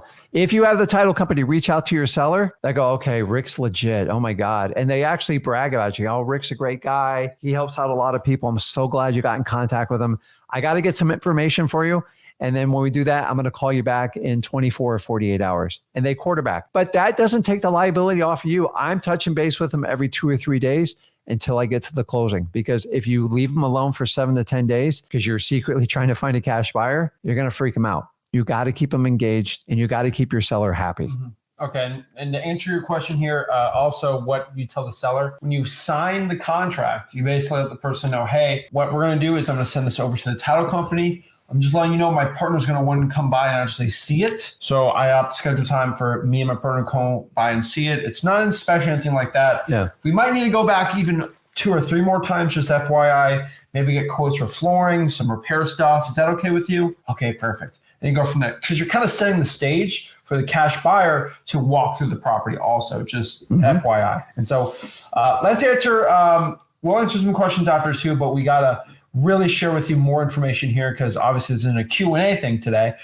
So let's kind of break this down and get more into the cash buyer side. So let's talk about cash buyers dispositions, guys. Cash buyers dispositions, this is basically the process of selling your wholesaling deal when we get it locked under contract. Now, what I have personally found with cash buyers, so there is a tier list I've found with most cash buyers. And this tier list is interesting, but it's one that's completely true. Cash buyers can be pretty much categorized in 5 levels. I call the ones that buy the most houses, they're what we call slumlords, more or less. They own a lot of properties and they rent them out like it's insane. And a lot of them just buy and rent them out. Institutional buyers, stuff like that, they usually pay the least per deal. Now, you get to the next level, which is kind of like the high-end flipper, someone flipping over 20 houses a year. They're pretty good. They'll pay less than the medium level flipper, but they'll pay more than the slumlord. And then you have the medium level flipper doing maybe 1 flip a month. And then you got mom and pop flipper who's going to do 1 to 4 a year. They'll pay way more than the medium and high level flipper just because there's a lot less savvy and they will be able to stomach less of an ROI. And then my favorite are the fresh out of the seminar flippers. Those are kind of my favorite. They just went to a house flipping seminar and now they're willing, I can make 5% in a month. Whoa, right? And they're nuts. Those are one of my favorites too. And I always get asked, always about how do I find the fresh out of the seminar flippers and all that. And we're going to break it down, but Facebook groups are going to be one of the best ways to find them too. But what we found with cash buyer tiers, there's basically 5 tiers of this, from paying the least to the most. And they're all pretty easy to find, right? Yeah. I mean, they're, listen, guys, this is true, this hierarchy. My favorite person is someone fresh out of a seminar or someone that just wants to fix a house up for their family and the dad's handy because he can pay more because he's underestimating what the cost is. Remember, everyone makes a choice when they buy a house.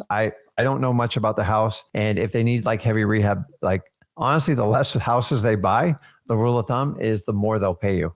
Why? Because some of them are going to live in the house and do that, and they don't have to figure it out for 10 years. And I'm fine with that. It's not our job to tell you what to do with the house. Our job is to find motivated sellers and put them under contract and present them to cash buyers. Exactly. So those are the tiers. Now, the question is, how do I actually go out here and find cash buyers, right? And so a lot of these are going to be cost money and a lot of them are free. Now, these are all of them, right? You can go to Craigslist, find them. They're not my favorite way, but that is a way. You can go to Facebook groups and basically find them. I'm going to show you kind of in the next slide my script for finding Facebook group cash buyers. We can go to Facebook Marketplace and find people looking to sell properties that they have or rent out properties. We can cold call cash sales, basically using a service like listrei.com, zachginn.com, dmzach.com of just cash sales, and actually calling these people up, seeing if they want to sell the property. We're actually going to do that today. That's going to be pretty exciting. We can go to local real estate investing associations. Not my favorite, but it's a way. And one that's really working lately really well is going to be realtors. Realtors,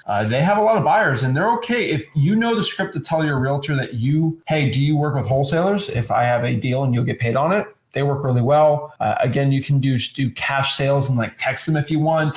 Listrei.com is one of my favorite ways to do it. Hedge funds is another good one too. Now, some markets don't work well with the hedge funds, some do. You can either JV with other wholesalers or JV with us. Sellmypaper.com, right? So if you guys need help selling your wholesaling deal on the dispo end, I practice what I preach. I'm pretty good at getting deals sold. Sellmypaper.com, do it around the country. So just wink, wink. But also what you can do here is you can kind of run Facebook ads, Instagram ads. I'm not the biggest fan of it, but that is an option. And then one of my other favorite ones is just going after new real estate agents, like brand new green ones, usually like really young ones too. That works really well. But realtors they're very underrated source of cash buyers. Yeah. I mean, you guys, a lot of you go, wow, realtor is going to cost me money. I'm just telling you, I thought that too. They're going to cost me between 3 and 6%. They actually make you on average 15% more. So you're going to get a 10% bump by using the realtor. And what I love about the realtor is I don't get the drama. The realtor just wants their commission check. And a lot of these properties, when the realtors represent the cash buyer, they look at it, meaning the buyer's technically buying it sight unseen on the realtor's word, and your hands are completely clean. You get a little drama from the realtor, but like it's very minimal. And honestly, I would pay, it's worth the fee because you don't have to go through realtors the ones that represent cash buyers, they do not waste time. They're extremely efficient. And what happens though, they go, hey, listen, if you find anything else like this, give me a call. And when you go, the second one goes even faster. On average, when I use a realtor, my deal sold between 10 and 14 days. I've had it done as little as 7 because we don't have to go through the usual hurdles we have to do on a typical cash buyer. Exactly. And so that's how you find the cash buyers. Now, what are kind of our cash buyer list building rules? I would say you're going to want quality over quantity. And say this a million times, 5 amazing, highly qualified cash buyers is always going to beat 3,000 bad ones, right?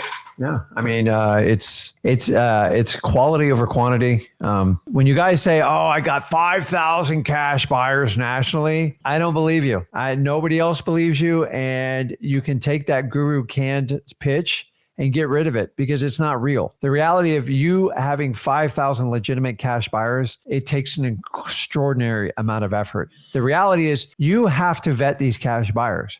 And if you had just 5 high quality cash buyers that gave you a proof of funds that's ready to go, you were better off than the guy who has 500. Because if I have 500, guess what? 498 of them are other wholesalers. Period. You're wasting your time. And that's how you get in trouble in this business. When other people try selling your deals and everyone's trying to ride off of you, you need cash buyers. I have nothing against doing JV deals with wholesalers, but we need to be transparent about it when we do it.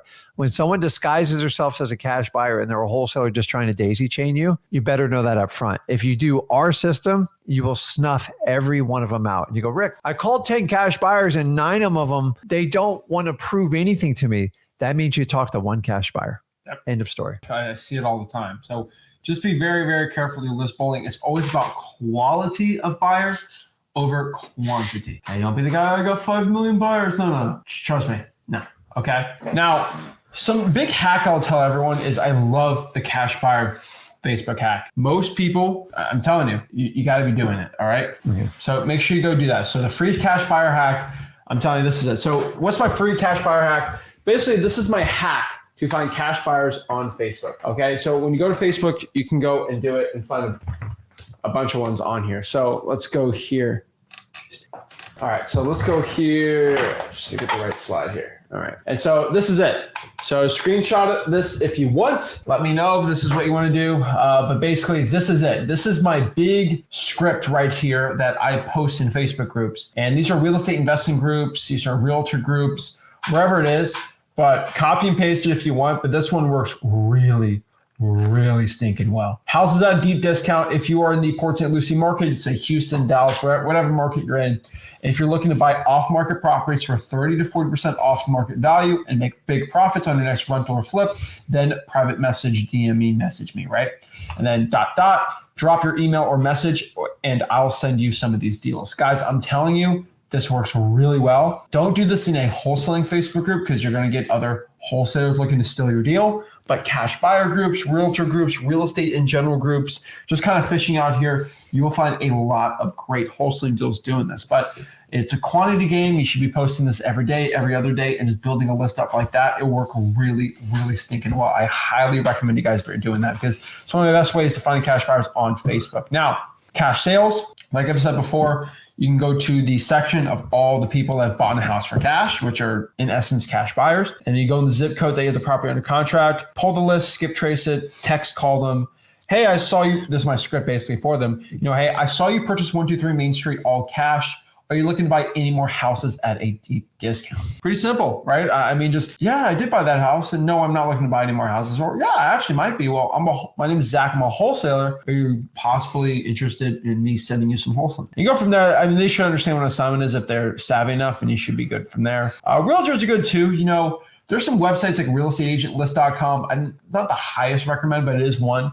You can pull all realtors in the area, get their emails, phone numbers, and cold call them. I do like actually going back to cash sales and then going to the buyer's agent of the cash sales and calling them. So you can just use like listerari.com, dmzach.com, zachdata.com for this too. Ask if the realtor has any cash buyers, explain who you are, and then basically see if those realtors actually want to go out here and send you some of their deals. And it works pretty well. I mean, send some of your buyers. And what I mean by this is go to like listerari.com, dmzach.com, zachdata.com, go to cash sales, look at the buyer's agent, call the buyer's agent on like PropStream. It's actually like free. You can go there and say, hey, are you the buyer's agent for 123 Main Avenue? Yes, I am.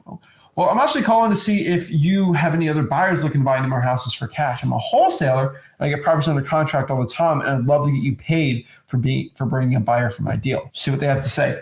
Most of the time, if they're good, they'll say, oh, yeah, perfect. Yeah, I'd love to do that, right? Sometimes they say no, and they actually don't. So you just got to be very careful here and just understanding that. But they work really stinking well. And so if you have some money, and I'll tell people like this, this is the wrong one. That slide get in there. That was the wrong slide. Sorry about that. So title companies. So that's how you find cash buyers. Let's kind of talk about title companies. There's about 4 main questions to ask a title company when you're looking to vet them, right? And let's kind of break this down right here.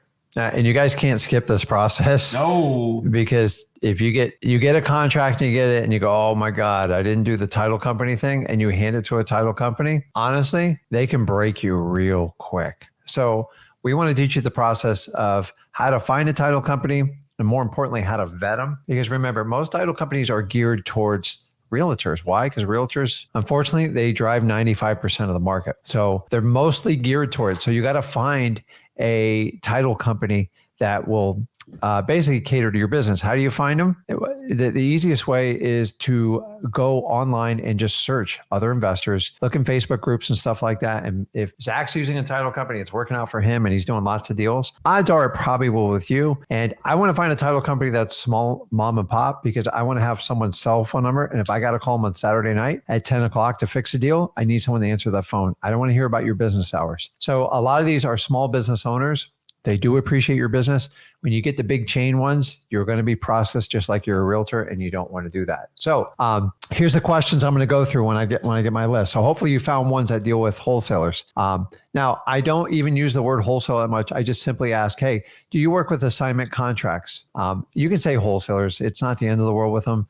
And once again, I'm looking for the response to it. And if they go like this, what's that? You're in trouble. You're in the wrong place. Get out, pull the exit side, like pull the ripcord, get out of there. It's going to be a problem. Some title companies don't like dealing with us. They think we're risky. They think we're crazy. It's just their opinion. It's not law. It's not anything like that. Just move on. The next time I ask, how many wholesaling deals have you done in the past year? I'm asking as a company. Some of them don't have to share that information. They're like, listen, I do it all the time. I can rattle you off like 6 investors I dealt with this week. These are the type of companies I want to deal with it. Next one, really important.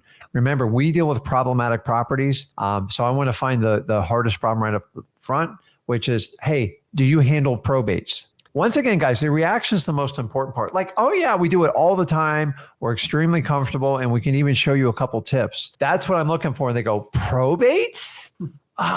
Well, you have to wait till that probate's done before we'll even process the title. Once again, listen to the response. You're not selling anyone. You're literally just going through a checklist. And then basically, who's my contact person? I need someone I can touch 7 days a week, not 24/7, but anytime that sun's up. And then I like to have someone's cell number. I don't want an office number. I would use the office number during business hours, but I want a cell number in case there's a problem. A lot of times we have contracts over the weekend and we need to get questions answered. Now, if you're doing business with them, they don't mind doing it. If you're just sucking information and not doing it, it's going to be problematic. Guys, these simple questions you ask your title company will make or break you as a wholesaler. Now, the problem is if you say you get excited, you get a contract and you skip this and you just hand it to your local title company, it's going to be a problem. I'm just telling you, like, anytime I've used anyone outside of my own title company, it's tough. Remember, they're on your side. And I know the title company is supposed to be neutral. Their job is to facilitate the closing for the seller and the buyer.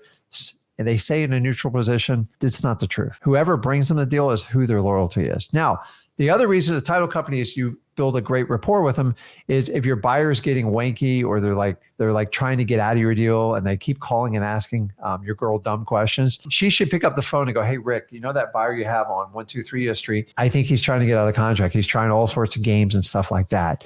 And once you have that relationship with your title company, like when it comes to your assignment fee that's going to be placed on the HUD, 9 times out of 10, if you've conditioned your seller right and they're all they want is their money at this point. Rick, I just need my $100,000. Now, if the title company goes, look, Rick's making $35,000 off, are you okay with it? That's what you're going to get if you go to a foreign title company every time. So I want you to understand that you have to ask these questions. If you don't ask these questions, you're going to find out the answer at the most ill-opportune time when you got your first deal. Guys, there's nothing like that first deal and you got it on. If the title company destroys it at the end, to me, it's the most painful process.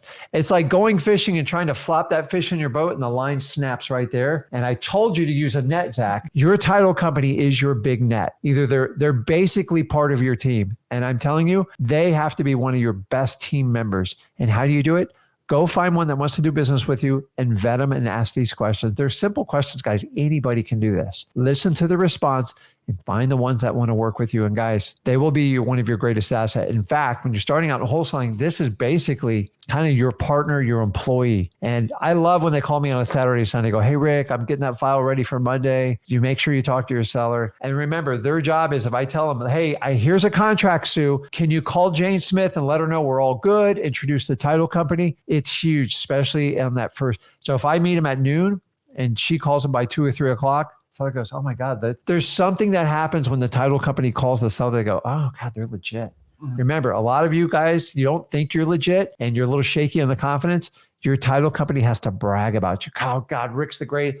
And listen, maybe you've never even done a deal, but like honestly, if they say, listen, Rick's a super nice guy and all he wants to do is help you out. I'm so glad you guys connected. That's all they want to hear. But you got to be nice. You got to find people that want to work with you. I love title companies because they're the ones that help you kind of land that plane on that runway. And like, it's right before your wheels touch. But if you don't do all this work ahead of time, that tire could blow out and that plane's going to flop over and you're going to be in the fuselage. And I don't want you to burn up. So don't skip this step. And if you haven't do it, take the effort today and go ahead and move forward with it. Yeah, you need to. Title companies are important. And next question I usually get from people is like, how do I find a good title company, right? It's a lot of ways to go find title companies. I would say the best way is just to not reinvent the wheel here. You know, where other wholesalers are finding title companies and they're good, you're good to go. Like let's talk about like, I don't know, Lincoln, Nebraska, right? Or Omaha, Nebraska. There's going to be 2 probably good wholesaling title companies there. Yeah. Like only 2. And if there's thousands of wholesalers there, they're all going to use the same couple title companies. Don't be afraid that other wholesalers use that title company. It's fine.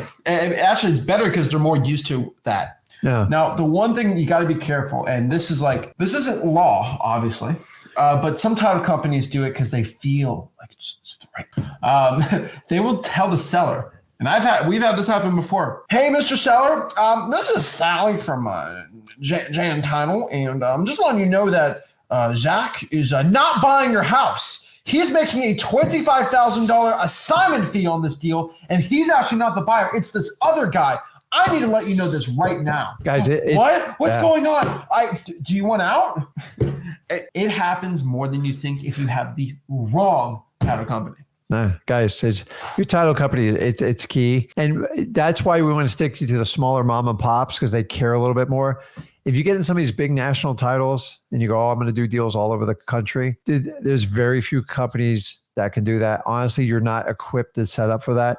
So each title company should be for a specific state. And a lot of times I like to have the title company in the specific, like a county or maybe like a tri-county area, because the reality is most of you either going to have a seller come in and do the closing, or if you're doing it virtually, you can send out a mobile notary and stuff like that, or you send them into a local title company.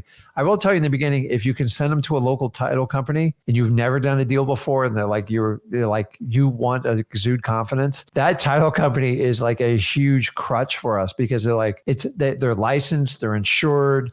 There's a lot of process they got to go to sell title insurance. And by them going and then using a third party to authenticate, hey, Rick's for real, it helps you out a lot, especially those of you swinging the bat to get your first deals. I agree. And so you just got to be careful with that too. What I like to do is go in Facebook groups and just look up in a big wholesaling group like Nebraska Space Title Company, and it'll pop up. And be, I use this title, and this, you just call them up. You also cold call all the title companies and ask your questions. But if wholesalers are using that title company, there's a reason, because it works really well. From there too, the one other rule I would say is, this isn't like a rule, but I do ask all my title companies this. This is the fifth hidden rule. But ask them if they do double closings, and more specifically, double closing in escrow, which basically means that when you're doing double closing, you can use the buyer's funds to kind of be your transactional funding. That's pretty cool too. It's not a must for a title company. Last but not least is we went over contracts yesterday, right? But what I want you to do is send that contract to the title company and just get it approved from them. The worst thing you can do is get a property under contract and the title company says, we can't accept this. Scary stuff. So you want to make sure that they approve it right. There's always lawyers at the title company that's going to look it over for you. Don't worry about it. You should be fine. But title companies are very powerful. One other last tip before we get to the next part here is, with a title company, if I have a seller who, if you're young, like I was, starting out 17, 18 years old, it's like, you're pretty young. I'm 24. I'm old enough. But I was saying when I was like 18, 19, some of these sellers were like, ooh, I don't know. I'm like, okay, well, if you need some help knowing what I'm doing, because we're literally 19, what we can do is, why don't you go meet me at the title company, and you can talk to the lawyer there, Jeff. He's a lawyer, and he can go over this with you if you don't understand or trust us. Really? You'll pay your lawyer to go meet with me? Yeah, we'll have my lawyer come and meet you. And he thinks I'm paying a lawyer to go over, and the lawyer talking about, yeah, Zach's legit. He's 19 years old, but he's legit, and he's done plenty of closings with us. Yeah. And it's a lawyer saying that, and it's true. I did a lot of closings at 18, 19, 17 years old, and it gave me instant credibility like that. So it's just another thing you can do too, but it works really, really well. Also, on top of that, I'm like, if you have any questions, like, ask the title company. They're the third. Oh God, they are your pseudo lawyer. 90% of your questions can't be answered by a title company. Why? Because they do so many transactions. They've seen almost every case scenario. They already know the answer, and they know when it needs to be referred to a lawyer. And quite frankly, a lot of title companies are owned by lawyers or associated with them. So this is a great place, guys. Your title company is everything. And trust me, these are just the beginning steps of like working with your title company. There's a lot of things that can really help you grow your wholesaling business. Exactly. So here it is, the title company vetting process. Just take a screenshot of this and everything, and we'll go from there. Perfect. All right. So next part, we got to talk about ARV. We got to talk about comps. You got to figure out, hey, what is a wholesaling deal? That's it. Do I have a good wholesaling deal? Do I not have a good wholesaling deal? How do we figure that out? We got to talk about ARV and comps. So ARV, let's kind of break down the numbers. I don't care what your guru said, whatever he said or she said. They're all she's in my head. But whatever they say, they don't know what they're talking about. So let's really break down ARV in its truest sense. ARV, after repair value. That's what it's called, after repair value, right? So ARV, let's break this down. We got repairs, and we have AR, and then V, and then ARV. So let's just kind of I know it sounds confusing, but really think about this for a second. ARV. Let's separate the AR out of the V. AR stands for after repairs. And basically what AR is, it is the repair costs needed for the property. And what is the V in ARV? Value. Yep. And so value is actually another word for MAO, max allowable offer. And so if we're trying to understand this, V value is actually what the property is worth right now. It's actually what the value of the property is. It's value. Now, when we put AR before V, that is repair costs needed. So if we look at ARV really breaking things down is MAO plus repair cost. That is, there's no other wholesaler that looks at wholesaling like this, but this is actually the truth. And let me know if I'm wrong, but ARV, it is MAO plus repair costs. Yeah. That is what ARV is. And now, that being said, ARV is basically what the MAO is plus repair cost. And so if I'm a cash buyer, MAO is my break-even point, right? I got to put my repair cost in. So if I can buy it for 100 and it's worth 100 and I got to put 50 grand into it, I'm going to break even and make $0. I'll probably lose money if I'm a flipper. So that being said, I don't buy houses at MAO plus repair costs. That's stupid, because if it's worth 100 and I put 50 grand into it, now it's worth 150. I don't make no profit. Nope. And so your cash buyer wants to do is make money. He wants to make money, right? And so he wants to buy the deal for a discount. Oh my gosh, he's trying to make money? Oh my God. Yeah, duh. Okay. He's trying to make money. And so that being said, your cash buyer wants discounts on property. Now, wholesaling real estate, we buy properties at a discount and then we sell it for a discount too. On top of that, we want our cash buyers to get filthy rich. And the only wholesaler that's going to tell you that, because once they make money, they come back to you. And I'm in the business of making a ton of money in wholesaling and getting a bunch of buyers to buy my deal. So let's kind of go this from the top. I don't care what your guru says. Oh, my guru told me it's ARV multiplied by 65% to the fourth quadrant, to the fifth parallel, minus my wholesale fee, minus repair cost, but I got to divide the repair cost by 2 and multiply by 3 and divide by 4. And then I have this little chart here in my abacus, and you guys make it way it's not real world. It's let me say one thing really quick, and you have to get this through your head. Your cash buyer is going to calculate their own ARV, their own repair costs, and their own MA. Whatever you do, it doesn't matter. They don't care. They don't care. I have cash buyers try to look at this cup. This is why it's worth this.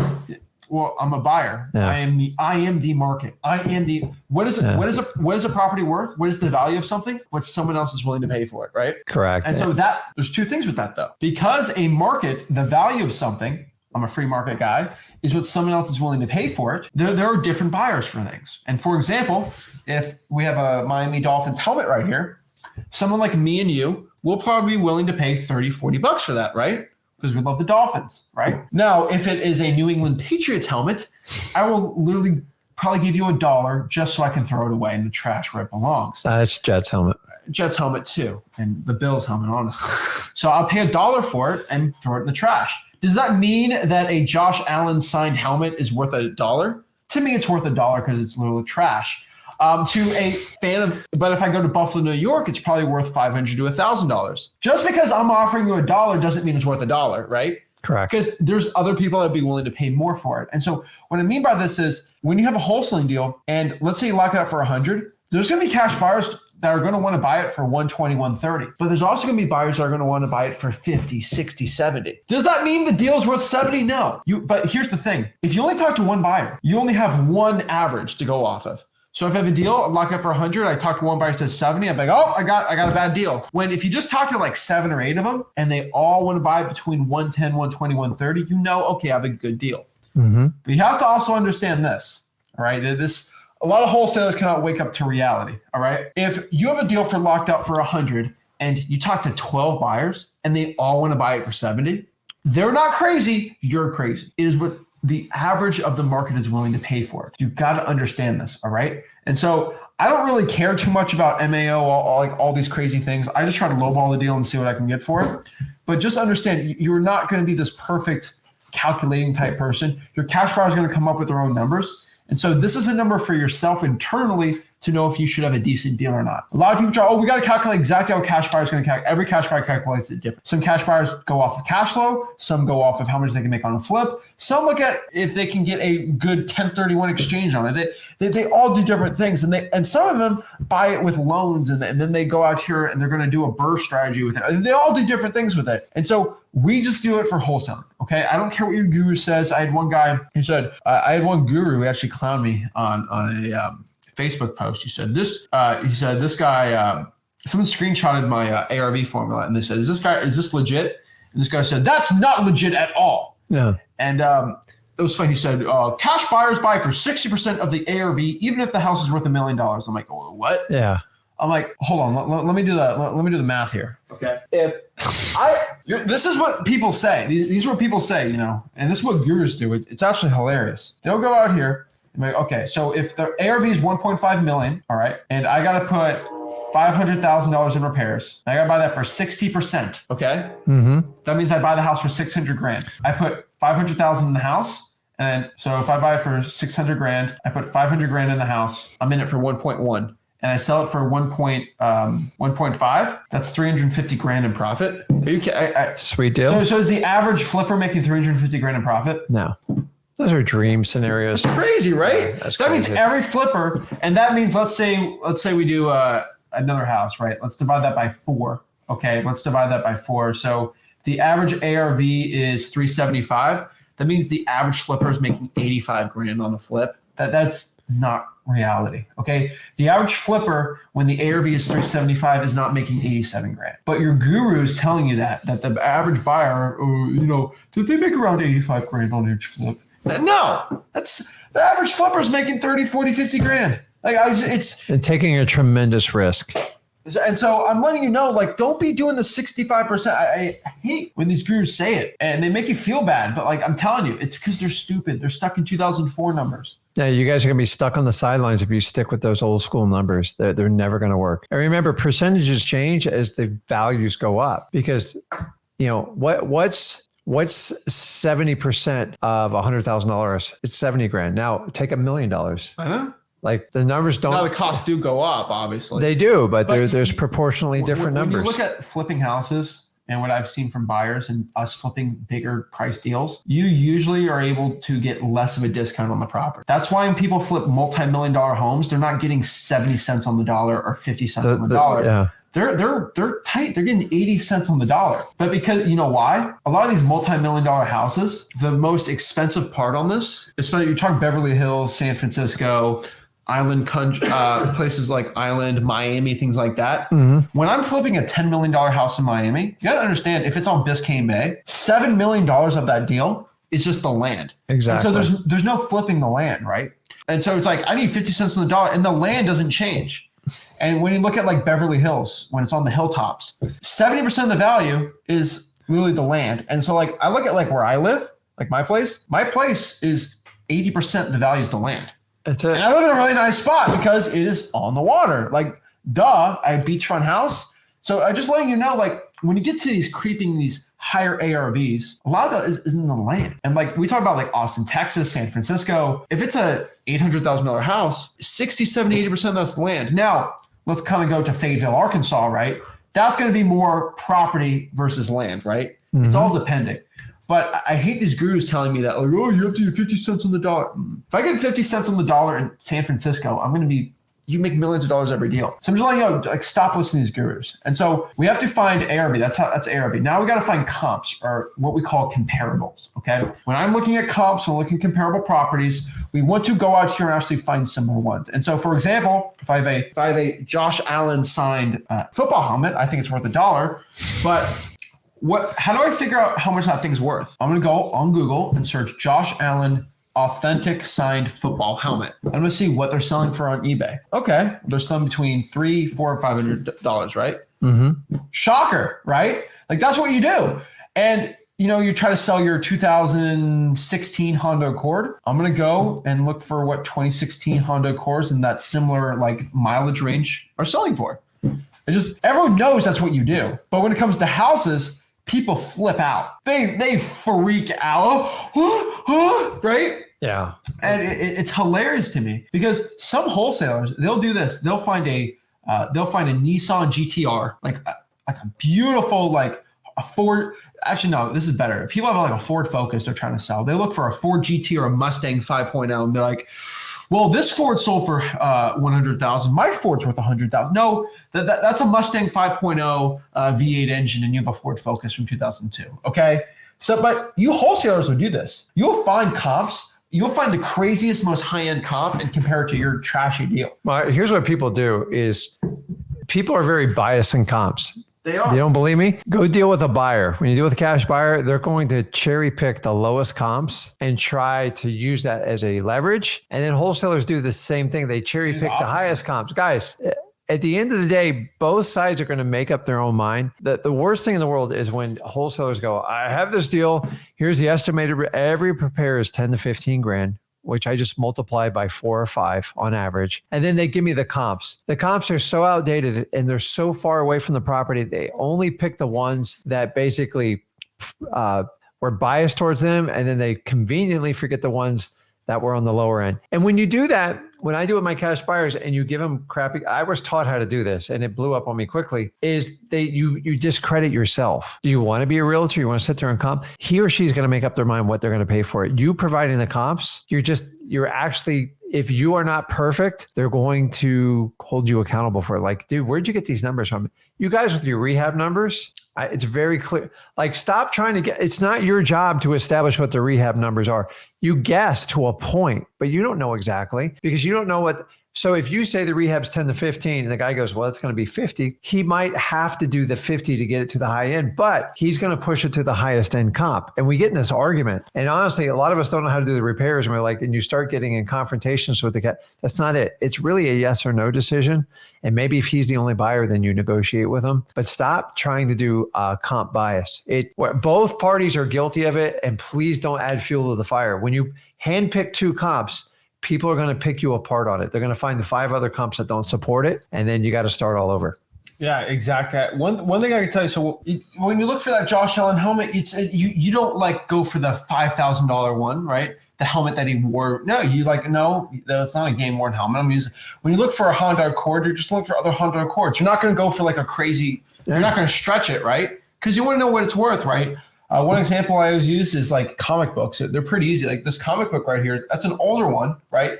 It has the volume, it has the issue. You look that up and it'll tell you exactly what it's worth, right? Yep. Pretty simple. You're not going to go find like some other one, right? This is volume 99. You're not going to go to volume 94 and be like, oh, it's the same one. No, it's different. And so houses are slightly different because everyone's different.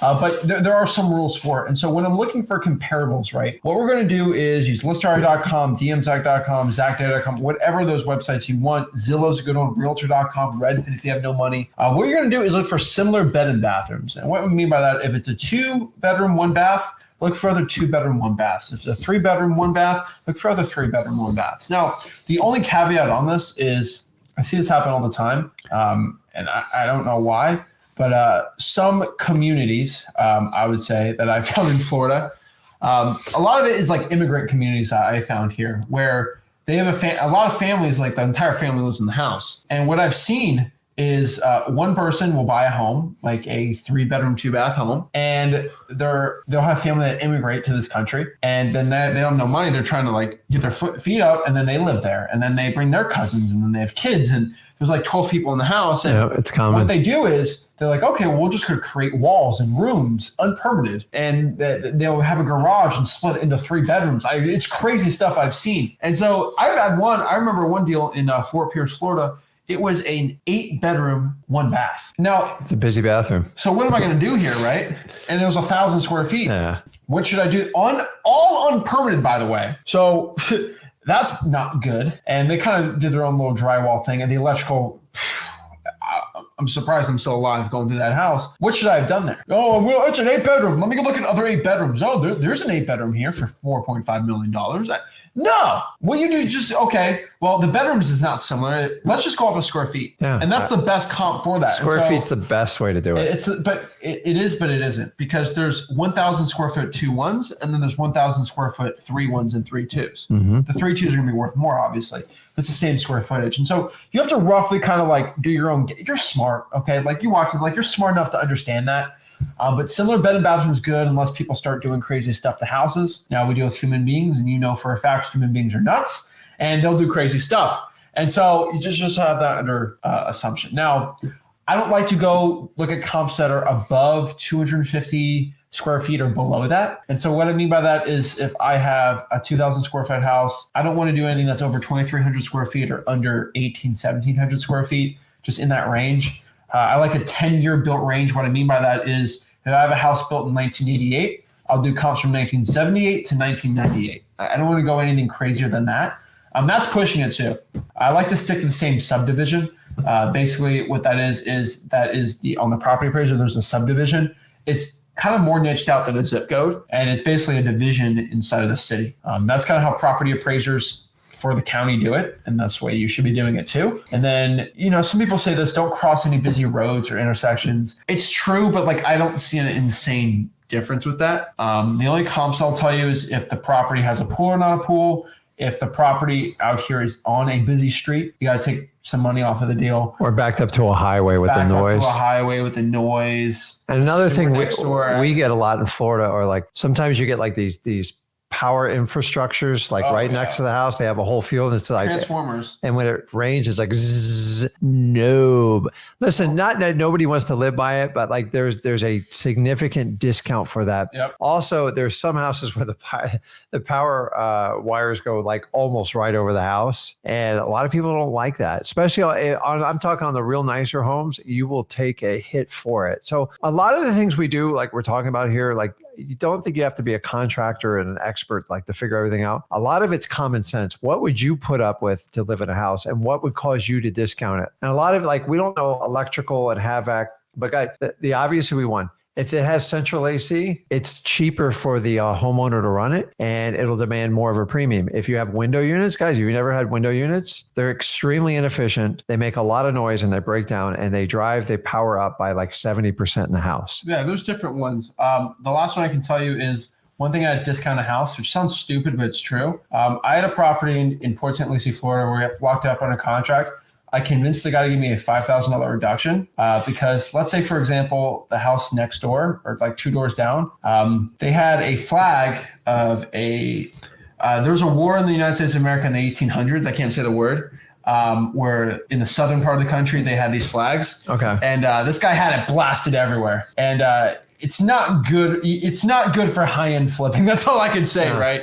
And it was really bad. Like it's as obnoxious as you can make it. And like I had like 15 trucks parked outside, and they're always working out there. Like you had to get a discount on those type of homes. Everything winds up with Port St. Lucie when you do that. Yeah. I once checked this out. I once had a neighbor, and I bought the house, and he had monster truck tires, and he dug them in the ground, and he used that as his fence, and nobody wanted to live by him. So listen, all houses have a price on it. You just got to kind of look at the office. The other thing is, I've had houses. I've bought multiple houses of motivated sellers. They sold the house. Why? Because the guy had 5 giant barking dogs behind it that wouldn't stop. So you have to factor this in, because like every time you go to show, you go, how often those dogs going to bark? And it does, because you can't remove the dogs. You can complain. And guys, as much as people knock HOAs, that's just they put those in to try to prevent it. Most of Port St. Lucie is a non-HOA. It's like I once personally lived in a house when he was really young.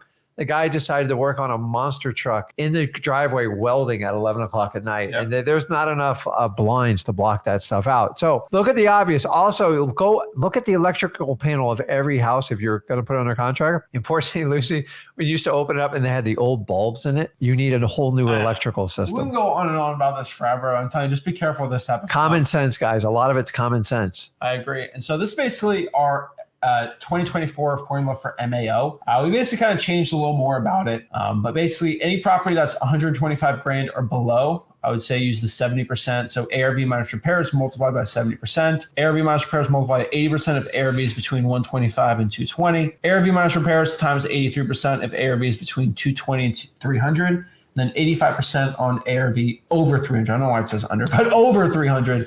My bad there. But we'll cross that off. But yeah, ARV over 300,000. My bad on that. But that's our MAO formula. You can screenshot this. Just change the under. But yeah, that's pretty much our formula and for it. I want everyone to understand these are guidelines. Okay. When we're out talking to people, sometimes I already have a buyer lined up for a property. And if it gets tight, say the guy wants 200 for it. I already got a guy who's going to buy it for like 210 and I can't find any other buyer, something like that. Don't stick so hard to the rule that you leave $10,000. Like always wholesaling is you have to link the risk versus reward. If I have almost no risk and I have a buyer already lined up, who cares? I'm exceeding Zach's number. Exactly. Hey, just be careful for it. And so the last part on here is just repair costs. So this is our 2024 repair cost worksheet. Pretty similar to the other one, but we just had to switch a couple of things off. I will tell you, everyone watching this video, this is my biggest pet peeve when people send me wholesaling deals. Zach, this deal only has $2,000 in repair costs. Whoa. You're telling me this house only needs $2,000 to make it look perfect. Like perfect. Yes, perfect. I'm like, so what, the crown molding? Oh, it has no crown molding. Well, you got to add that in if you want to, like, if you want an ARV, like a perfect one, you're going to do the whole thing. Yeah. Is the landscaping all good and perfect? No, well, not really. To ask it remodeled. Like, guys, even if it's light, minimum, every property needs 15 grand. I don't care. Even if a property is 2 years old, yeah, usually 15. You should run this thing like the stock market, so the inflation adjusts every hour, like the stock market. I've never found one property outside of a newly built house, I guess, that needed some repair costs. Always something. And so just like FYI, but this is it. Basically on 1,500 square feet and below, 1,500 to 3,000, then 3,000 square feet and above, light, medium, heavy repairs. Light is going to be for 1,500 square feet or below, 15 grand to 18 to 25 based on the square feet. And then 27 grand, 33,000, 45,000, then 60, 65, and 75,000 for the heavy. Now, we can go on a whole breakdown on what's between light, medium, and heavy. In my opinion, I've seen light is like, it doesn't need too much. Yeah. Possibly some paint, cosmetic work. Cosmetic.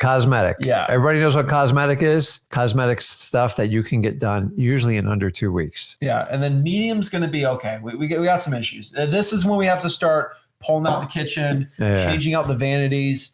The bath's got to be fixed. Obviously, new flooring, paint. Roof's definitely going to be in that question there too. Light, there's usually no roof issue, right? No, light, honestly, usually within 2 weeks or less. Once you get in this middle, it's all about time. And then heavy, and I have to stress heavy to you guys. This is very important here. There are different levels of heavy, all right? And what I mean by that is we have to replace all the drywall, Chinese drywall. We have to replace everything, full rehab. It's an ugly house. Yeah. And then there's this crack house I did once. House, too. It is the worst house I've ever done in my entire life. It's actually on my YouTube channel. You'll find one more. Channel had 300 views when I first started. I showed you. This house had no roof. It had mold all over. That was bad. Rats, cockroaches. It was the pool was green. Cracks everywhere. There were people doing crack in the home, like at night. There are piles of needles that I don't call it a crack house to be funny. It's like, it's really bad. Imagine no roof. Like no roof. Like, have you ever watched The Last of Us? That video game where they played it, like you see a house, there's no roof. It's like from the apocalypse. Like that's what it was. It was really bad. And so I could tell there's every inch of the property had mold in it. It was just as bad as you can imagine. No electrical. There's no electrical there anymore, right? Rats chew it up. And so like that is a different level than like we got to completely redo the whole thing on heavy, right? And so just letting you know there is a difference between heavies. And so it'll go from 60, 65, 75, but it can go up to 80 or 90. I've had $100,000 ones plus before too. So just keep that in mind. That is the repair cost worksheet. And so that's basically ARV. That's repair cost. It's calculating the value of the deal. Well, I want to give a kind of final reminder here. The reason in wholesaling why you want to get the deepest discount possible, because you're never going to get the repairs perfect and stuff is going to come up all the time. I always go back to that one story when we were working together on buying a house and they go, it's got Chinese drywall. Remember that? Realtor's going crazy on us. And Zach, I go, well, what's the big deal?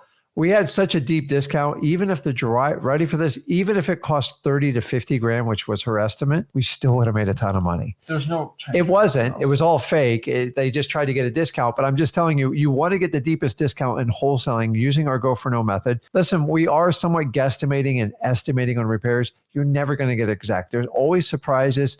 So guys, get the deepest discounts possible because deep discounts cures most problems. When you overpay for something, it's painful and it is a learning curve and you have to unwind it. Even to this day, we still have contracts. Sometimes we have to go back and fix because we miss stuff or stuff pops up. We cannot read all sellers' mind, read the property's mind. So guys, if your deal's tight and problems come up, your deal can go south quick. So you've got to work with your sellers, build that rapport and get the best possible outcome on it. So perfect. What are we going over now? Now what we're going to do is we'll have Rick head out just so we can do one person here and then you'll come back for the end here. But what we're going to do basically is kind of break down exactly like on a live sense, this method of finding A or B, finding comps, and exactly figuring out how to find the buyers. So kind of more of an interactive implementation sense of what we're doing here. Okay. So we're going to talk about it. We'll shift this part up. And yeah, we're excited for it here. And so we got Matt back here. Hey. Make it easier for everyone on here. But yeah, Matt, welcome back, man. What's up, Zach? Yeah, dude, I don't mean to kick out Rick, so I hope he's doing well too. I love what you guys have been doing so far. You gotta check out some deals. There, you guys, practicing what you preach, man. Your Josh Allen trash talk was cracking me up too. So I love big game for the Dolphins on Sunday night. So we'll see. Oh yeah, Awesome, man. I'm very, very excited. I know came on yesterday, really covered quite a bit of ground in terms of driving for dollars, virtual driving for dollars, reverse driving for dollars, like figuring out how do you build that great list? How do you get in front of that great list? Really, really excited to make 2024 your guys' best year. Everybody on here live, making that, whether it's your first deal, your next 100 deals, like putting you on that fast track. Matt Camp over here with Deal Machine, head of partnerships over here. And just to briefly introduce us, I know if you haven't heard of us, we're the highest rated and most reviewed app out there to find off market deals. So, we've had over 10,000 deals done using the app. We've had a couple hundred YouTube videos on our channel talking through exactly how to go find deals from our customers, breaking down deals they've done. So we've got a little bit of authority to be able to come in and say, like, here's the data we're seeing. Here's how you come in and not just find great deals, but what we talk about today will be, okay, how to figure out what to offer, like you said, how to really come to that comping value. And then talking about cash buyers, like how to find great cash buyers to dispo to and really break it down step by step for you guys today on how to do that. So I'm ready, man. I'm excited. Awesome. I do want to mention too, I know yesterday we gave away live, had over 100 people comment. We gave away live 50,000 free skip traces, which was awesome. A ridiculous amount of free skip traces with a year of Deal Machine Pro, which is 50,000 leads. We'll talk about more info later on exactly how to get data like that for cash buyers and for everything we're doing here today. But I do want to remind you guys too that we're doing one more giveaway. So if you do go in and you want to try us out and you just go to dmzach.com, do a 7-day free trial to follow along and run these comps for yourself, to go through everything we talked about yesterday and today. Whether you're watching this live right now or you're catching up on the recording, the giveaway is going to be next Thursday. So 6 days from now, you can go in there. If you start your free trial, you are entered into that giveaway where, again, we're going to be giving away another 50,000 free skip traces and another entire year of Deal Machine with that. So it's going to be over a $5,000 value, and excited to give that away to people too. Want to make sure I got that out there, man. Exciting. Yeah, love it. So, to kind of start off, Zach, I know you and Rick have been talking about like acquisitions, dispositions today, like really getting to that max level offer by comping and understanding how using comping to get to that after repair value, which, that's something I just frankly on our end, like that makes a massive difference on if you buy right or not. Right? Like getting graded that one skill, like Rick said, not every yes is good, not every yes is a real deal. Like getting graded this skill is going to make you way more money per deal, close, way more deals and just have way more confidence, which like Rick said is the rocket fuel to being successful with this stuff. So, is there anything else, Zach, you wanted to add before we jump into the actual comps tool itself? No, I want people to kind of see how to do it, kind of implementing what we talk about, right? Because there's talking about, then there's doing it. Like I said before, you can't read a book on how to ride a bike. So I'd rather just people kind of get it. I'm such a visual guy.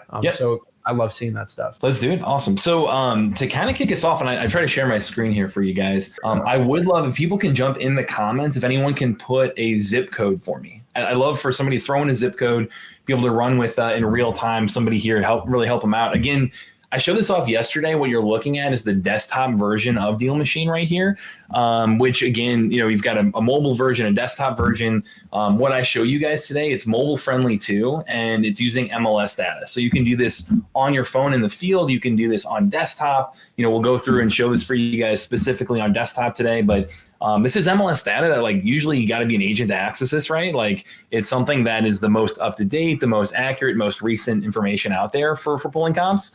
And especially if your market's moving, throughout the year like that, it's just so valuable and important to stay up to date on info, right? So it's going to include that. It's going to include things like days on market, which is great to understand hey, is this an area that things are having trouble selling?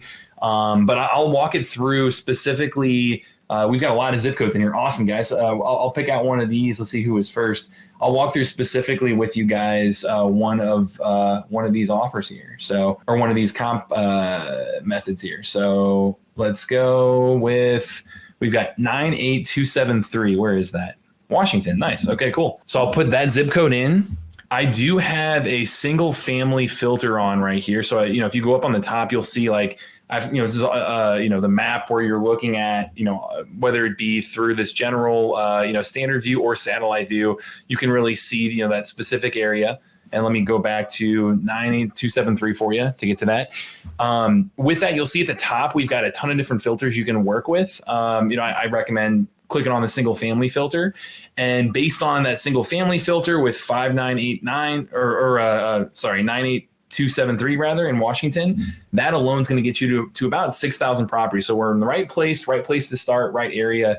Appreciate you sharing that with me there, guys. And I know, Zach, appreciate you figuring out the screen share so that way we don't. Yeah, we got to be careful. Obviously, there's a privacy policy. So if you want a full Deal Machine tutorial, it's in freewholesaling.com. Because it's on my private server. But if you do show too much, then the stream will get cut. Yeah, I don't want to strike on the channel. Yeah, so I'll try to be careful here. So let me see here, Zach. Tell me if this is okay to show. Maybe turn off the screen share so make sure that you're good to show this real quick. But I'm just going to select one of the properties on here and pull up the comms tool. So is this, let's see here. Let me find one better for you. Yeah, if you do like that, it'll be good. Don't worry. Okay, cool. Let me find an area. This might be a little bit rural, it looks like. So it might be harder to find a lot of comps in this specific zip code. Yeah, Mount Vernon. Yeah, let's see here. You know what? Let's try the Phoenix area for you guys, just because I want to really show as many comps as I can for you. Mount Vernon, for sure, any rural area is gonna be able to work with that as well, but you'll have to broaden up your comping criteria, right, to really fine tune an area that's going to fit, less transactions, right? So let me see here. Okay, perfect. Let me see comps. All right, we got one pulling up here. Cool. Awesome. So kind of going through this in real time, what this is going to look like. You go through, say you have, you've gone driving for dollars, you have virtually driven for dollars, you reversed E for D, you went through all this, you actually got a conversation with the seller, you went through Rick's playbook of how to talk to a seller, really went through and spoke to them to a point where you had a great conversation, and they're saying, hey, what's the price? They want to know that offer price, and you went back and forth, and they're giving you price options here. Like Rick did an awesome job kind of explaining how to volley and let them name it, or Zach talks about the good cop bad cop approach, like all that stuff. Apply all those things. They once gave you some amazing knowledge today on how to get to this conversation. But as you go through all this, make sure to use this as a way to really come in and bring data to the table where you are confident in the offer that you're locking up being a phenomenal wholesale deal. And so going in here, I'm going to choose, let's just choose a property in this area. Let's see, if you click on there we go. If you click on any individual house, you'll be able to go in and it's going to pop up your property card inside Deal Machine. And again, this is on desktop. On mobile looks just like this too, except for, obviously on a smaller screen.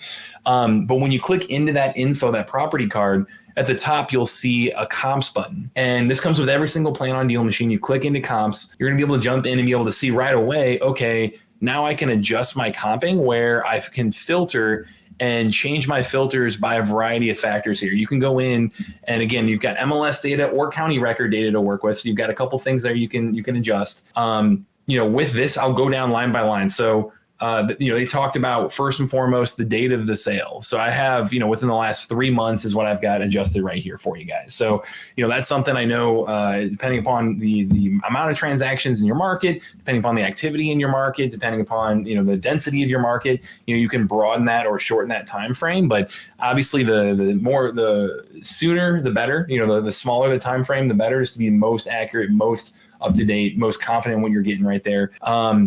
So I have 3 months right here to start with. Square footage, you can go in here and adjust all of these and say, hey, yeah, I want square footage. I have a general range of plus or minus 15%. I think it's a pretty good rule of thumb. I know Zach had said plus or minus 250 square feet as an option. Square footage range, 10%, 15%, 20%, somewhere in there is going to really give you that plus or minus 250 square footage, obviously. Like, depends on the size of the property, but recommend starting there. Next level down, you can go with year built. And, Zach had talked about, let's adjust this to 10 years, since I know that's something that you talked about, Zach. Let's broaden this up to 6 months, just because I want to try to see if I can pull in a few more properties here for you. So I've gone in here and adjusted and say, okay, here's my date range. Here's my square footage, plus or minus. Here's my year built, which again, we went plus or minus 10 years. So that way, that the general developer, general architecture is going to be similar. That's coming up within that year built range. Floor plan, that's the bed and bath right here. That's going to be important, especially for banks assessing this property, the end cash buyer. Like, they're going to care about that the floor plan and comping accordingly. So if you can go in there and adjust the beds and baths based on that, that's going to be helpful too. And then final thing is range right here, which I would say that range of sticking to somewhere between half a mile and a mile. There you go. You can see all that pretty well. Half a mile and a mile. You can get really, really exact here if you want to zoom in and, not cross any major streets by using this draw tool, this upper left corner. You've got a little draw tool right here. Or if you click into that and say, like, yeah, I don't want to cross, let's see, West Indian School Road. I want to stay to this subdivision, this area. Cool. Awesome. I can draw around this. And now I've nailed that down on the spot to 3 individual comps that are MLS, sold within the last 6 months, fit the plus or minus 15% square footage, plus or minus 10 years built, similar floor plan, and all of that laid out for you right there. So you can pinpoint block by block with that draw tool. Great for cities where every block can be very drastically different depending upon the city. But going into this, you can see that, hey, I've got these 3 comps ready to go. I can even click into it and see if there's any MLS photos. Let me check to see if I've got any. It's going to be dependent on the property itself.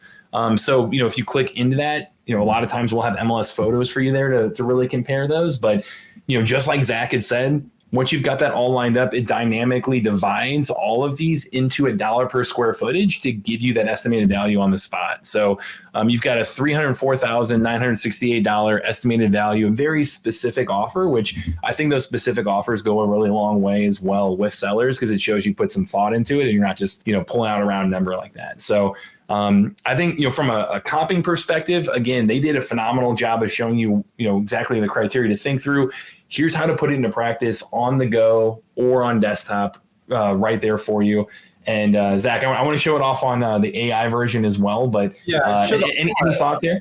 Yeah, you also got to mention the really important part here is you get a repair estimate on there too. Yes. And so that's a really important part, because it's right there too. When you click it, you can show everyone. Yeah. So if you go into the info of the property, you go down here, this repair cost. So I was going to dig into this here briefly with the AI piece. The repair data right there is awesome. Like, that is something that's going to give you another leg up, because it's a general range. Like, Rick talked about that, like, don't have a comp bias. Like, you're not going to get to the exact dollar, what that repair cost looks like. But on this property card, you'll see we've got a building condition code straight from the county, and it'll tell you, like, hey, is this, what's the building quality? What's the building condition there? I scroll down there for you, and you can be able to look and see it's taking that building condition code. It's taking the repair cost per square footage in that area. It's multiplying that by the size of the house, and it's coming to a general estimated repair cost based on all those factors. So that repair data right there, that's something that is going to be unique, something on the go. We've had people validate this, like literally drive by properties and be like, yeah, that's pretty damn good. So having that and knowing that's factoring into your equation here in the comping, that goes a long way. So awesome. I agree Zach, 100%. The only thing I will tell you about software, and I know, Matt, you know this, how most software works is they're all accurate, but you still have to always verify. If I have a deal under contract, I'm going to look it up. I will say it's never perfect. And so even Deal Machine, every software has this. Matt's not individually looking at, 200 million properties and then individually putting the data in, because that's impossible. It's using APIs. It's trying to go from county websites. Some county websites are weird. They'll put under air and then they have weird lists for the API. And sometimes they'll say this, it might be 1,500 square feet, but in reality, it's 1,300 because it had a porch that is not under air, but it came with the API. So I would go to the property appraiser just to check it out, just to make sure, because never 100%. If you need to get like perfect numbers on there. But for most of the time, it's absolutely perfect. My only worry is some people take the Deal Machine value as like gospel, is like, this is what my thing's worth. And sometimes you gotta like look in the comps and dig a little deeper on it. That's the only thing I've ever seen. Just always look at the property appraiser just to completely verify it. Because I've been wrong before. Sometimes people put additions to the property that's not permitted, and then like Deal Machine doesn't have it. But like for software, it's the best you're gonna get. Yeah, I mean it's a great pro tip right there, where you're coming in and saying like, yeah, I mean for sure, how you should think about technology is a productivity tool. It's not a replacement tool. You're not coming in and completely replacing all of what you do and your value. It's making you more efficient, more effective, and helping you do more deals and better deals. But it's not coming in and replacing everything. Like I highly recommend you as the human, you investing in your knowledge. You're here today. You're at a huge step up compared to most people by just going through today's and yesterday in these 7 days right here. Use that knowledge you've learned, put that into practice, and let technology amplify that. So, It's the shovel, right? You're trying to dig with your hands, exactly, right? And so it's all about the. All right, let's see what we got here. Yeah. So going into this here too. Now, the other option as well that I would also recommend, you're talking about like validation. I think using our AI assistant that we've built in for quick analysis is also highly recommended. Like this is something that we've gotten awesome feedback on. We call it Alma inside here. So if you hear me say Alma, that's what I'm referring to. But it's really the first of its kind AI assistant to help you guys go deal finding. It's like a co-pilot for deal finding. And so it's all completely real estate investing specialized. It combines the power of using AI and, ChatGPT in the back end of that with just our, massive amount of off-market property data. It can give you insights and guidance that you wouldn't get through just Googling it or using an outside AI tool because, hey, you're getting data that you wouldn't have access to otherwise. And it's built into the app, so it's super fast and easy to access and just helps you with that speed to deal, which is just so crucial to act fast and act confidently. So, and then I will mention, like, it is super easy to use it from a standpoint of like, if you've never used anything AI before, if you've never used even ChatGPT, any of that stuff, like the magic in this is the prompting. And us on the back end coming in and really, telling it, here's all the data, here's how to think, here, act as this, do this, really giving it parameters for you. So it's very focused and specialized.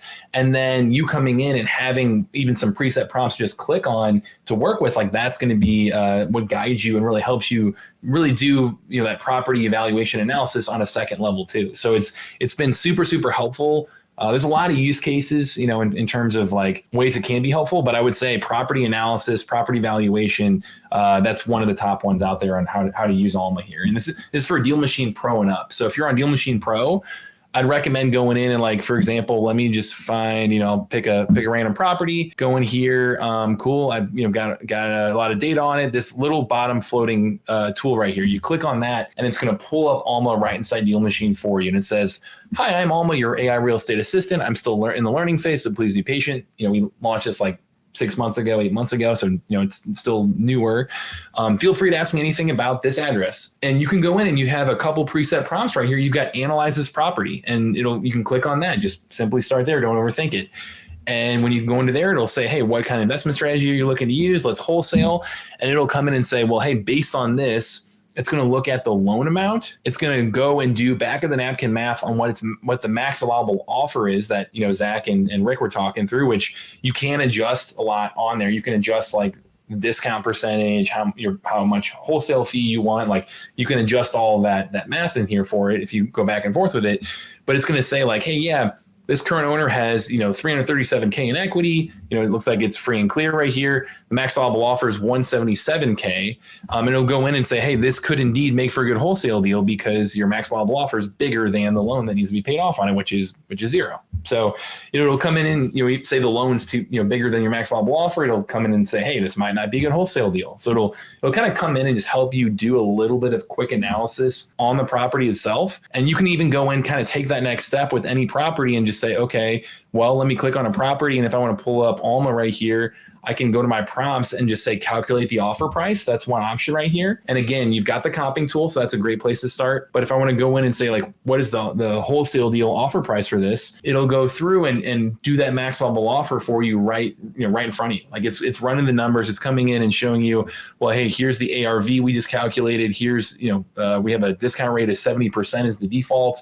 Here's the general repair cost from the rehab data that we have down here from the 53K. And it'll lay that out for you right in a table and just help you, again, double check your math. Here's the repair cost right here. Double check your math and say, yeah, here's the max allowable offer of what we recommend for this property. So this thing, again, like Zach said, productivity tool, helps assist what you're doing. Don't take it as gospel, but awesome, powerful technology to be able to tap into and use on the go anywhere. So yeah. Also, like I've said before, with AI, it's only as good as the questions you ask it. Mm-hmm. And so, for example, it's using 7%, which is very smart to do just in general. You can say, can you change the 7% to 80? Can you change this to this and do this? Like you can just manually just tell it something and it'll go out here and just switch it up. That's why I love it so much. You can also, the cool part about that is, if my average square feet on the comps is X, right? What would this property be worth? Or like, you gotta be smart with the conversation on it, but like you can, if you give it dumb questions, it's gonna give you dumb answers. Smart questions give you really smart answers for it. One other thing I really like too is you can ask it specifically. You don't have to ask, you just get. It's kind of cool. You get the phone because you have Deal Machine. Basically, skip tracing is free. Like I don't think it's unbelievable to me, and I have to repeat myself again, but like, because no other person on the internet talks about this. You just click a button and get the phone number right there. No one ever talks. It's free skip tracing. I don't know why I keep repeating this because it's like nobody outside of us talks about this, which is nuts to me. And because they all want you to spend $3,000 on their skip tracing program. It's crazy, but almost great. Thanks, man. Yeah, just to show you that conversation, like you said, I put in, can you change the discount rate to 80% and rerun the numbers? Well, you can go back in here and there it does it for you right there. So you can come in and see, okay, well, hey, here's the max allowable offer now. It's 220K instead of 186. So it almost great for the property analysis. You can do things like it helps you communicate with sellers, like coming up with SMS copy and, email copy or, help me practice negotiating, things like that, like kind of go back and forth and have conversations there, or helps you find resources, that type of stuff. But I think the property analysis piece of it is where most people are starting with it. So, oh yeah, it works really, really well. On top of that too, you got to tell exactly like what you can do, but like, you can also input your own repair cost numbers in it too, and it'll pop it up in there, make a little calculation. Yep. Switch the repair cost to this. Switch it to this. What's the average repair cost if it's 1,200 square feet for a roof? And like, it's just stupid stuff to ask. I don't think I've ever asked that, but like it'll pop it up. It's great. So like, if you're really new, I mean, this is kind of a must-have type thing. Like if I could have asked someone exactly roughly what the flooring would cost for a 1,300 square foot house in Phoenix, Arizona. Crazy, right? This is stuff you can do. So that's why I love it too.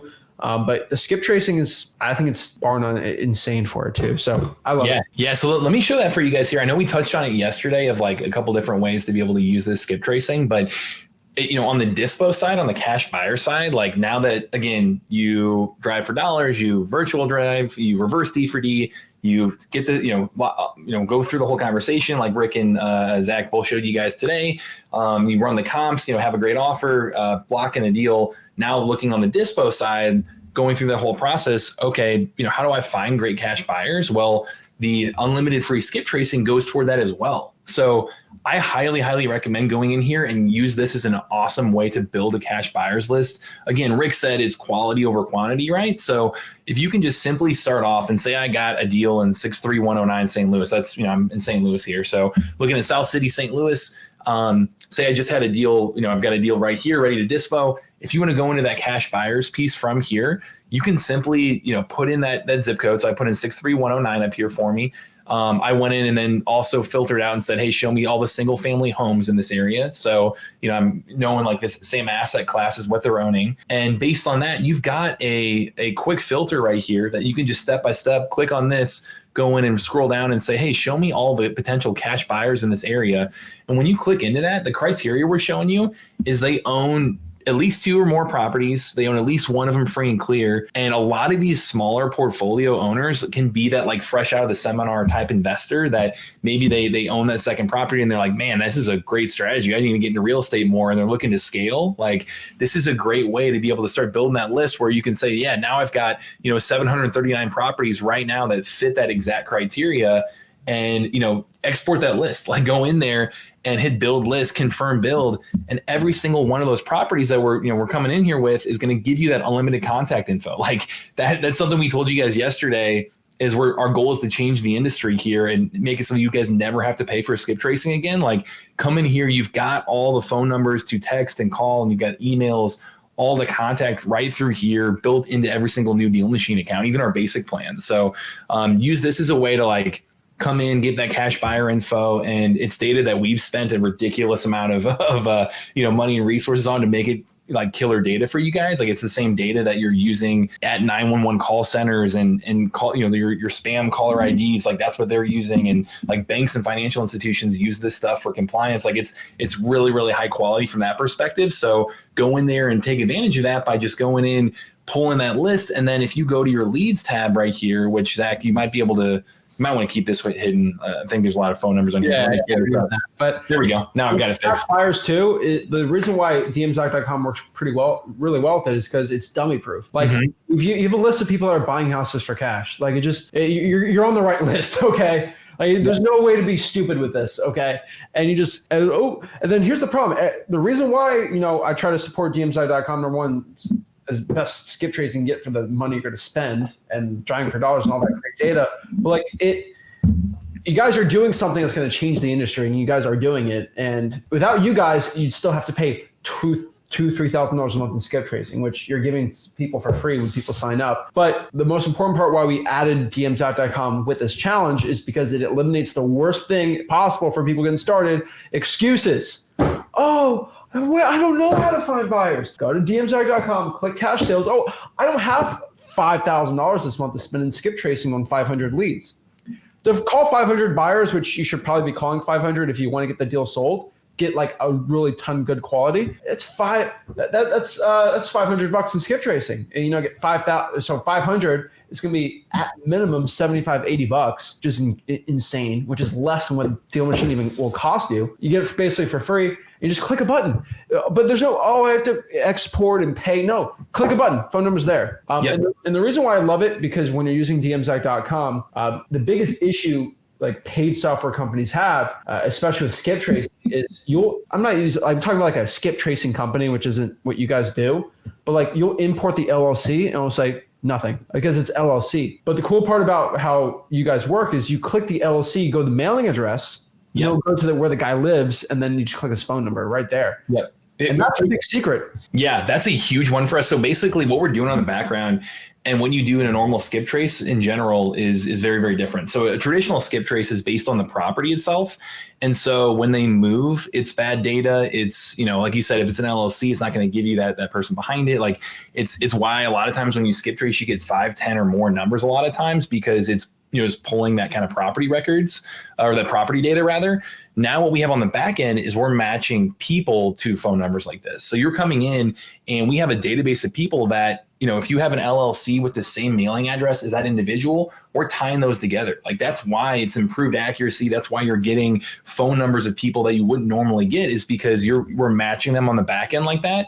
And our goal with that is to give you the best cash buyers list out there, because you can look behind who's that LLC, the same mailing address, boom, already linked together. And now, hey, Larry, if I want to get in contact with Larry, I can touch the email address, click on that phone number, get all of that. If I click on that individual, it's going to tell me more information information about them. Like it's got that demographic data in terms of their portfolio size and estimated worth there. And, a lot of things that you can really dig in to get to know that person and really qualify them further. So this is an awesome list to start with, of just being able to go in, outline your area of where you have that deal, click cash buyers and start there. And you've got the contact info all ready to reach out to them and nurture them. And even like that Facebook group script you gave, Zach, that is an awesome place to start. Just simply email that to them or text them or call them. And, you're already going to build these quality, serious relationships with cash buyers that way. Oh yeah, I 100% agree.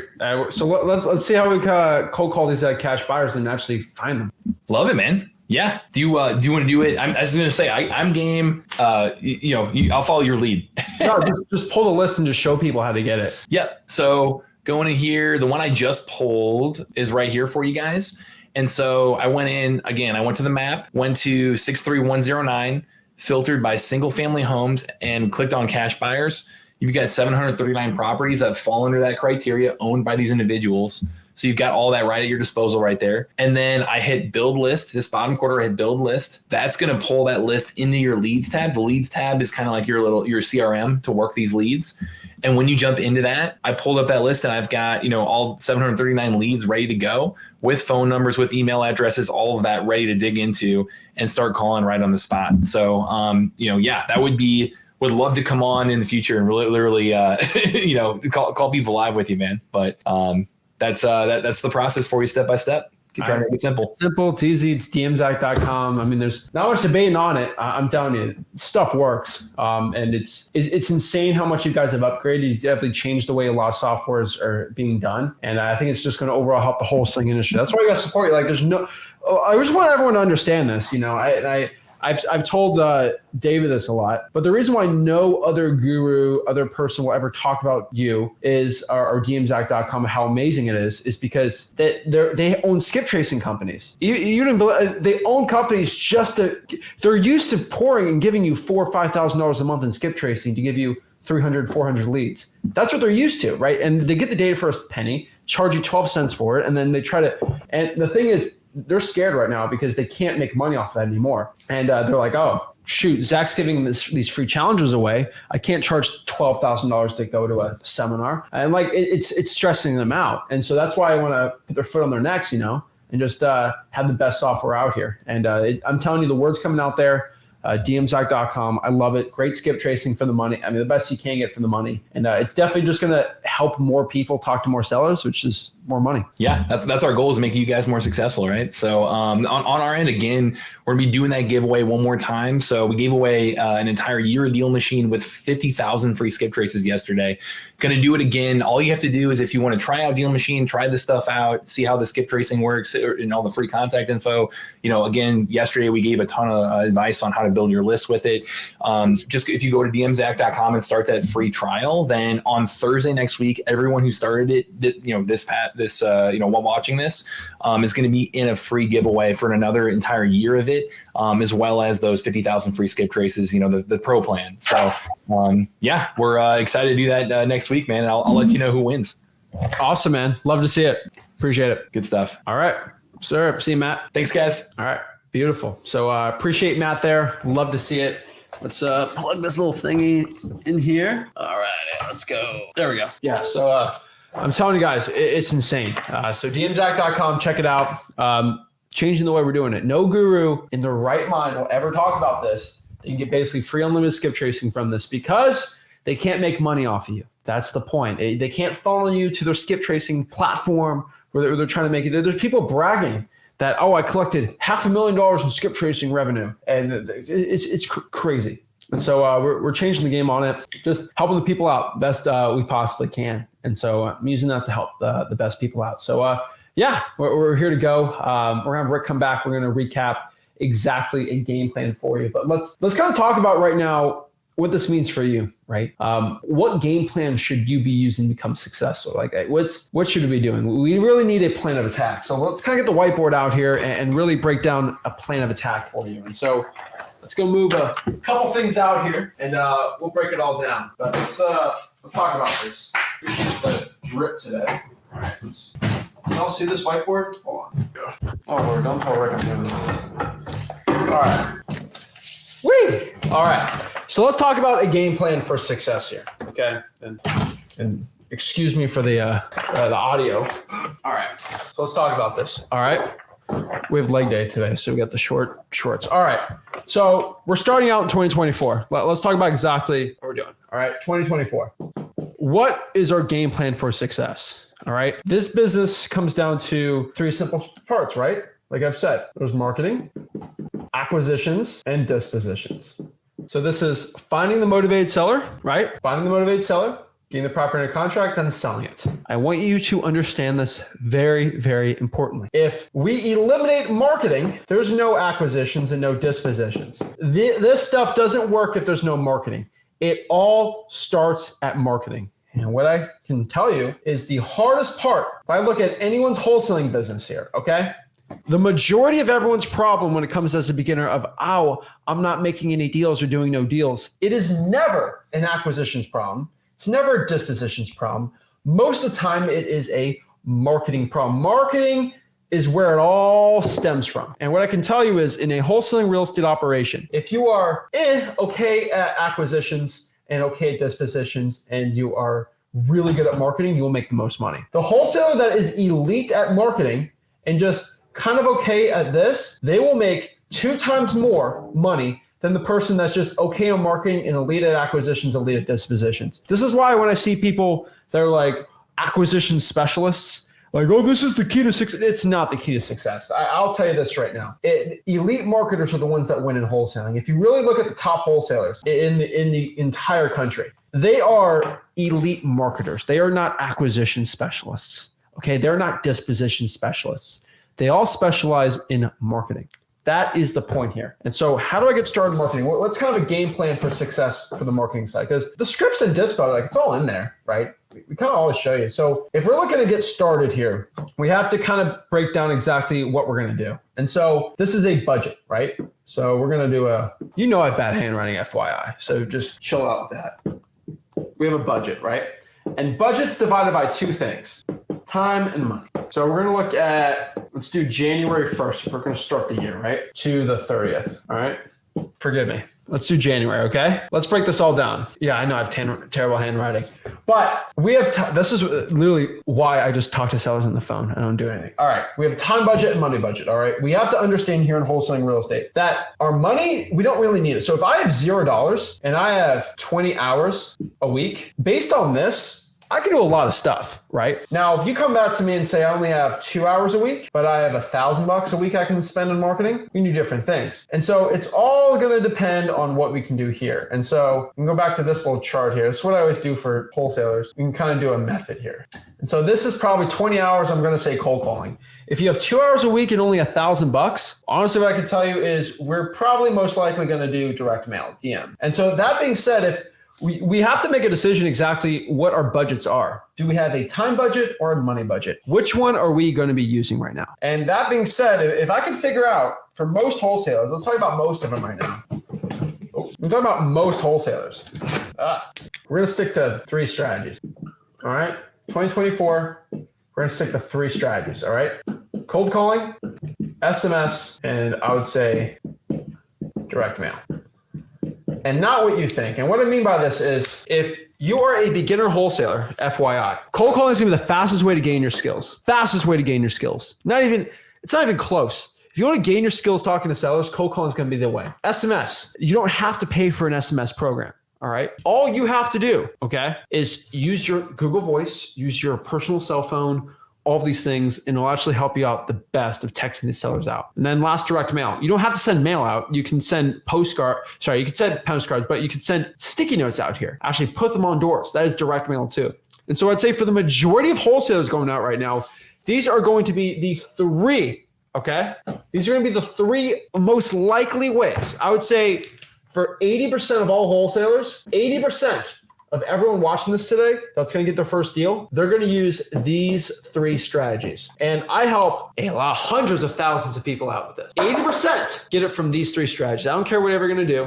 Whatever you're going to say is it comes back to these 3 strategies. Now, we're the top list to do, right? We have government lists. We have paid lists. We have earned lists, the things we've talked about today. We're really sharing exactly what we're doing. But the point of all this the point of all of our efforts and why we're trying to do 7 deals in 7 days in this whole challenge here today, we're all doing this for one specific reason. There's one KPI. I always talk about this. It's the honest truth, though. It's offers. Okay. This is the goal. This is the holy grail. This is what it's all about. Offers. That is the KPI. If you are not making offers, you are not making money. So the question is, right? How do I get offers? How do I do that? How do I get offers done, right? Let's kind of break this down, right? To get offers, you must have marketing.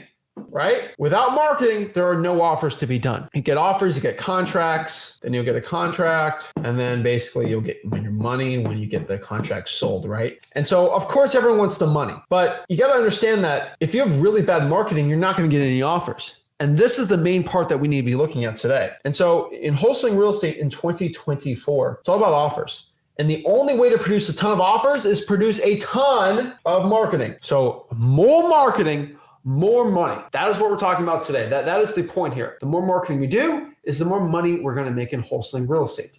So this is what we have to be doing. We have to start making offers. Best way is just to market like crazy and make a ton of money wholesaling. Let me know what questions you got. Let me answer some questions and then we'll break down exactly this entire challenge for you. But you got to know. And then here's the last one I always like doing. Gurus equal broke. Okay, does this make sense? Okay, gurus equal broke. Broke equal gurus. Facts. All right, so let's go back here. Let's answer some questions we got here. I'm trying to set you guys up for 2024 for the best success possible. This is what we have to do. So let's break this all down. Let's get it going. Good. Let's go. All right. So Giovanni, what is up, Giovanni here? Giovanni said, the kickoff to 2024 is all I need. Appreciate it. Awesome. Oh my gosh. My boy got the dog train right. It's actually pretty funny. All right. Let's see here. Game plan, determination, I like that. Determination, accountability, that stuff's all good, but you just got to do the work, and no one ever talks about that. You just set a goal. I'm going to make 300 cold calls every single week for the next, 52 weeks for the year. That's all it is. That's what this business is all about. Okay. That is exactly what we got to start doing. That's what it's all about. If you're not doing it, you're not making money wholesaling.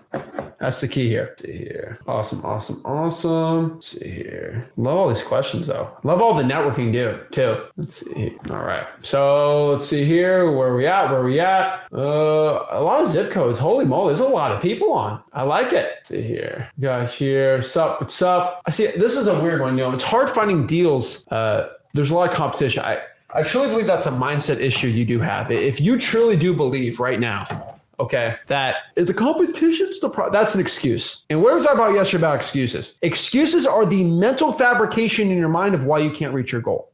Well, I can't do wholesaling deals because there's competition. Of course there's competition. Duh. You gotta rise up. You think Kobe Bryant cared about competition? He didn't care. He just rose above it. That is the point. It drives me crazy. Gaxiolia. What's up, Gaxiola? Olia said, do I decide the assignment fees? Yes, you do. You do decide your assignment fees. How do you decide that assignment fee is always going to be dependent on exactly like what you want to do, but usually the market rate. And so whatever buyer will buy it for the most, minus off your contract price, and that's basically where you're at. There's can't really complicate it too much from there. That's basically how you decide your assignment fee. Fear says, Zach's 24-year-old multimillionaire living in his own house. If you're not listening to this information, you seriously think you're right, you can do your own thing. My haters are right. I do live in my mom's basement. That's actually where I really live. But yeah, no, just kidding. But yeah, no, guys, I can only get you to the point where I'm at right now in my life, and I make a lot of money wholesaling houses. So that's kind of the point we're trying to get you at here. Paul says, "Are my comments being seen?" No, there are not. I'm not. I don't even see your comment right now. Just kidding. I just pulled it up. Duh. Of course I see everyone's comment. So got Rick back here. Got to move this whole thing for you. But yeah, that's some questions. Ooh. All right. Nice. All right. Okay. Perfect. All right. So let's see here. Awesome. Let's see here. Hey, Zach, I'm joining from Michigan. Awesome. No more buying courses following Zach and Rick. I'm telling you, save you $6,000. Save your life. Jeez Louise. Let's see here. Eat or be eaten. I love it. Let's see here. Yeah, we'll do a JV deal, sellmypaper.com, if it's being done by a realtor. We just got to just kind of be upfront with it and just let us know everything. But if it's a contract, we can wholesale it, bring the buyer through them. Yeah. So let's talk about this challenge. Let's kind of recap it. But really quick before we're done recapping, if you want to learn wholesaling for free, we do have a free wholesaling course. It's called freewholesaling.com. And if you have a wholesaling deal you want to JV with us, you just go to sellmypaper.com and we'll help you out on here. So we'll get Rick over here, talk about, let me get his mic all set up. And, we'll go from there. So here we go. Here's your mic. Got it. Welcome back. All right. So let's talk about this challenge. Let's talk about exactly how beginners can get started. If you're watching this challenge, you want to get started. So what I've personally found in wholesaling real estate is there are 10 steps to wholesaling real estate. I don't care what you do, what you think about. There are around 10 steps to getting started in wholesaling real estate. And what I want to do is just in the nitty gritty, there's really 3 steps. But if you want to individually look at wholesaling from a start to finish perspective, there are 10 ways. And so if you're watching this super brand new, not knowing what to do, all these 10 steps, these are only steps you're doing to get rich. This is what we're doing. And so let's break these all down right now. So step 1, find the right wholesaling market. I think we've talked about this before, right? I think we've kind of gone into grave detail about this, but to find the right wholesaling market, we have to make sure we're in a population with at least 100,000 people in it, and make sure the average median home price is below 400,000 to 500,000. We kind of talked about this yesterday. Just understand we got to find if we have the right market or not. Now, step 2 is to find a title company or closing attorney. We just talked about that today, right? Yeah, went into detail on that. And so make sure you're there's some states that have closing attorneys and lawyers, and then there are some states that actually just use title companies. You can look up if you're an attorney state or not. It's not really that crazy big of a deal. But yeah, find your title company like we talked about today. You find your title company after you find the right market. Okay, just FYI, you just got to do that and it'll help you out from there. And then we go here to step 3 is to find at least, and I'll tell you minimum, I'd probably focus on finding around 5 qualified cash buyers. Now, the reason is because I feel like a lot of wholesalers get so confused where to market to. So I'll say try to at least get your feet a little into this business, right? Find at least 5 buyers. You can do other things too. You can try to find 12 buyers or 1 buyer, but I would say just try to find 5 just to kind of get a good grip on this and try to understand and find at least 5 qualified cash buyers. And now the next one here is to pull 3 government lists, right? Yeah, I mean, real straightforward. Where there's smoke, there's fire. So in wholesaling, you need the highest motivation humanly possible. And that's why we always want you going after government lists. High motivation, they're free, but you guys are going to have to work through the process of getting this list. It's not the easiest in the world, but it's definitely worth it. Yeah. And so let me repeat myself. I did not start here. 3 government lists. You choose 3. So it can be any government list that we've talked about, right? It can be a fire damaged property. It can be a code violation, a foreclosure. You have to choose 3. That is the rule. You have to choose 3.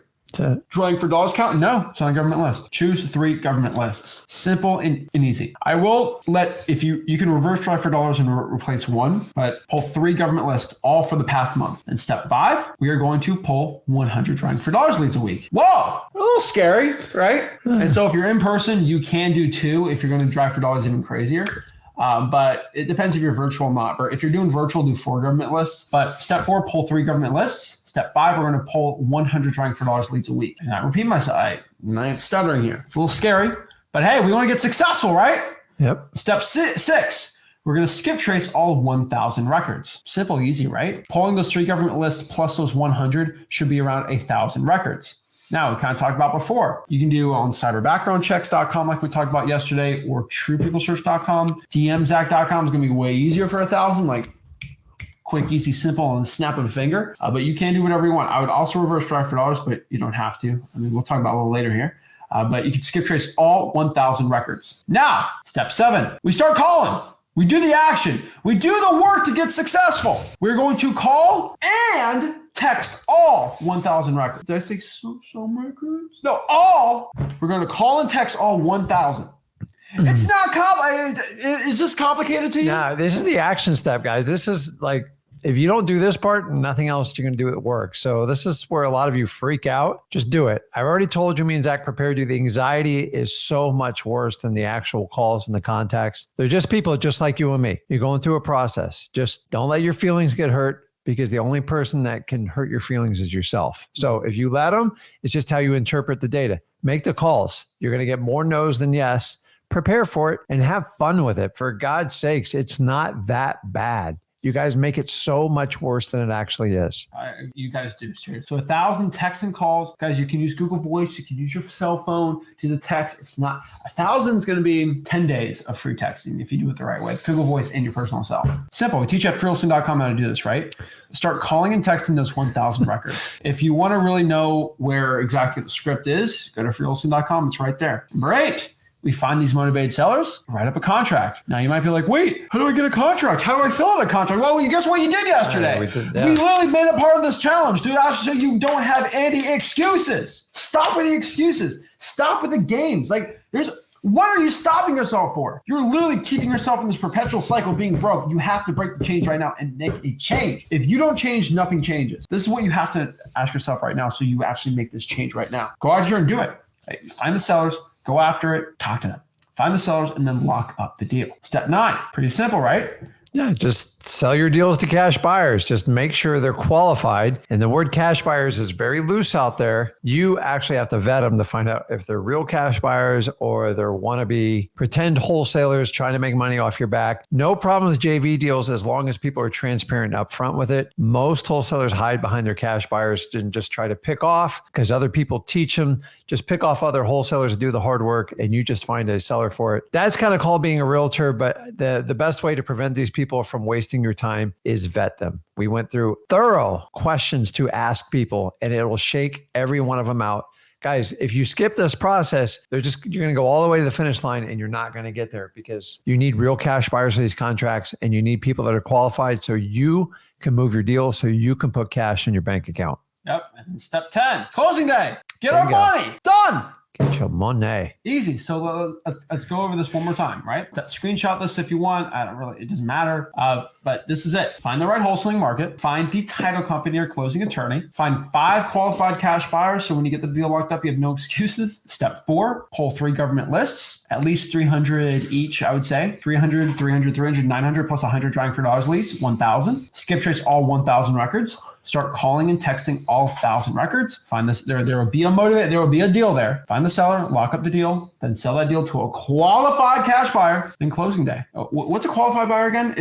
They actually met all the criteria that we asked them to. Right? They're actually looking to do an assignment contract. They're okay buying cash. All these things. It's all there. It's simple. It's easy. It ain't complicated. It's just wholesaling houses in 2024. This is going to be either the best year or worst year of your life. Best year because you change it. You make the financial freedom and everything changes, or it's just another year and just whimpering by. Your choice. It's your choice what you want to be here, right? I feel like so many wholesalers, I'm literally giving you the game plan. I don't know what else I can do for you. I'm telling you what to do. There's not even thinking. You're like playing football. Like I'm giving you the play. Stop overthinking it. Run the play, go it, and do it, right? Yeah, I mean, the tools are laid out on the counter here for you. Who's going to grab them and who's actually going to use the tool? Because just grabbing the tool and going into freewholesaling.com, it's not enough. You got to take that final step. You got to believe in yourself. What's the difference? We all have problems. If you actually have money and you aspire, you can choose the types of problems you have. You're getting problems if you're broke or you're rich. The question is, how are you going to deal with your problems? And when you got money, you can do a lot more. And think about all the people that you help out doing this, guys. I have changed so many sellers' lives by fixing their problems and them entrusting me. It's extremely fulfilling.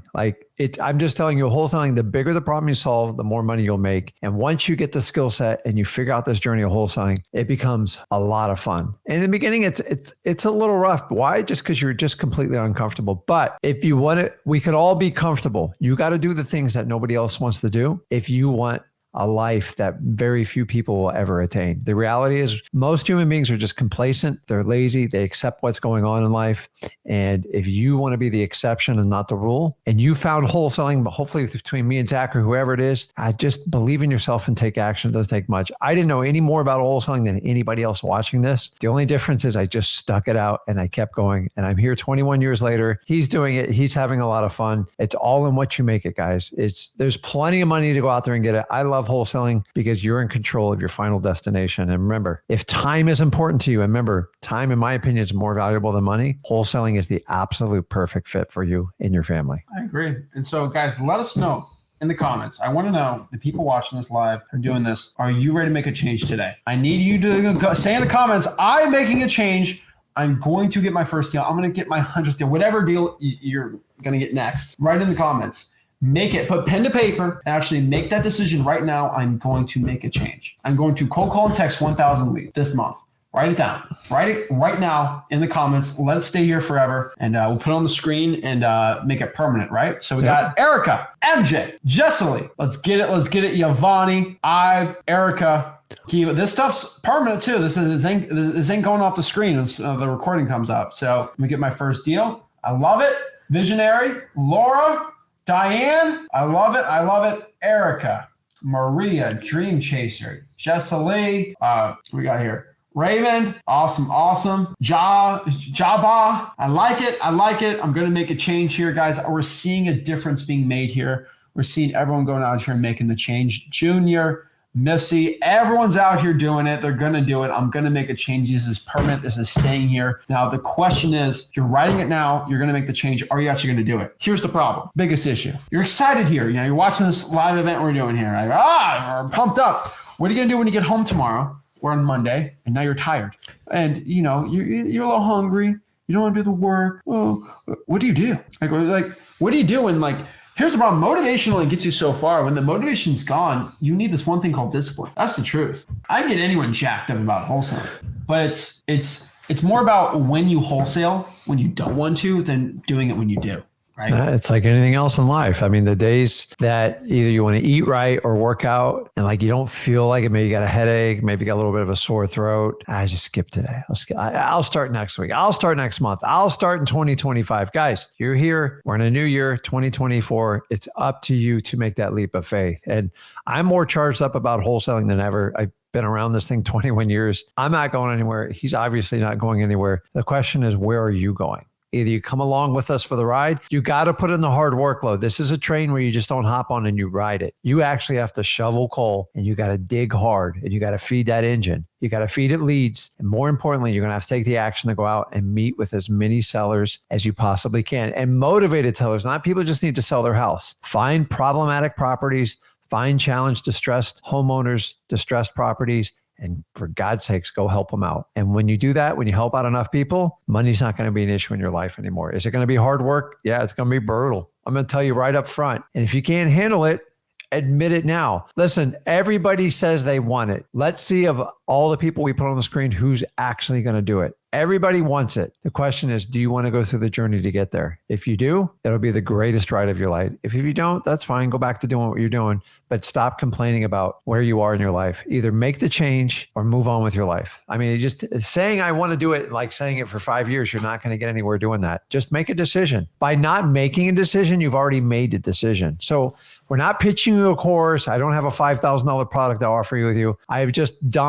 We have dumped 3 hours in today and just gave you a virtual live training like you came to an event. So just pretend you just spent 20 grand, because I could easily charge for that, but I'm not. A lot of people in here. Yeah. And go out and take the best way you can pay me back is let's partner up, do a deal today, sellmypaper.com. Let's roll. Start at freewholesaling.com. Let's work our way through. If you guys need some additional help, flip with Rick Plus. But as I said, it's never been a requirement. Everything we do, we have a free path. JV deal, you get Flip with Plus for free. Exactly. Right. So guys, Jessely says is just watch. Here's the thing, Jessely. I don't care what you say. And I'm saying this in the nicest way. And I want everyone who's telling themselves they're going to do it. I don't care what you say. I want you to say it, but at the end of the day, I don't care what you say. I care about what you do. And it's not what you do tomorrow or the next, because you're going to be motivated for a while, right? It's what you do 2 months from now when it's 3 p.m. on a Wednesday and you're just not feeling it. That's exactly when you tell me to just watch. Not now when you're motivated. No, when you're not motivated, when you're tired, you go off the shift and you're ready to go. That's really when the rubber hits the road. That's really when the wholesaling starts. Muhammad Ali said this. He says, I don't count my sit-ups until they start hurting. And that's what you have to do in wholesaling. Don't start the cold calls or the work until you don't want to, or it's painful, and then you keep going. That is the main change, and that's what you got to see in your life. So guys, if you got any value from us, do us a favor. If you want to learn wholesaling real estate for free, for the low price, of $10,000. We're slashing it today to $0. You go to freewholesaling.com. It's our free wholesaling course, right? Yeah. I should have done the 10,000 slash the 5, right? I would have gotten this. I think people are so worn out on that crap. You didn't put your suit jacket on. But I guys, did. go to freewholesaling.com. We have every guru shaking in their boots because they're scared. They don't know what they're doing. They're a little scared. And if you have a deal you want to send us, a JV deal, just go to sellmypaper.com. Send us a JV deal. We'll do it nationwide. We do a huge map where we do most wholesaling metro markets. And we want to help you become the best wholesaler possible. If you do that, you actually, for everyone that sends us a successful JV deal, you get Flip with Rick Plus absolutely for free, which is awesome. You get to see our next event in April to May. We don't know exactly when, and that'll be an awesome one. We're going to do a live event. You can come for free by just sending us a JV deal there, or you can pay and just come, but I would rather you go and send us a JV deal. But if you want to learn how to do a deal, go to freewholesaling.com. And like always, guys, smash that like button, subscribe, click that subscribe button, and comment below if you're watching the replay right now. If you're watching the replay, comment below exactly your declaration to the world that you are going to make a change. You paid $0 for this challenge. And so what you need to pay is a declaration and pay with your effort, your time, everything. Do it right now. If you don't do it, it's going to happen. Create that goal, execute that goal, stay disciplined, and do it when you don't want to do it. Think of Zach breathing down your neck when you're tired on a Tuesday cold calling and say, what would Zach do? Zach would say, get off your lazy bum and start doing it, or someone else is going to get rich and you're not going to be a retiring mom. Do it now or it's never going to be done. What would Zach do? What would Rick do? Oh, I'm tired today. What do you think we're going to tell you? You're tired. Work. Do the work. Get rich. This is what happens, guys. We became rich wholesaling houses. We've already made it. I don't need to do this anymore. I don't need to go tell you about it. I don't need to wholesale. I frankly don't need to. I like making my millions of dollars, though. What I'm doing it here is I'm just trying to show you something that helped me out. It saved my life, and I'm here to save your life. But you can never do it unless you do the work. So do the work. Do the dedication now. It's all about you. You're the last hope in your family. Either you decide to get rich, become a millionaire, or no one else in your family is going to do it. What are you going to decide right now? Make the change and do it. No excuses, all action. Let's get it, guys. I love you. Appreciate it. Love you, Dad. Love We're you, getting son. it done here. I love it, guys. If you want to get rich, freewholesaling.com. Subscribe. Flex on a Bro Guru. And I'll see you soon. This is Zach Ginn signing out. Rick Ginn signing out. Have a blessed one.